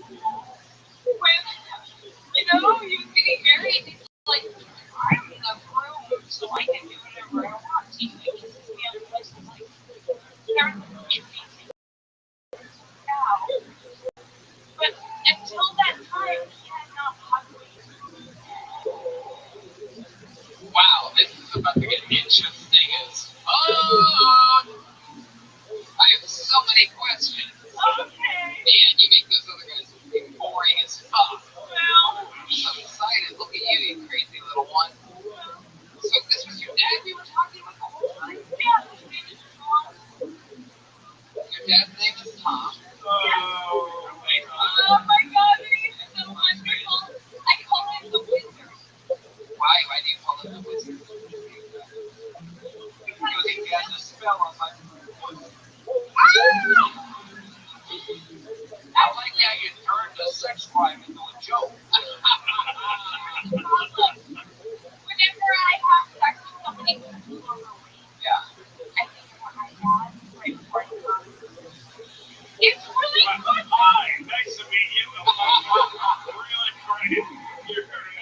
Minnesota kid that you're fucking? Is your real father or stepfather? What is the truth? Why does she dance every time you play it? She's running over Minnesota. What? All of America. Oh my God. No, I can't help it. Can't help what? I wish you could. How long have you lived in Los Angeles? 4 years. What do you do? Well,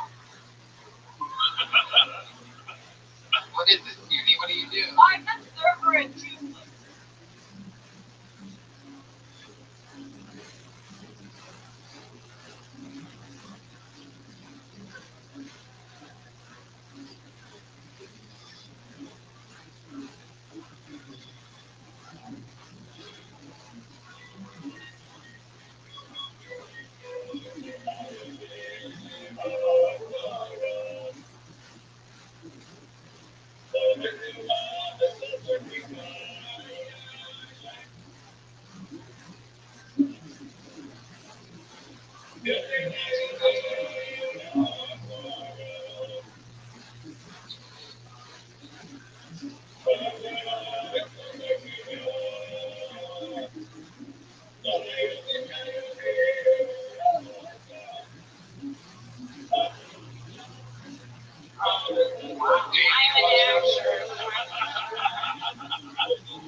You are a server in 2 restaurants? Are they, let me ask you this, are they 2 private establishments or are they 2 chains? Jesus Christ. You know what? You wouldn't know. You don't have any tweets. If a future him and I was a shut Judy. You wouldn't know it if the future hit butted you right between your fucking eyes. Hey, you're really complicated. I really sure it's I don't know what you're saying. nothing to talk with. It's nothing to talk with. So, what are the 2 restaurants that you work at? One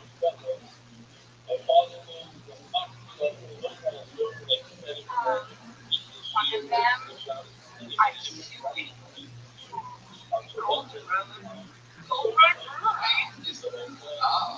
Is that on the way to the, I don't think I'm allowed to say that. I think my lawyer right now would be like, I'm like, I got drunk and told everybody that I'm doing Golden Road because of sexual harassment. we're gonna call your lawyer. We're gonna call My second lawyer's like, what did you do? What you do on stage, it does not affect the rest of your life. Sure. Just fact. Cool. Fact. Just ask Kramer. Besides, I work at Golden Road.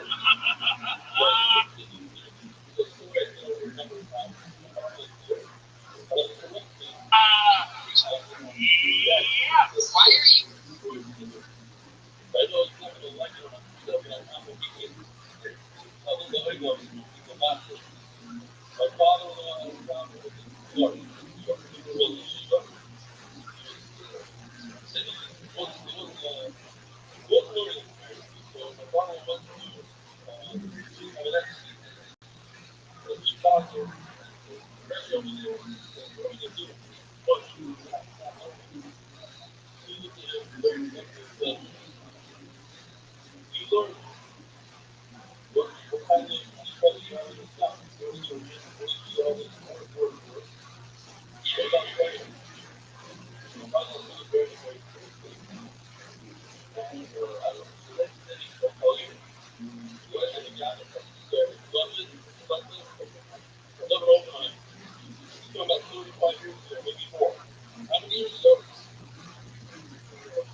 audience.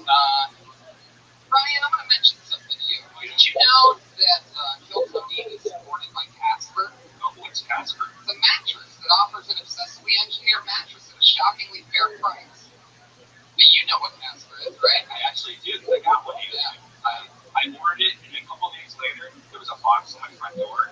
It wasn't that heavy. I got the biggest one. I think it was 90 pounds. And my girlfriend, they moved it into the bedroom for me. And I opened it up, and it just unfolded, and like it almost expanded into this crazy mattress.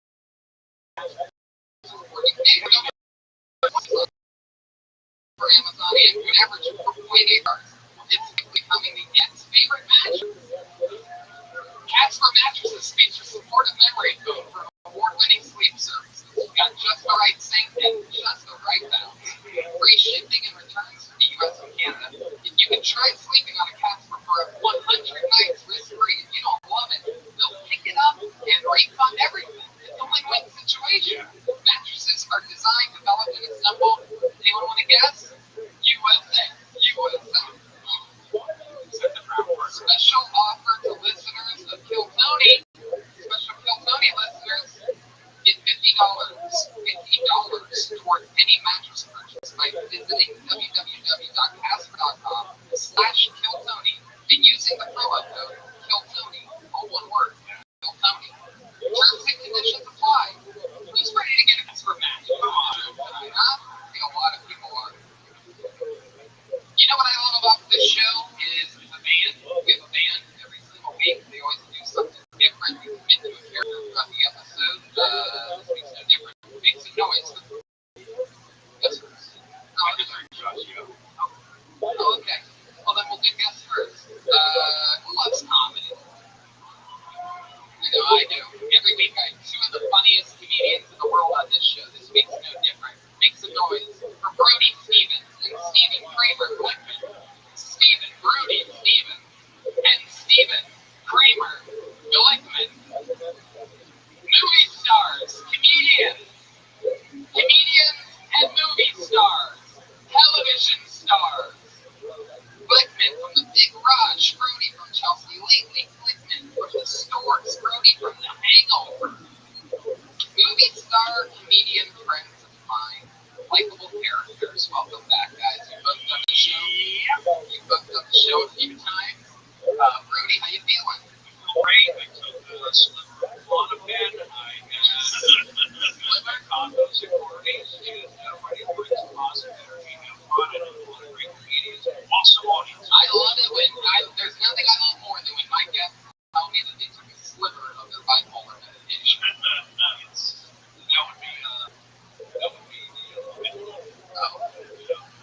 That's just more for the anxiety. Klonopin is anxiety, and look at all this mania. Oh, come on, guys. I know. Who's ready for Kill Tony Mania tonight? Let's ride the wave of mania tonight. Throw out the Lamictal, not high backstage. Throw out magnets. Let's go. You can do that, magnet. You play drums sometimes, Brody, right? Yeah, Well, we have a band too. Make some, ladies and gentlemen, for the Kill Tony, and it is Reagan, Joe Jimenez, and the bass player, whose name I always forget, like a real dickhead. so much talent. So much Hey, but greasers. I'm a greaser. That's Tommy and that's Bobby. We're greasers. Get it? Hey, it's a bunch of greasers. We're gonna have to commit to that for the next hour and a half. Welcome, guys. Hey, Tony. Yeah. I don't know much about the internet. Seeing as I'm a greaser from the 50s. However, I got something to plug. We had this guy, Johnny Watkins. Don't you meet Jeremiah? Yeah, and then my boy Bobby Jimenez. Joel Jimenez. Yeah, we did a video with and my mom. Yeah, I saw it today. I retweeted it. Reagan. Yeah.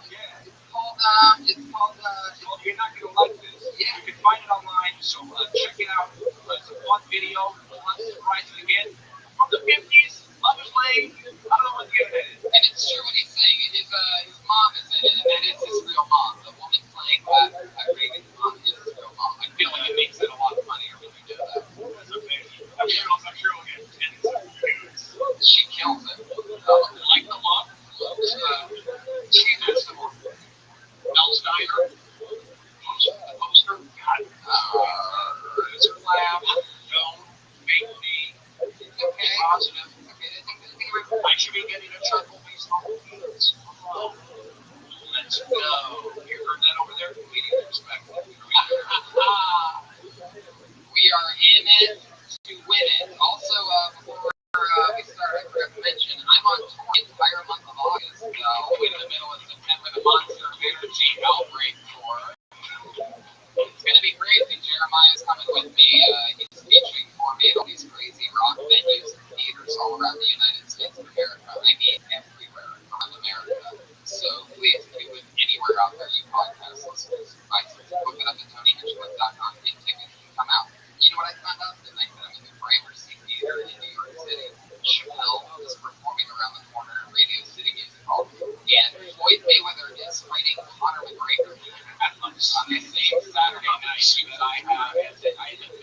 works. You guys ready to start the show or what? I know what can happen.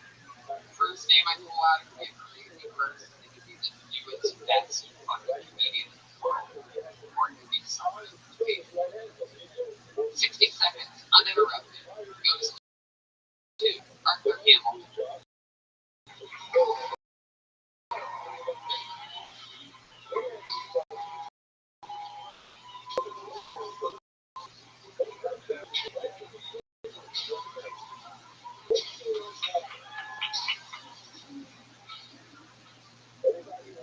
What up, y'all? What you guys want to make the night, baby? It was still like that baby.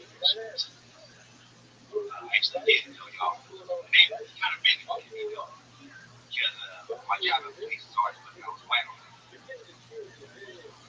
So it got me in real easy and shit. And it always made it easier too when I had to report my neighbor car transactions wrong.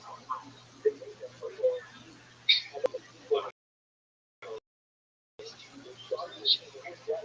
it was always an actually did this shit. You know, all black people. Rip check. You know, it's a rip check. You got to get that. Like, what got me real judgmental? Like, I stopped talking to this girl based on how her feet looked. Yeah, her feet really had a nail on the shit. And I was like, she put polish on her toe. I was like, bitch, you might as well cut your toe off. There you go, Arthur Hamilton. Is there really a place called the Rib Shack? Where's that? It's good. It's delicious. Oh, you know about that? You don't get to look like this. Yeah. You know where Rib Shacks are, Rib Mansions, Rib House. Listen to that fat laugh he has, everybody. Well, you put truth. Arthur, is this who you're from, LA? Yeah. How long you been in Canada? 3 years. 3 years. How old are you? You really have a fucked up toe because I admit it, I have a fucked up toe. I have like this little baby nail. So also keep the socks on. Keep the socks on. That's what I do. That's what you do. I have some socks on. I don't care if it's on the baby though. Every Monday we walk to the beach with socks on. I like the walk. I like the act out. I got a good vibe. Thanks, baby. It is great to get you. I love that. You like basketball? That's racist. You mentioned socks. You like basketball? Yay! Wow. I mean, you got it crazy. That's cool. You can get rebounds. So when we play pickup, you're gonna be on my team. Okay, What do you do for a living? I'm ready to play art. Service work. In the what? Service work. So we sell our fees. We also occasionally talk to you. How long you been working in the R&D? Since November. The homeboy got me the job, so I'll tell you what, the worst jobs, I'm not saying the worst jobs that you have, you're like, those are the jobs that fuel all the comedy and creativity. Yes, you damn right. So talk about that shit as much as you can on stage. It's fine. I mean, like, so much of my stand-up was based on the fact that I fired from the shark image, you know, and from Bloodlines. You know, there's so much there. But you can be positive about it. I work your job on it.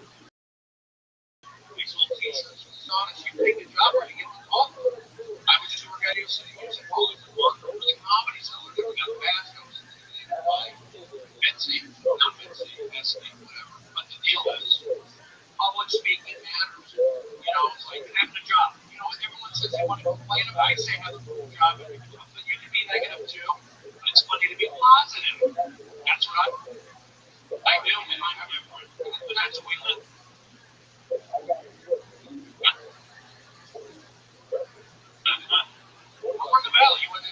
San Fernando High School? No. I went to Kennedy Cougars. Wow.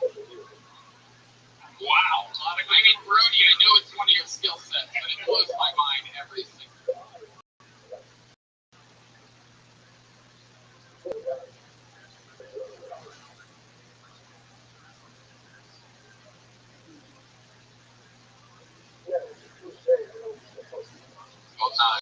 I can't believe you know every Los Angeles mascot. High school mascot. Like that is like I'm not saying that you are, but I'm saying I would expect that from some of the top pedophiles in the world. Like knowing every high school mascot, you know what I mean? Oh, it's scary. Hey little girl, you gonna climb up ponies? How did the Mustangs do this week? That's high school. Gotta go. I also know middle schools. I know Montessori schools. Hey Tony, I was at high school. Riverwalk High. Yeah, and we had a mascot who was a dead pigeon.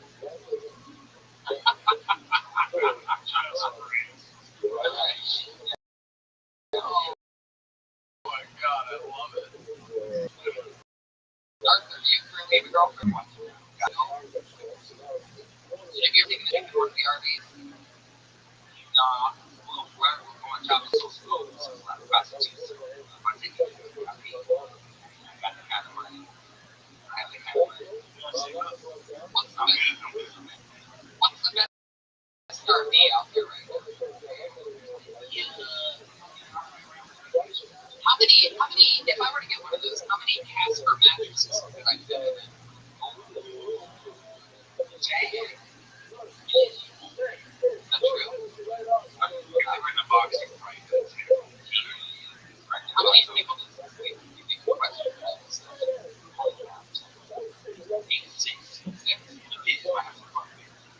I hate that every sheep. The other day, you work here? Yeah, it serves right. Okay, so then you can do, I saw Marty across the room. No. We don't deal with that. I have a question. Would there be any chance we could take one of these RVs and try it for 100 nights risk-free? And if I don't love it, you'll pick it up and refund everything? Well, no, they don't know about the customers in the RV industry. A small Asian girl picked up the RV. Okay. In the RV business, you get a lot of people, like, normally a thing in which, for example, like, people they want to take a family excursion, but they don't realize that it's a lot of work, chasing stuff and everything. Like, you get a lot of people leaving after a while. Yes. What does that normally sound like? Feel like I spent very thirsty. They're like, why the fuck is this shit wrong? I'm still good with the hey, they don't give a fuck about y'all. That's what you tell them? I keep it real, because honestly, they don't. You expect to see the fucking black people want to fuck on for me place. They're like, oh, hell no. You guys are all strong lifestyle. Get so in. I be getting to the rich white person on the shirt.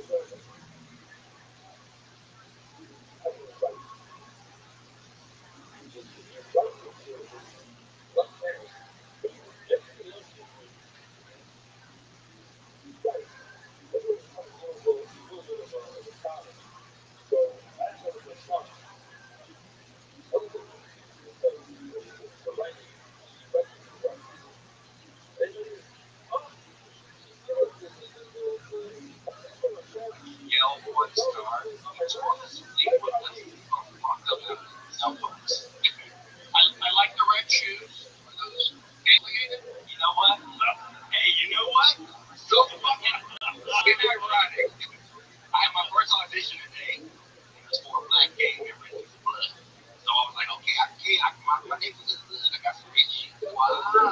So ironically, so I hope I get the role. You know, I hope I get the role, man. What's the best college? What was it for? Short films called Michael.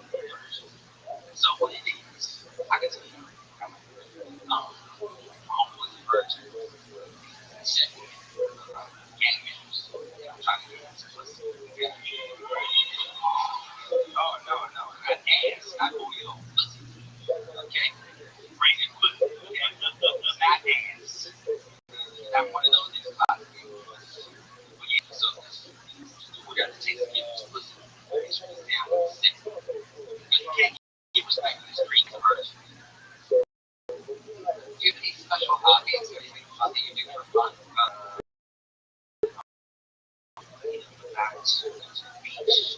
What do you do at the beach? On like what? Like an hour? No, man. What do you do? Hey, is it just me or is there a lot of sand?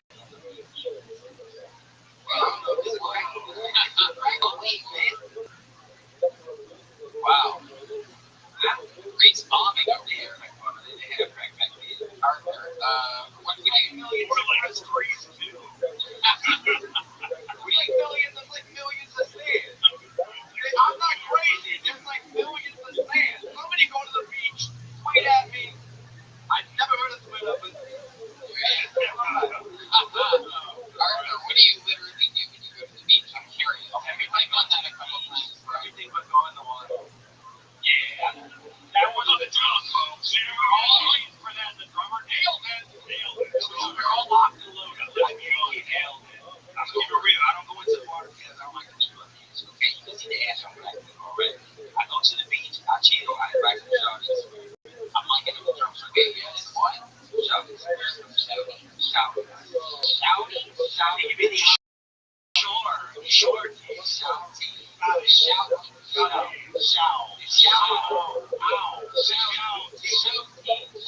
Open your mouth, Tony.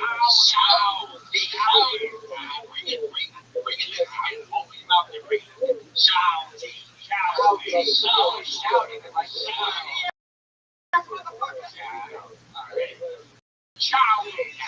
Some of the worst podcasts in the history. This was your first time on the show. There he goes, everybody. Arthur Hamilton. He's on Twitter at Comedian Arthur. Good job, buddy. I got a bad hand. Good job. Brody only has a bad hand when the comedians are black, by the way. We don't know why that is.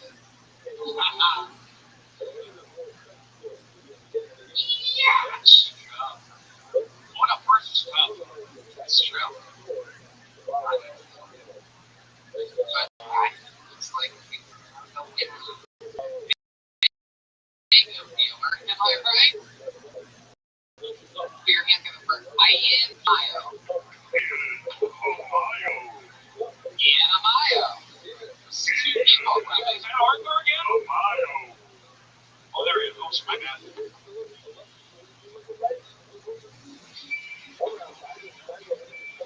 Make some noise for Ian Mayo, everybody. Come on. We're just getting started. Ian Mayo. Hi everyone, I'm Nigerian. Sorry for the email, but that's how I make a living. The only thing I find more frustrating than being called a nigga for no reason is losing a fist fight with a person who called me a nigga. So I'm fighting this white guy. Now I thought I wouldn't fight because I felt Malcolm X's hand on my shoulder. I felt Malcolm X give me that silver red stripe. Now at this time, UFC wasn't as powerful as it is now, so I didn't know you could use your legs in a fist fight. Luckily, I got beat in the eye. Now, I thought I was going to teach this white guy a lesson. Unfortunately, the lesson I taught him is that he can call people niggas as long as he's able to beat them up. Unfortunately for him, though, he died in an off-road accident. On his Facebook wall, I saw his RIP post, so I posted my own. I wrote, even though this guy called me a nigga for no reason, rest in peace. All right, that's my time. Wow. That was awesome. How long have you been with stand-up, man? How old are you? Wow. Is that true? What happened? That happened? He didn't die, but his best friend died. I didn't have a happy ending to that, so I was like, wow, it's going to make it. I like that. I love that. Okay. When you say he died in an off-road accident, I didn't think you guys died in an off-road.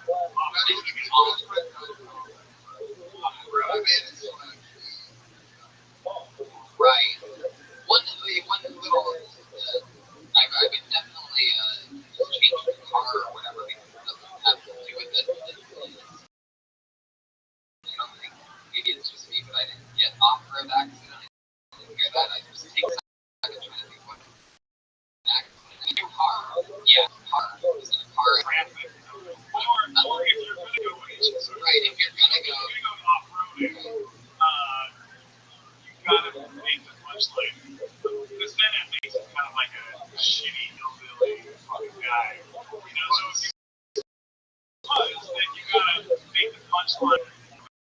right? Maybe something about how he was always, always on the right track or something like that. No, it's great. Somebody actually did call you the N-word. Where was that at? Wait, he worked with the Baker's that's the home of the Bakersfield pumpkin pioneers, right?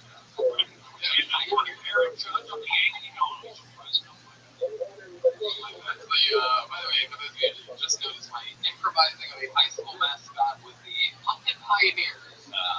Really didn't quite make it. Yeah, I like how you made a hate crime. What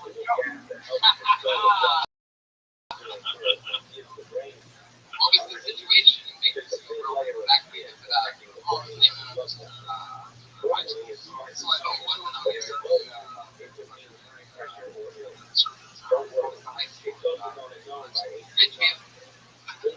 I stick in the valley.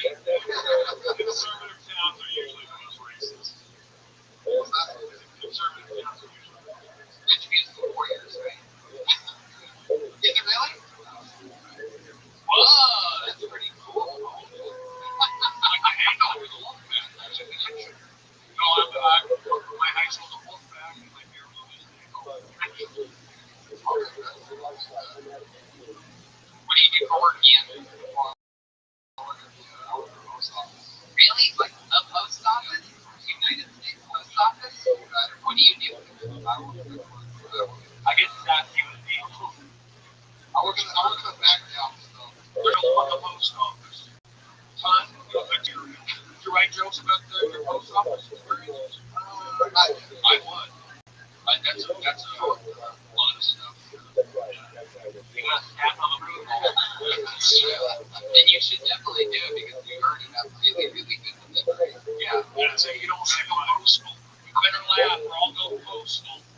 I do it lickety split. Wait, that didn't have anything to do with the post office. Like, if they have the post office, wait, all right. When you were growing up, did you grow up in Bakersfield? Oh, I'm from Nigeria and I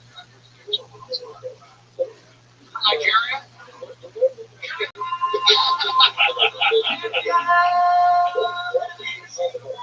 Oh, wow. Was your dad? Did he play basketball for the Rockets? Wait, he's the last one?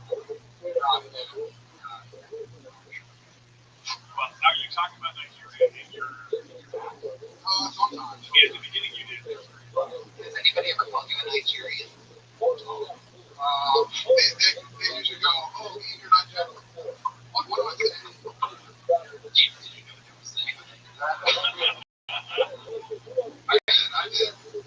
Yeah, we got that sound how you hold the mic left hand and it's good. You do I think the post office is a whole lot of material, obviously Nigerian, maybe growing up in Bakersfield. That's what I did. All right. Well, for those of you that just joined the show, that was a recap of everything we talked about so far. Yeah, from Bakersfield, he works at the post office. Was Nigeria always your favorite place? What is going on? What did your house look like? What did the hospital look like? How long were you in Nigeria for? With the mosquito pits, I was in Nigeria for 5 years. In school, when it would rain, the school would flood. So we'd go to school while the river would flood. It was fun. That's water race. Oh, yeah, that must have been good. Dating with the wet pussy. Happening right now. You got a point. That was probably What was it like when Rafiki held you up as a baby? And I don't know. I got a good view of everything. What's the Nigerian accent? Is that really the person doing that song? That's the person. It starts right there. Wait, hold on. That's really where Circle of Life starts. That guy sounds great. That's the beginning? I think it's going right away. Can you hear it faster? Yeah. Please. Wow. What if you did it as slow as possible?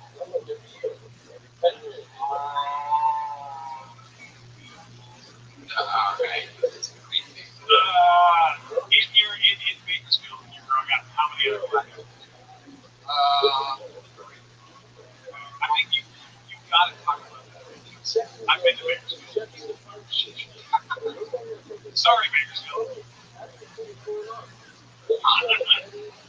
you live now? Wow. You did? Yeah. You built a video. Oh, yeah? Did a solo scene on the yoga mat. There you go. Got to do a hack, too. Hack to get back. We're already there. You guys having fun out there? Yes, they are. Look at these guys. Establishing is couples disposable income. Ian, what's your love life like? How long is that for? Wow. About much? Are you on any of the dating apps or anything like that? How did that work out for you? So what kind of white chicks are you? You're not into white chicks? It doesn't sound like you're into much, man. You've been single for 4 years. What are you into your favorite? Oh, wait a second. We have a call coming in. Everybody, the great Jeremiah Watkins is calling in from Montreal. Everybody, make some noise for Jeremiah. Here he is. What's up, buddy? Hello? Hey, yes, we can hear you. Hi, Jeremiah.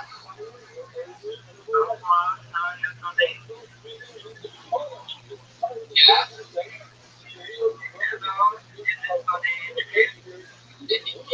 Yes, it is.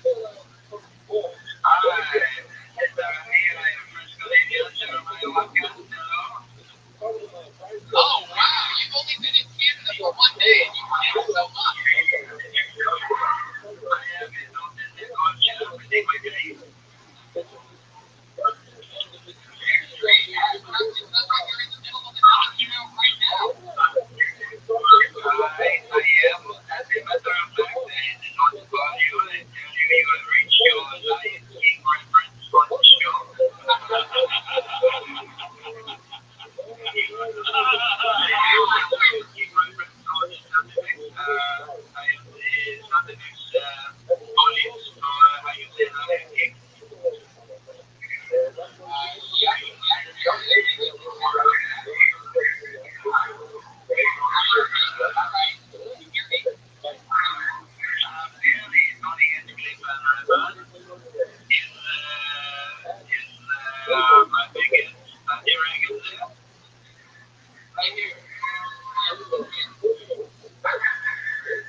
Yes, I am. Hello, Jeremiah.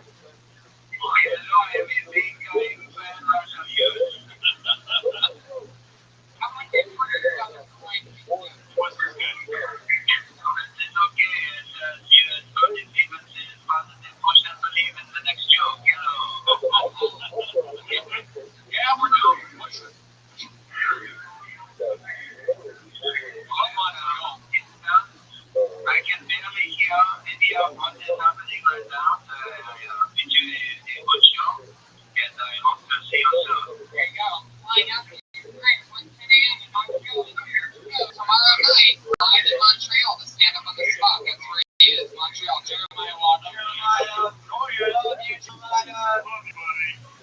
He's got 2 shows for those of you listening live in Montreal.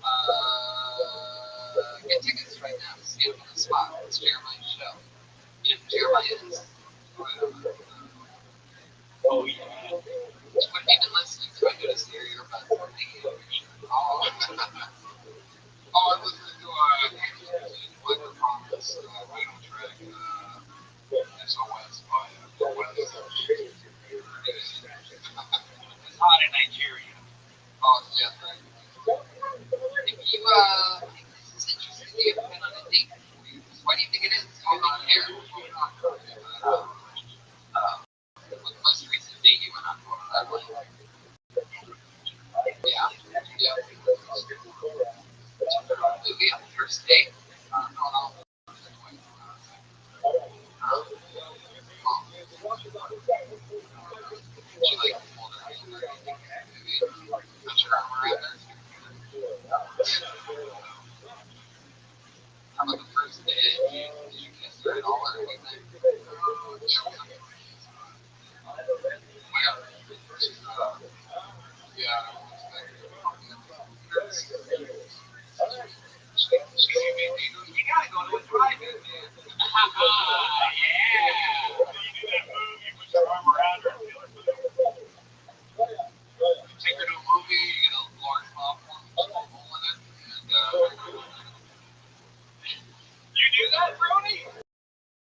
the last time you had sex with a girl?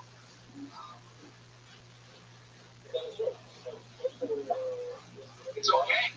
Don't worry about it. 4 months ago? 4 months ago? Okay. How did that go down? Where'd you meet her at? And then what happened? Experience. Wait, she has a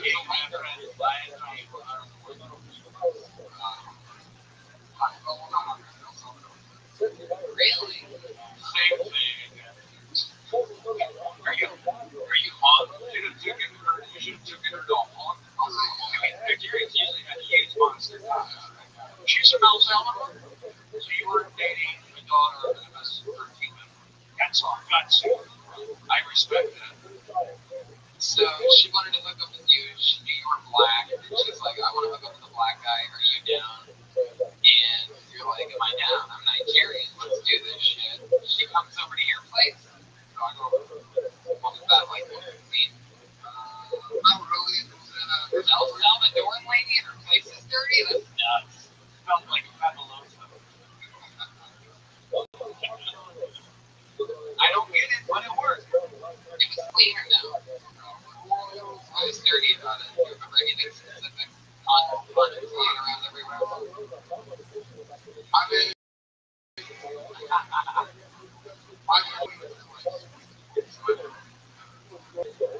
well, I go down, and all of a sudden you're there, and what, she just starts missing you. First was a couple hours. Oh, I don't know. You call it Spanish TV? Was it TV in Spanish? Univision. Yeah, with Eva Longoria. Is it true when you send a girl an email that just goes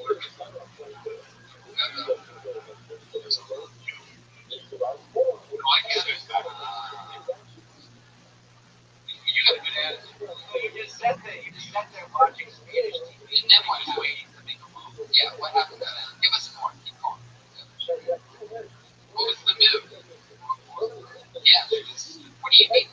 What did she do to you? She started rapping. The music went out. It's his imagination. She started making the images that he was coming up with in the moment. At the time, my hair was growing. She went over. At the time.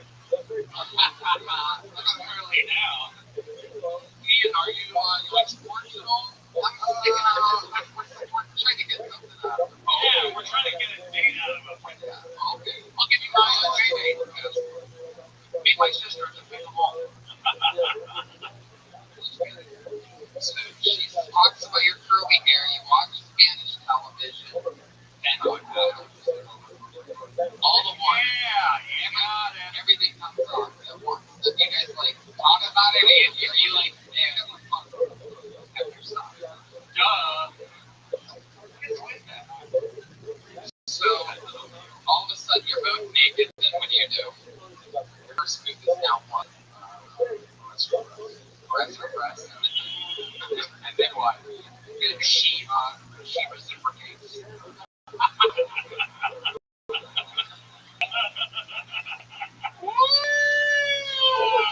Eddie Reagan with the timing. Shit. Yeah. Okay. So you are caressing her breasts with your hand. And what else?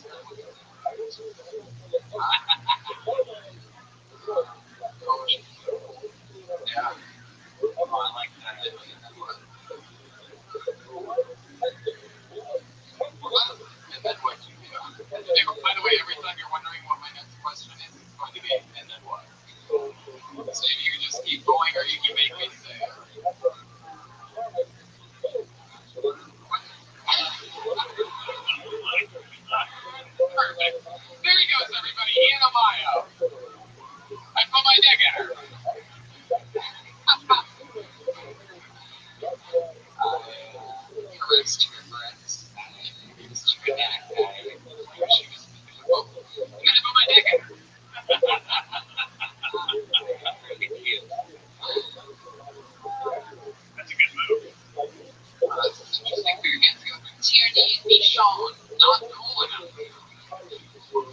Tierney Michon, not cool enough? Michon. Bringing the motherfucking heat. Tierney Michon. Kid. Tierney Michon. Go long. Run. Must be winded. Let's go for Tierney one more time. When I was 15 years old, I had purple hair that was exactly like my mom's. She had this red hair. It was short-lived because I got really sick with my dad when he was cancer.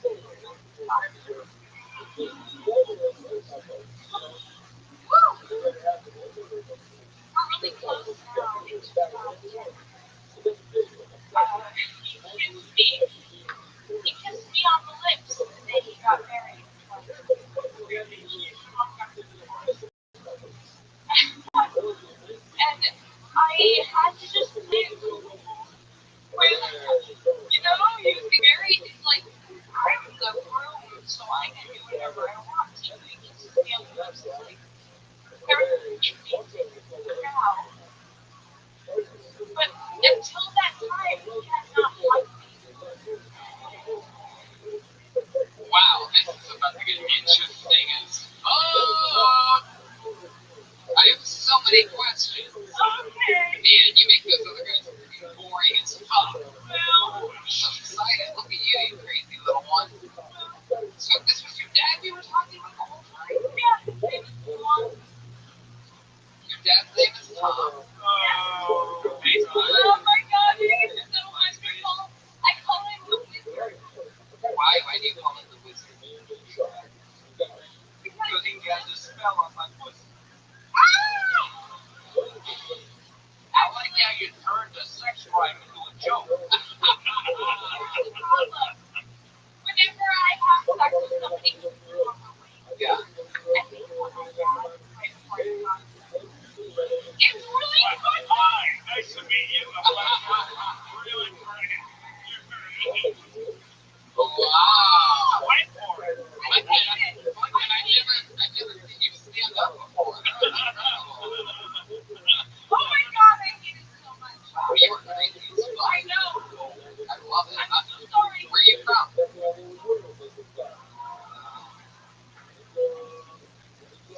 Minnesota.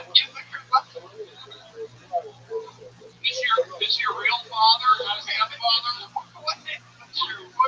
Why does she dance every time I play? She's running on Instagram.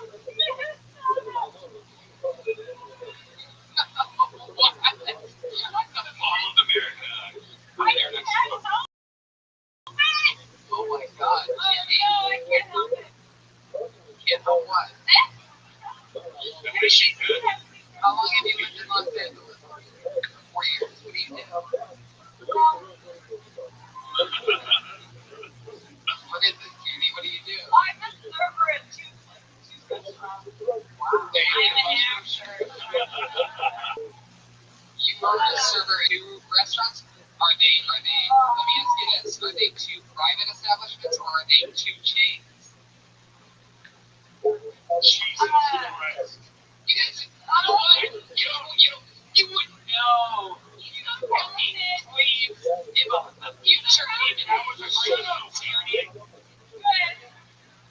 Now you wouldn't know it if the future had put in you right between your fucking eyes. Hey, you're really confident. I really like your wood picture. What you're saying, too. It's nothing to fuck with. It's nothing to fuck with. So, what are the 2 restaurants that you work at? One of them, I'm suing.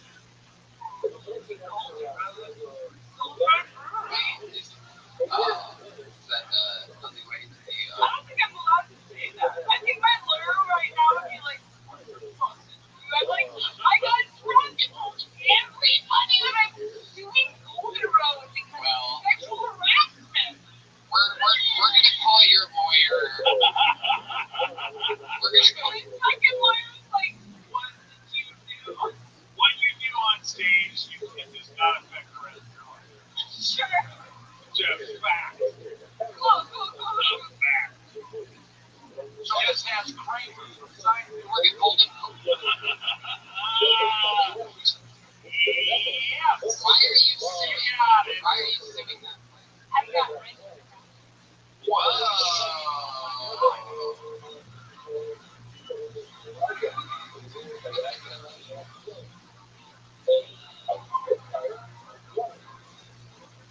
We're the worst people in America. It's fine. It's fine. Was it your dad?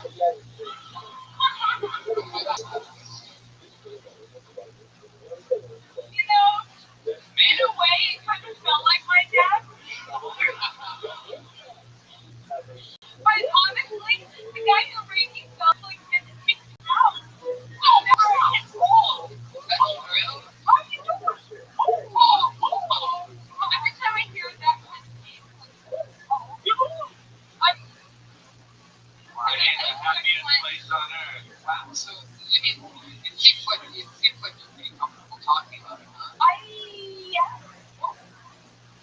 I think you sort of stalled there for a second. Oh yeah, I don't want to say stall around too. I don't want to bring back. Oh, shit. I feel like Have you considered Lamictal? it sounds like a drug, and I'm always pursuing drugs. But Is it true? Do you do a lot of drugs? What are some of your favorites? I like Sure. yeah. I've done it 5 times. Last time was with my friend Angela, and we got the actor from a band who had a ponytail down to the bus. And he said, if you want to meet me at my house. You know, he told me to come to his house. And so he gave me the address, and we went. His girlfriend was there. We got free house. His girlfriend was happy because she was dating someone that had a ponytail. Because she had just, because she just got out of the show. So, here now, are you suing the restaurant that you worked at because it happened when you were working there, or because it was someone else that worked there? Wait, and you guys been drinking? Is that for closing hours? Well, I find in favor of the defendant for,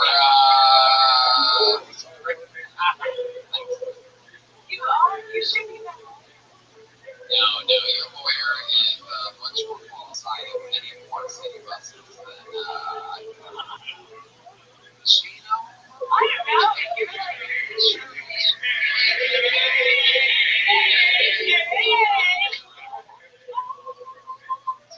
What's the craziest thing you've ever done? You've seen things, so I want to know like what you think is crazy.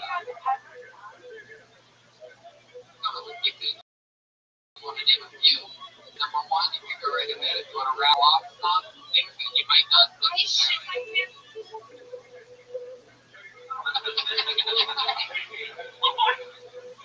Orange beer. At the top of a mountain. it was in Montana. Are you shitting your pants again right now? You just got that. Squat up on it. You would like to suspect. No, but can I be pleased? No. You got 3 bodies. Can you talk about it? I don't know.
Wow!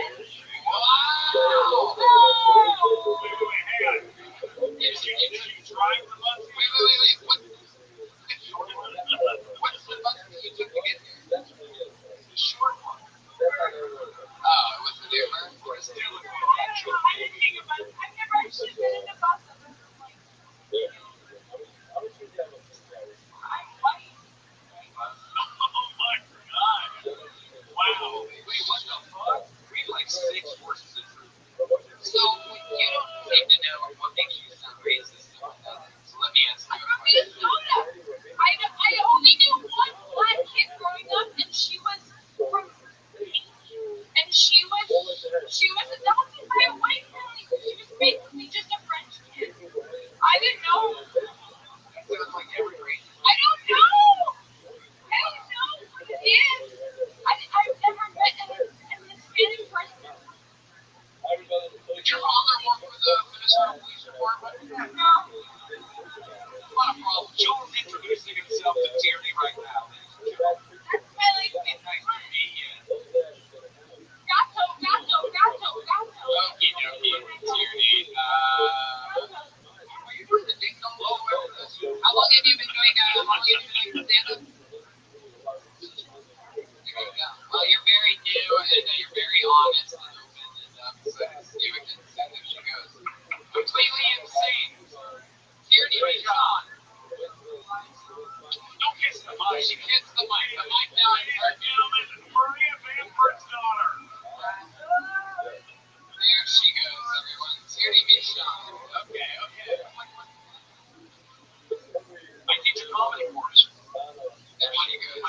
Tierney, everybody. Back to the rocking chair in your nightmares she goes. Because somebody has mental health problems, you should contact somebody. I mean, I'm sorry. Yeah, I love that wacky sign. I watch episodes of that. Okay, pulled another name out of the bucket. It's got Rihanna Upton. Rihanna Upton. Yeah. Why would people get up now? Rihanna. Okay, there we go. Very good.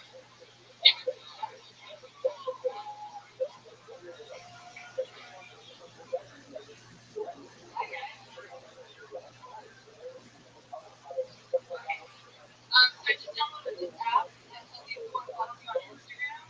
It's called Hurt My Goddamn Feelings. And my ex-boyfriend is someone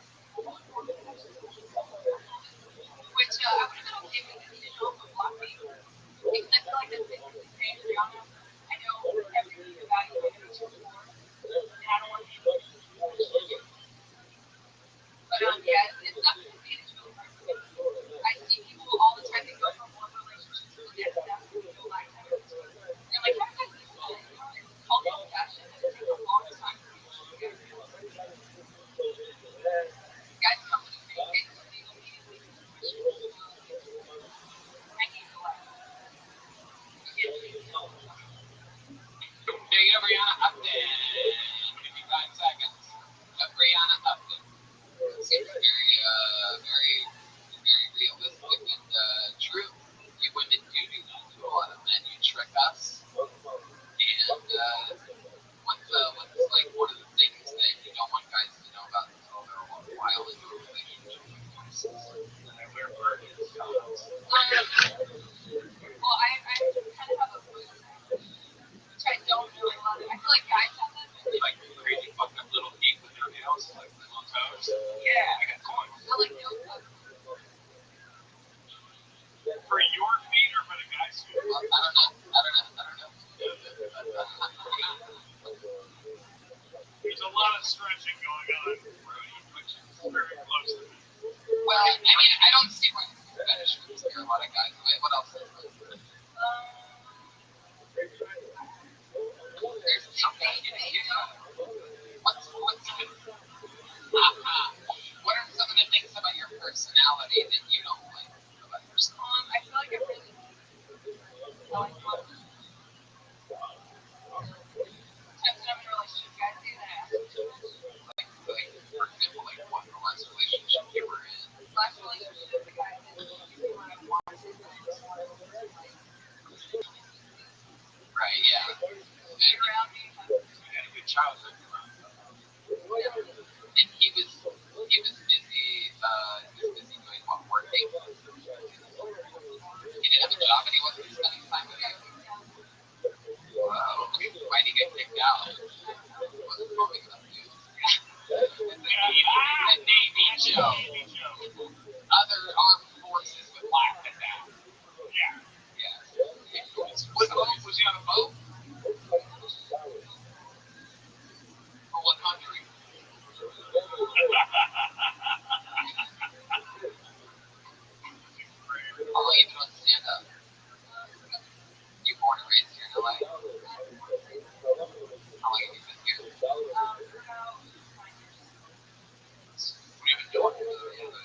And what did you study when you were there?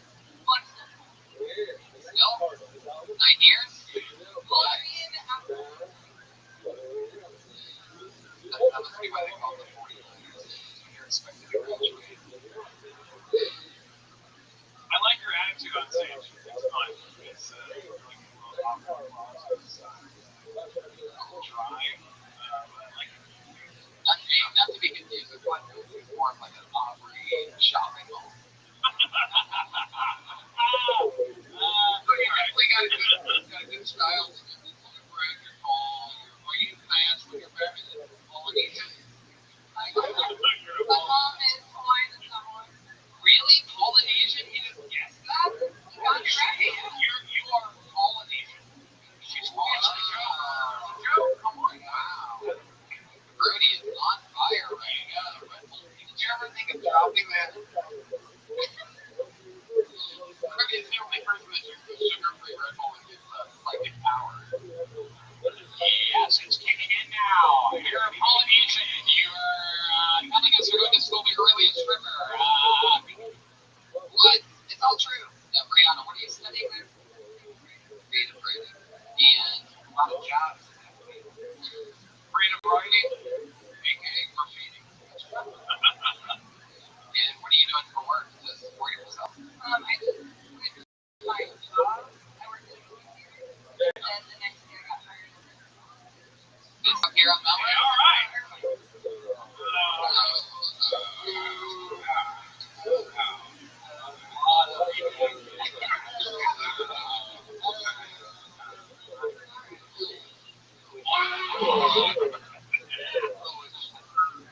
Oh, the one right now we're in east. Yeah, it's no, I'm kidding. And where is that near where you go to school? You take the 405, right? You can take a toll road. Were you working in that movie theater there before the Spectrum Center? Is that right, Brady? That's before the Spectrum Center? Well, never mind Spectrum. Yeah, on there. Montville headquarters across the street. Oh, sure. You seem very nervous on stage. I think what's good for that. Yeah, because you can tell you're weak in the audience. You had a couple shots. Now that's not how it works. Don't do that. That's not how it works. I think I like your material and I like what you're bringing. I think it's great. You're doing a great job. Instagram stuff's good. That's young. That's it. Are you verified on Instagram? Why would that be? I like what you're bringing. I'm not. So just keep those freaking feet on. Like foot fetish. Or you like men's feet? Right. Is there something you think stand up is exactly what you want to do and what's your feet? Like football. Like you see comedy central part of comedy television. Like what? Like sort of like jokes or like a Game of Thrones or something? No, that's how much of Lisa Weber do? Like you're more like a sitcom or something. You don't really know exactly. Maybe he's friends. It's a good start. There you go. So, okay. Did you go to Coachella this year? Have you been? What is the most fun thing that you've done this year? The most fun thing you've done?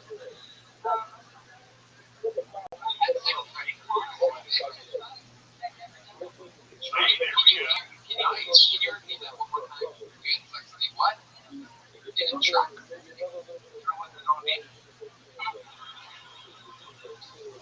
Where were you when, where was the pickup truck? It was at a hotel. Pickup truck? I knew one guy.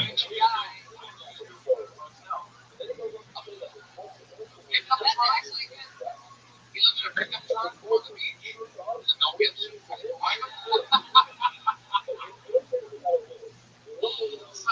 I love how proud you are of your 1987 reference or six movies. Even classic. Back with a pickup truck in the open.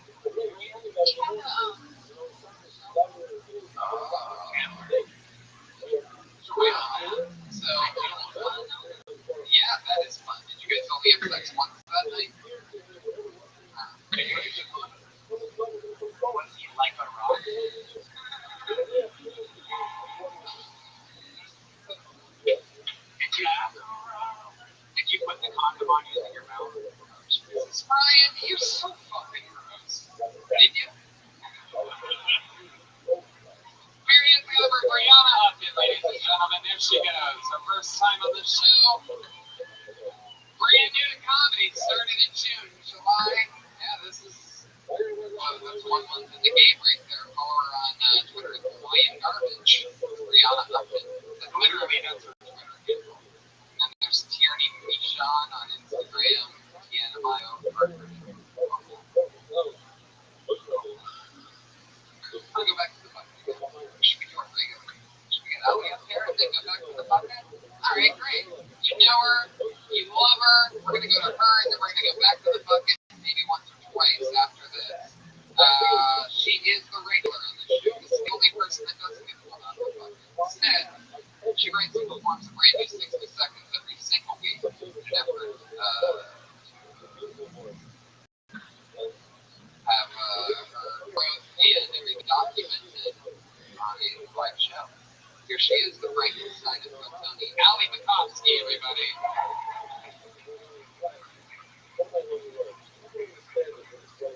Last time I was here, I talked about how I get uncomfortable getting dick pics. I don't know what to say. So actually, right before the show, someone Instagrammed me a dick picture.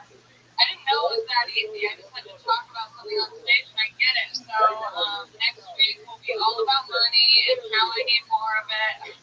If anyone wants to Venmo me, I will follow back.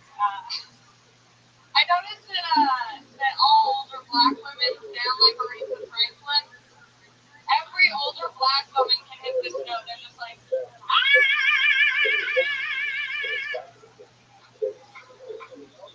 They might not even be good at singing. They can just hit that note. I grew up with my friends, and we would always go to black church, and they just hit it. You know, it's in them. It's the spirit. I just wish that they would use it outside of church. I want to hear a woman at Chipotle being like extra. Maybe they work for Comcast, and they're on the phone. I'm like, hey, when's the guy coming over? She's like, hey, Sis, he'll be there between 12 to 3. Can I just do one last? I would love to see a doctor who does that, you know, just like, R-E-S-P-E-C-T, you got diabetes. Allie Makovsky.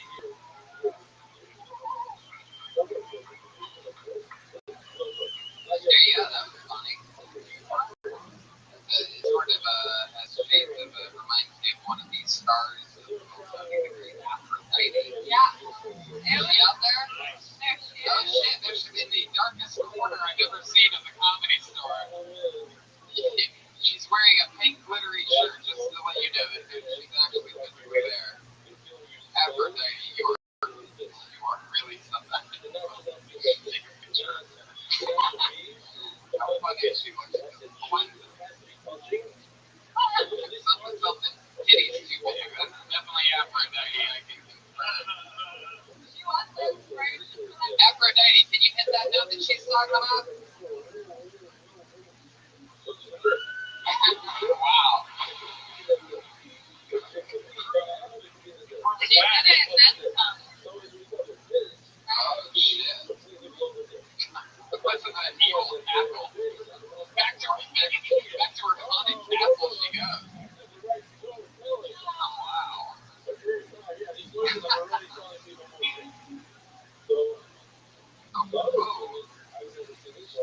Starting to miss the tea over there. You gotta watch yourself, fool. She's so. Hey, Allie, black tea. Mine was better. Yeah, how'd you have that? Allie, when you put your outfit on today, you look in the mirror and say, there's no doubt this is the outfit I'm going with. You know that? Yeah. Allie, I like Jackie. Looks like a member of the Suicide Squad. It is pretty impressive. It looks like you were perhaps sleeping in bed and you got attacked by a leopard while still in bed, but instead of losing, you won and then decided to wear its skin straight out of bed as some form of achievement and championship. Like right close to that. I think it looks like I went golfing in the jungle. It looks like you were checking the mail. You look like the White Amber Rose. Yeah, thank you. Thank you. I like those. Like moonshine like his daughter.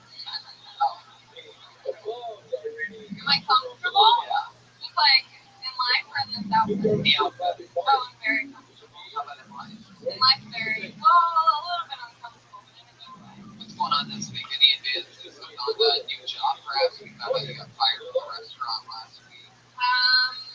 No new job yet. Still kind of looking. Have you been going on interviews? Interviews now. You've been going out at all dressed like that at all in public? I did dress like this in public, but I didn't have the cheetah coat on, which could have really taken me to the next level. I know the guy in Nigeria is like that.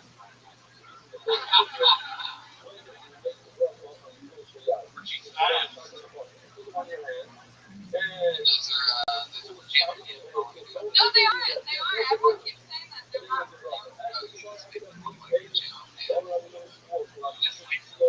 Yeah, I did sleep in them last night.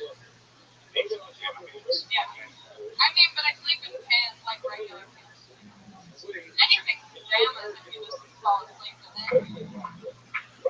It's very interesting look. It's very rock star. Yeah, it is. It's also like very confusing on the eyes. Love patterns. Yeah, it's more like crap rock star. Now that I Yeah. think about it. It's very TJ Miller. It's very Courtney Love. It's very me. I like it. I haven't seen it before. I like the look. I get You it. have seen me. What high school did you got a haircut? What high school did you go to? I went to Los Alamitos High School. Oh, I should know this. No.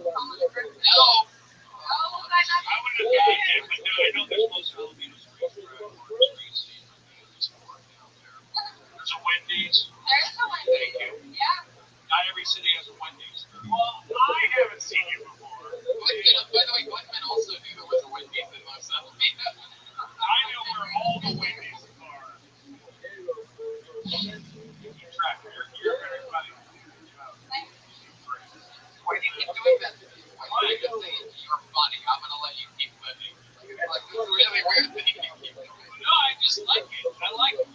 You make a face like you're unsure of it. You're like, I think you're good, but I could be wrong. I like that. You did a great job. The one where it looks like you're trying to squeeze poop out of your belly button. No, you should do a great job. Any other crazy developments this week in your real life, Valley? Anything. How long have you been doing it? I just had 3 years. Oh, really? Yeah. I think you got great confidence. Yeah, you're doing great stuff. Thank you. And what kind of job? Oh, I was gonna say, okay, speaking of jobs, Ray-Man was here the other week. He's here tonight. I love him. Chronic Tacos. There's the Chronic Tacos right by where I grew up in Long Beach, and when I was in high school, I went in because it was just opening, so I went in to apply for a job. And so I started training, and then they never called me back or paid me for it. But I still love you. Thank you. I would love to work for Chronic Tacos. There's a Chronic Tacos at Angel Stadium. I went to the game. That was awesome. First game just opened. We love it. We love Weed Man. Make some noise for Weed Man, ladies and gentlemen. I'm serious. I want to get Red Robin. Yeah. Are you dating now? Am I dating? No, I was like abstinent for a hot second, and then I decided to hook up with this guy on Tinder, and it was super weird. And after we had sex, he came out of my bathroom and said, "I smelled your deodorant." And then he was like, "I didn't expect you to be a powder fresh type of girl." Yeah, that's weird. Yeah. But he was so hot. But isn't he just trying to make small talk or something? Like, be funny? Aren't these like guys that are comedians? I mean, like, I did something weird. Yeah, I think that might have been it. Now that I think about it. What did he do? What did he do for work? Oh, he works at a StubHub. Yeah. And then he showed me all. Well, is that like an amputee place? The StubHub Center, where they do like games and stuff, like food and soccer. And the guy like soccer. They don't use their hands. No, they don't. No. Guys, if you're trying to date us, Yeah, shut up and fuck me.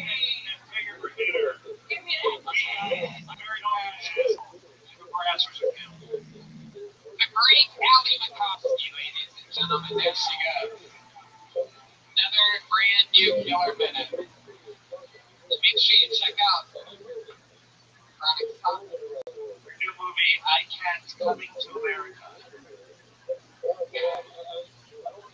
didn't get that. What is that? James Earl Jones wears the lion coat in that. Sally notoriously can't talk. So God, okay, here we go. God coming to America. Man. God, They love you. Listen to the fans of the show roaring in the crowd. The real fans. Another name out of the bucket. You guys ready for this? Put your hands together for Serafina Rodriguez.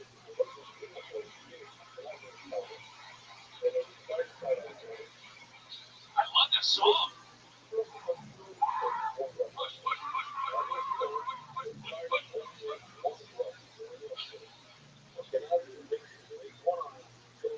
Hey, how's it going? My boyfriend and I just broke up. Don't feel too bad. That guy was a total face fucker. Do you know what a face fucker is? That guy laughed. What a face fucker is? You know, when you're going down the guy and he's fucking your face. Don't do that. We don't like it. Let's meet some girl that's all, oh yeah, yeah. What? My face? Fuck it. Don't do it. Don't like it. You know, you hear about me like you say you do? Try not to look so happy when I'm choking on your dick.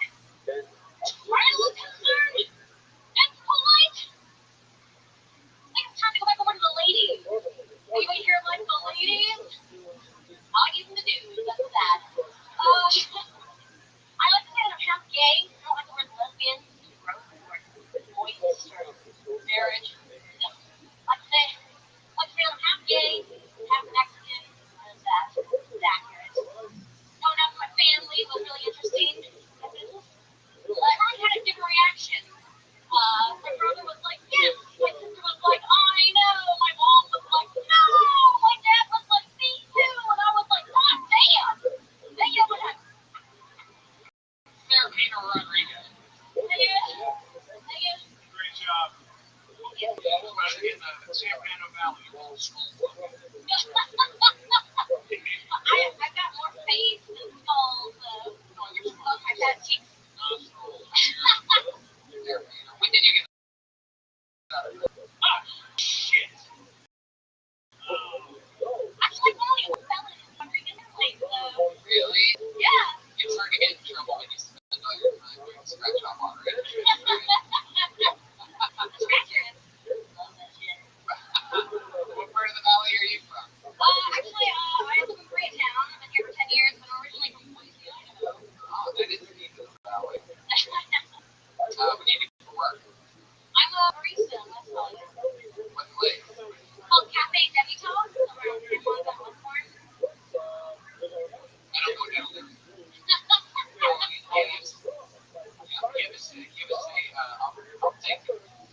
I'll take my coffee orange. Patty motherfucking Reagan. It's just the word that my fucking mouth. Frank is home. Bring up Caltrans. It's a joke, but it's a joke.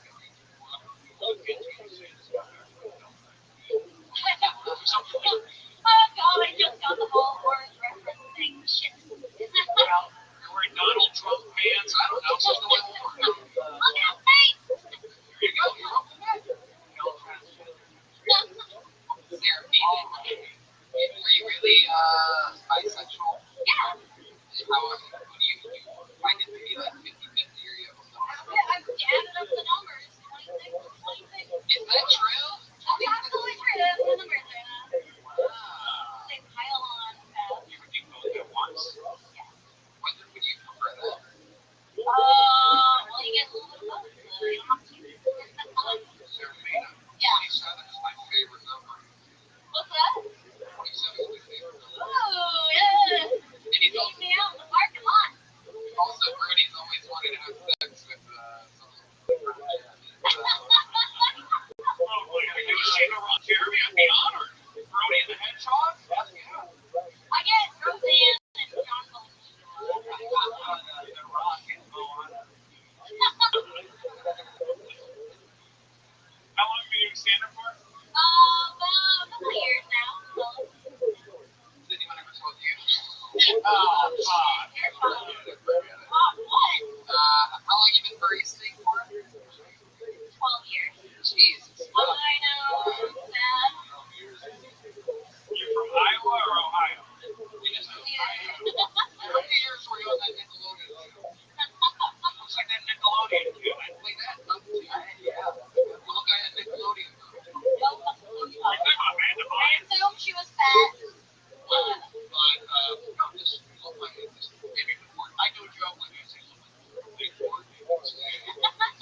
prefer the long thing.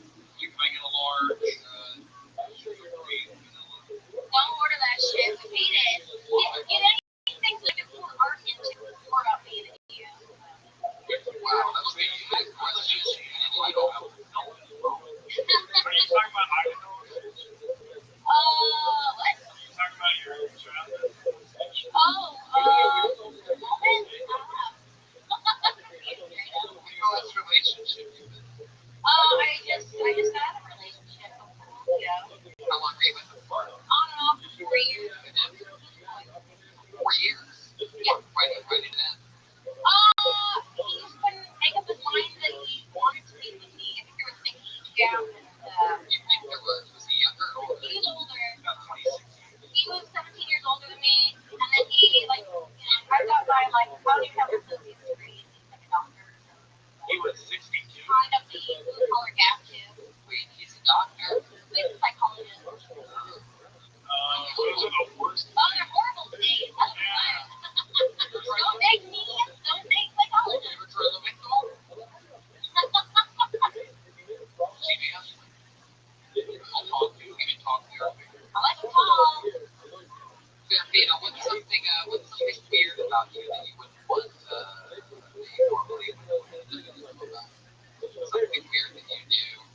church guy. Sure.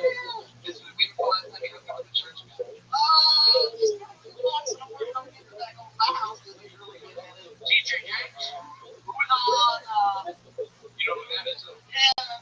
Nobody laughed, but you He's got it. black with eagle type. You know what I was saying, right? Yes. They didn't laugh. Who was the first preacher? Who was the first preacher? You know, okay? Not church guy. Church guy. Church guy. You know what I'm saying? Oh, just an orange guy. Pipe. Like pipe. Yeah, if they believe in the Lord, they can believe Hard. I mean, or something. Well, just go up and like, let's fuck it up. You know what I'm saying? I mean, that's a direct quote from Sister. That's why I'm not worried about going to heaven, because I like fucking and smoking weed. They don't do that. They don't? Oh, What do they do in heaven? they pretend shit. Pretend what? They pretend they don't know fuck. I don't think that. Yeah, you can confuse me. You know what that sound means? So, what do you mean you can't fucking smoke pot in heaven?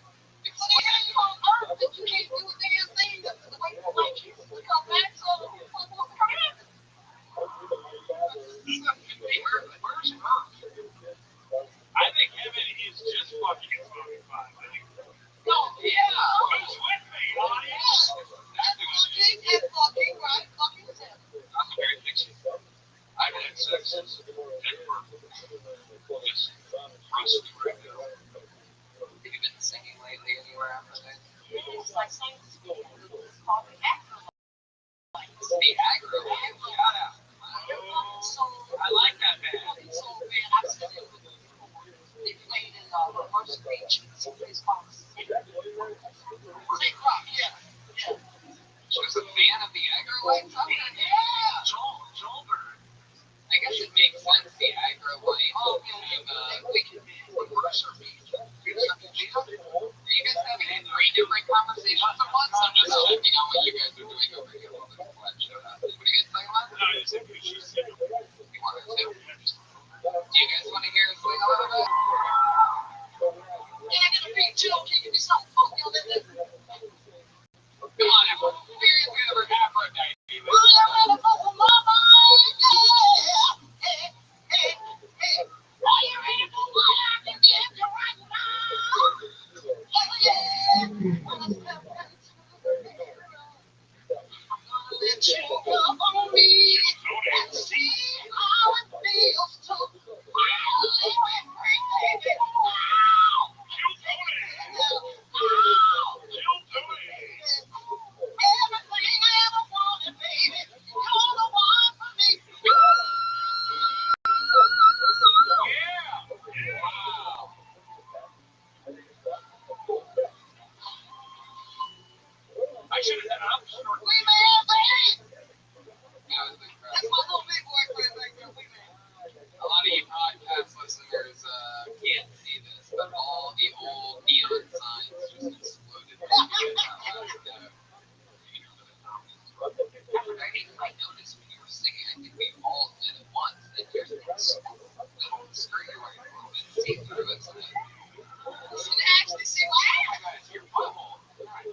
Aphrodite.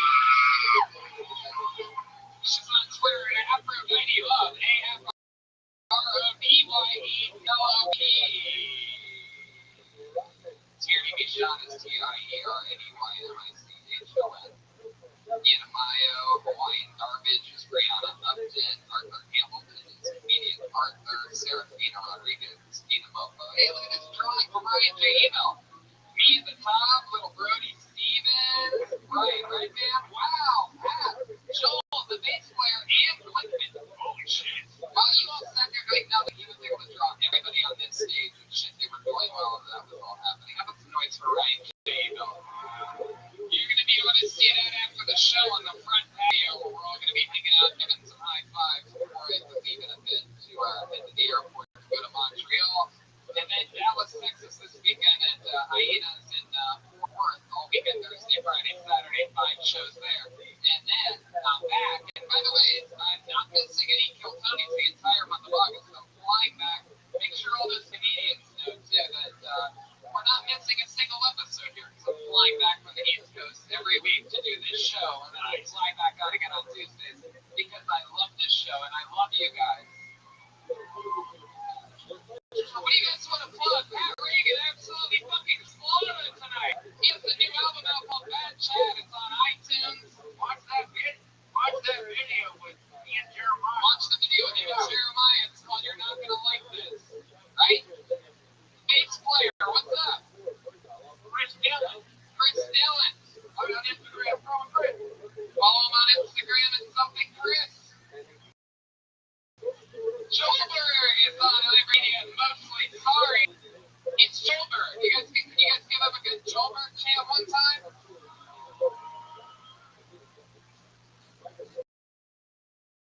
A little bit so far. We're trying to get it down a little bit. Glickman. You can, I'm on Twitter at Steven Glickman, SDPHN Glickman. Check out my podcast, The Nighttime Show. And our Nighttime Show Live is at the Improv on August 26th. And you can watch me in stores currently playing on HBO. Saturday, August 26th, your show's Saturday, out. August 26th.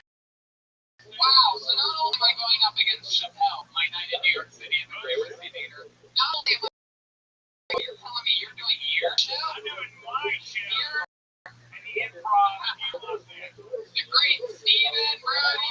One of my first mentors. One of my first friends in comedy. One of the first real comedians that was doing movies. When I was sitting on a stool working here for minimum wage, it took me under his wing, and we've grown together for years since.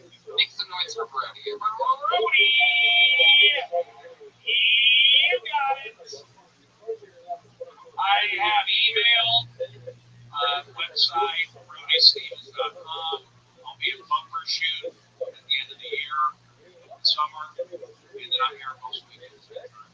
Go get yourself a Casper mattress as soon as possible. Remember, $50 towards any mattress by visiting Casper.com/Kiltony and using the promo code Kiltony. Save yourself $50. You've already just listened to this podcast for free, and we're giving you $50 of mattress money. And a great mattress head.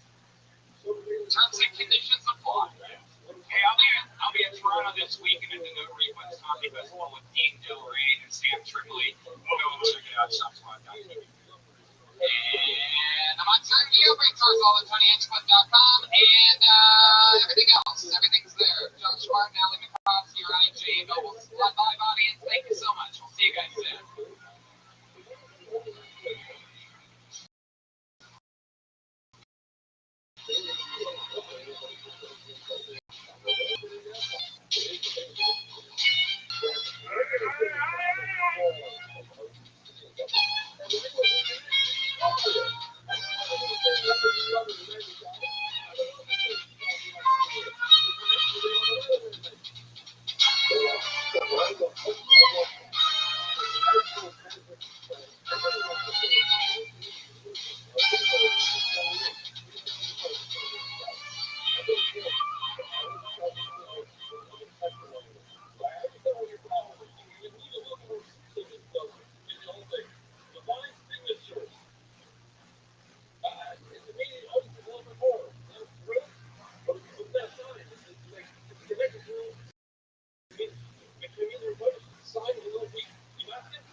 We are going back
you guys know how the show works. I'll place Ichabod, demonic movement of destiny right here. We have over a ton of comedians and comedians.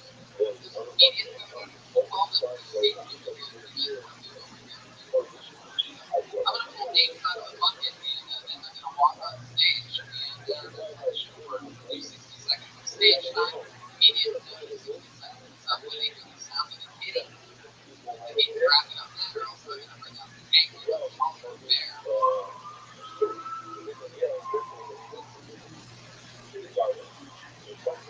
You don't want that. You guys ready to start the show? Ladies and gentlemen, audience, are you guys ready to start the show? I'm excited. 60 seconds, uninterrupted, goes to Cal Hamilton.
There he is, Cal Hamilton.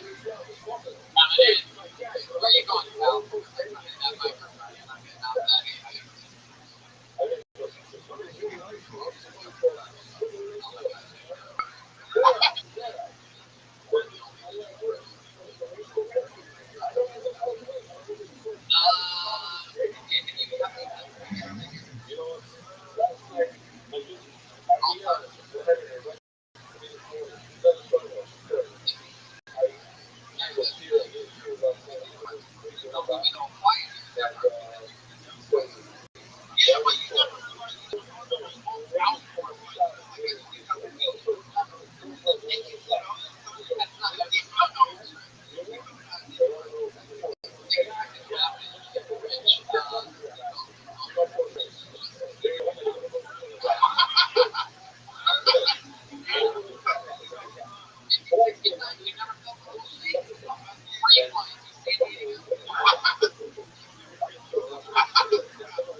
Jeremiah Watkins, everybody. Doctor. I gotta be clear. Yes, and are you ready? We go back to not really know this. I do not know this. Michael, congratulations. There you go. We all have to cut it.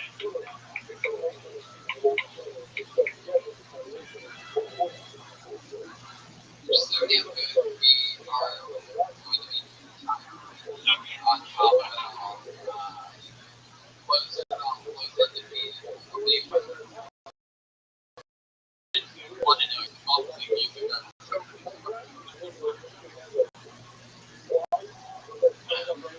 Michael, what do you do for work?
You don't need to try to be funny. This is the part of the show where I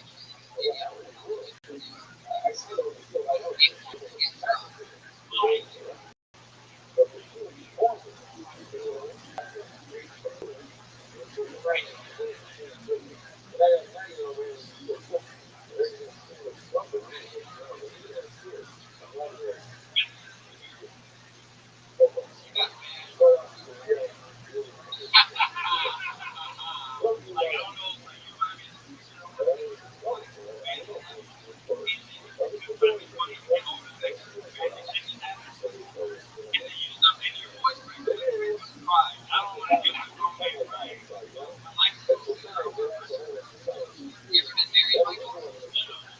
Wow, you said no 8 times. What was unexpected?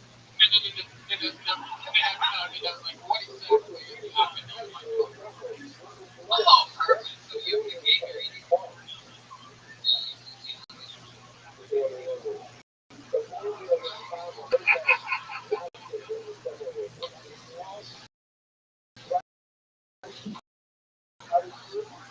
Somebody's going to want to fuck that tight ass. In the gay world, I got that.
Greatest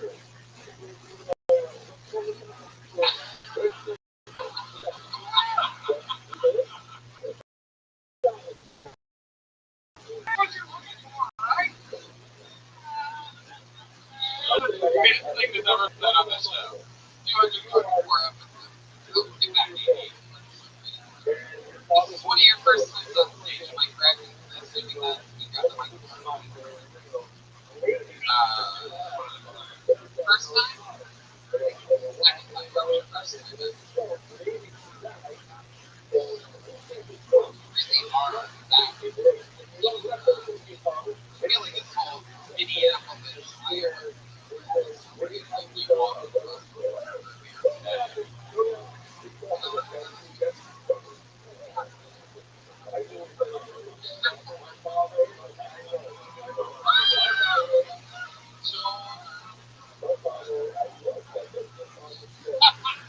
Listen to the crowd.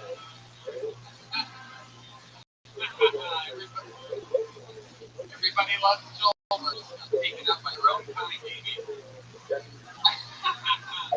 What do you do for work?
Maybe how long have you wanted to do stand-up comedy?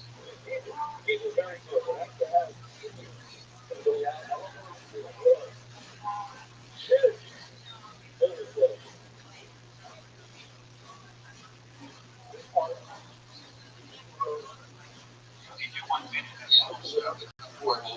There's a reason.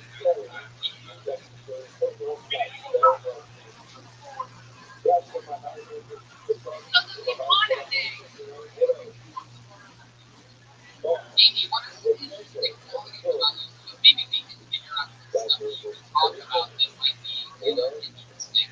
So, like, what sticks about your life, like, you talk hobbies, anything you like to do.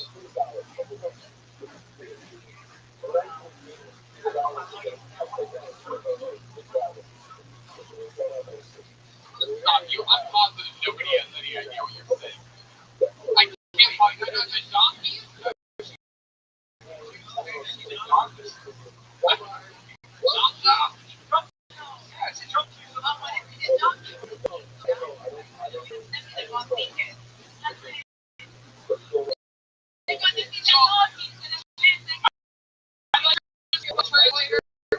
Joelberg, come in. Amy.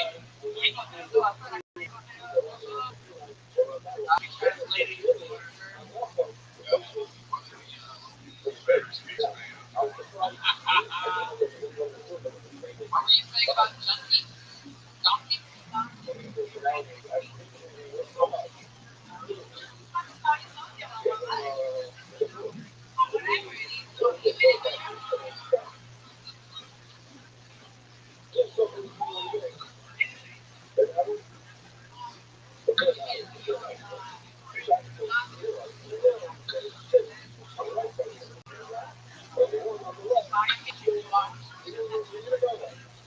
You get to work with Jennifer Lopez?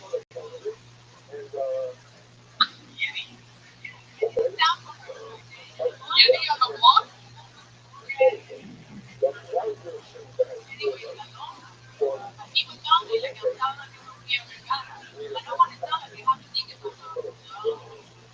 Oh, you already definitely sound like you already have a dick in your mouth. Anybody have any idea what you're saying? Wow. How long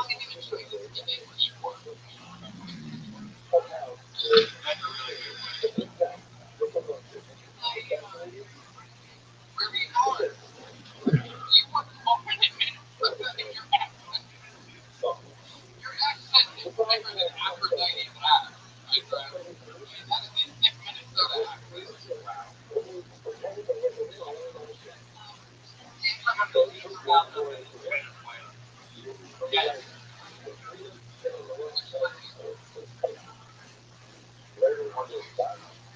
Oh, so you can speak. Oh,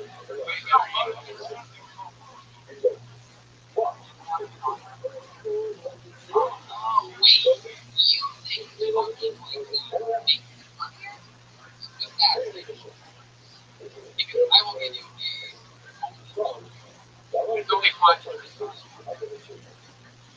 Ryan, you sponsor now. Oh. Okay, by the way, this is looking for a job. No one's here.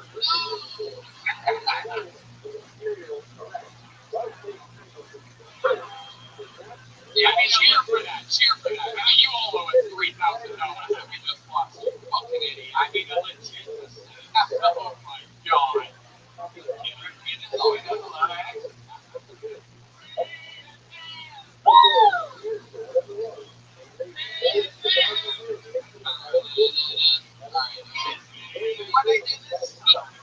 You don't need to go with the finger accent. Yeah, it's very important. Perhaps the most important thing.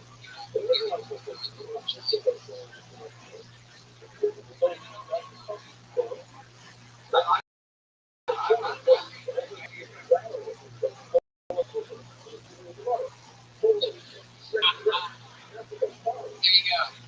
Look how funny did you because that was the story where this should be interesting to watch develop.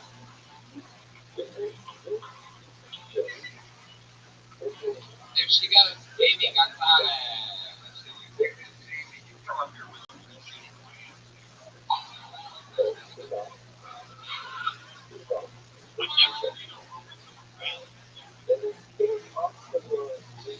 Wow.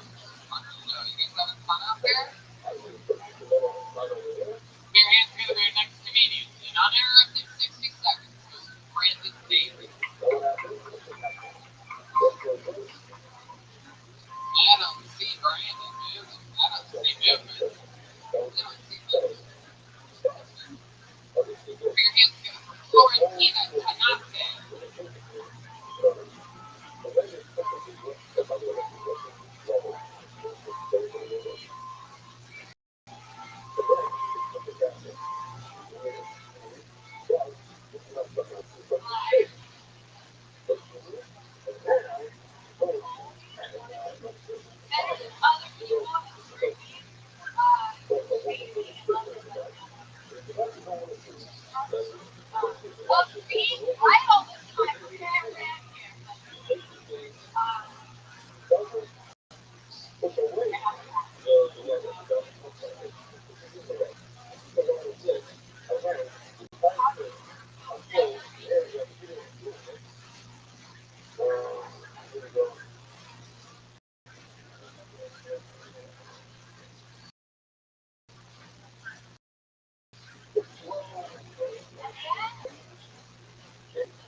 In exactly 1 minute, Florentina Canate coming in, laying down exactly how it goes when it all goes well. We just want to come on the first time. How long have you been doing it? Very well. We're at it. This week here.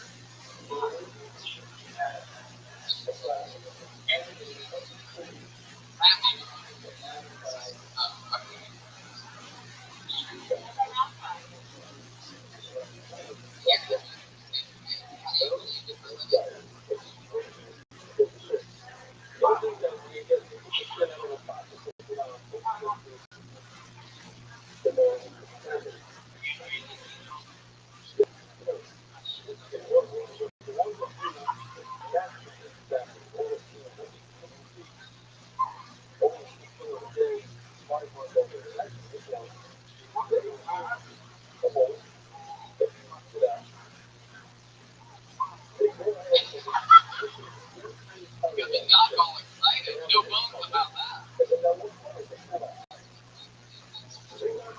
and the ownership.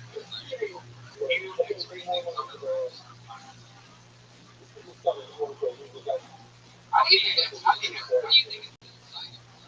Look at my dick. How would you look at your dick when you get one of those things that you put in that stuff that's like a whole slide of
like I'm telling you right now, you got it.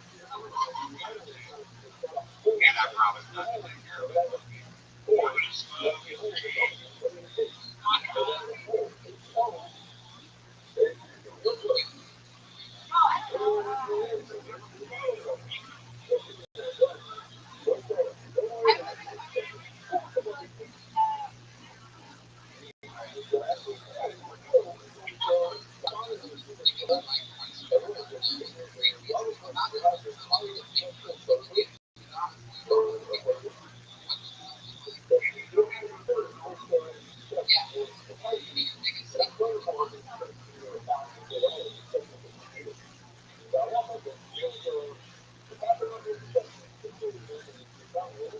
Wow. Hey, God gave you one. Come on, what's something that you've done before, even as a child, perhaps?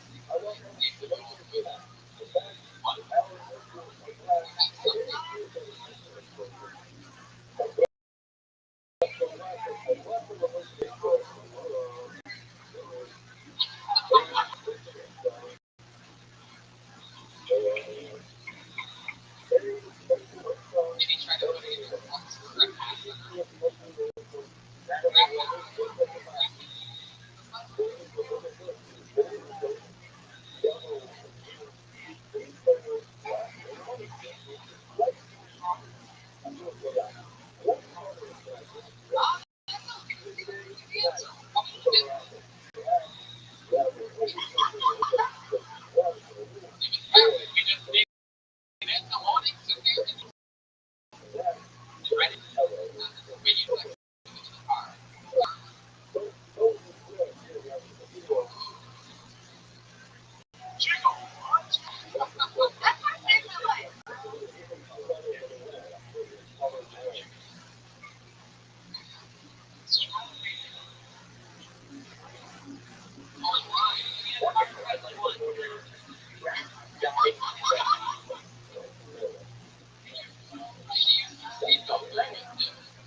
There she goes, everybody. Florentina Tanase.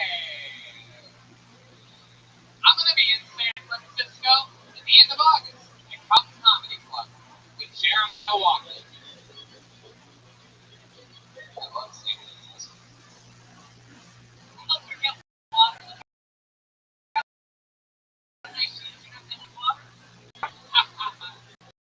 Back to the bucket we go.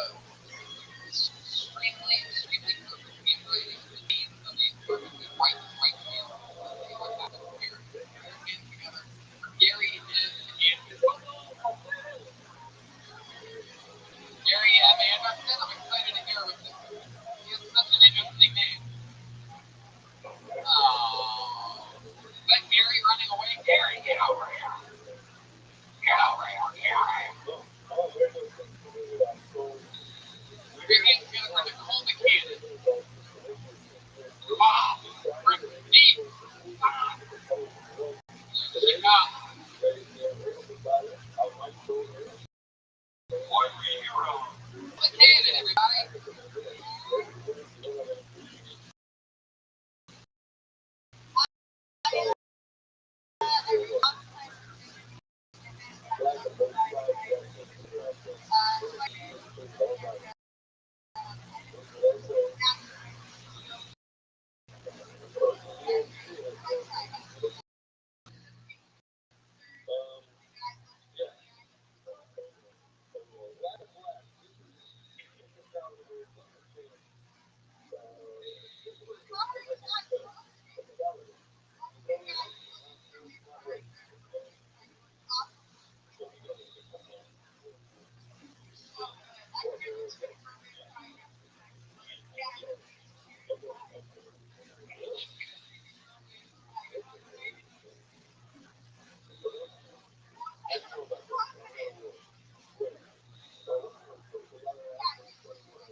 Nicole McCannon. How about this? The ladies coming in. Back to back. Showing how it's done. When you said you were looking for 3 months,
wait a minute.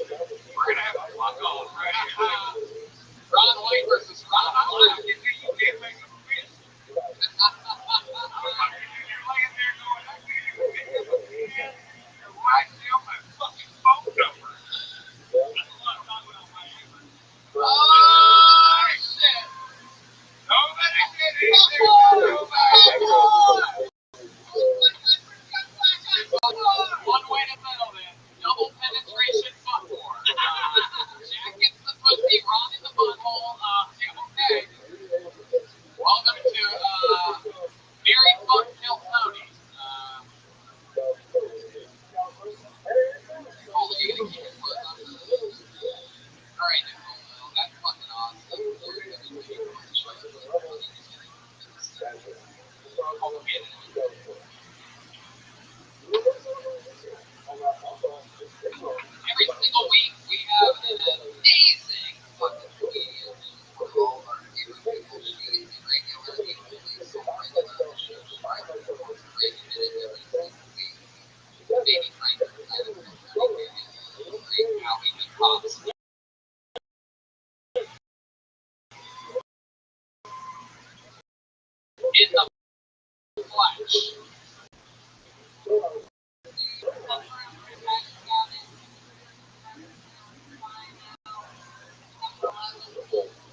Solve all your hunger problems.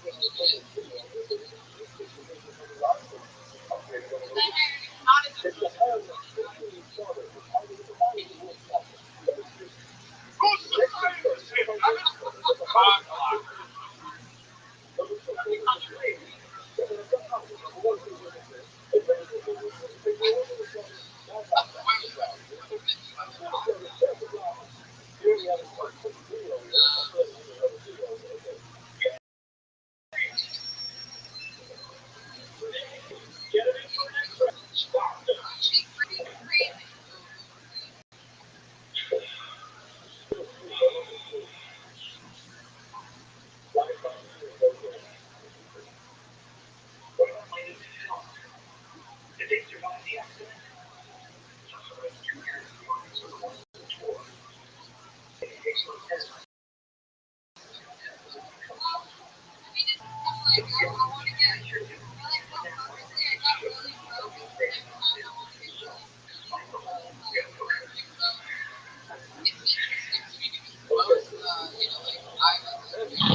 Sometimes it's that simple. Just to fucking on its real thing. And you can't even write that shit. You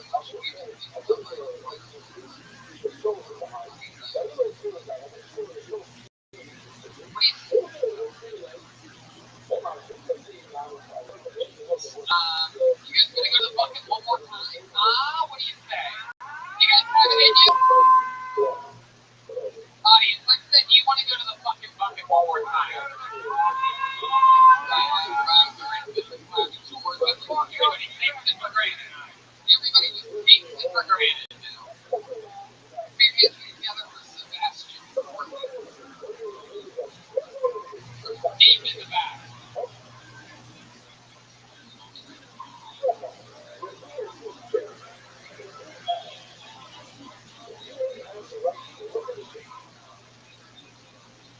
points for Sebastian Corley, everybody.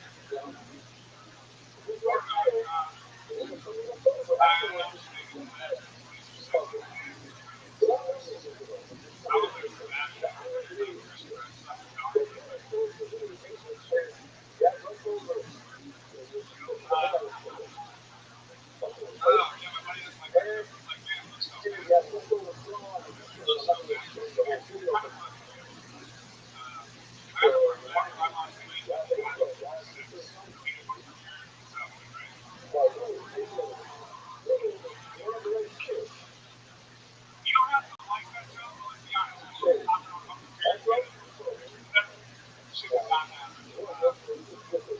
Not really especially in college. I'm 23 years old. I'm like it's 75 year old man in college. It's like it's nice to see people that's like rich. I would never do it. Sebastian Corley. Hello. This is your first time on the show, right?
got chills when I'm getting like crazy.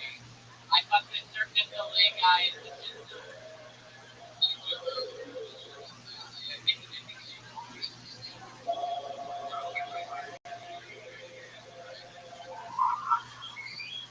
I think you're thinking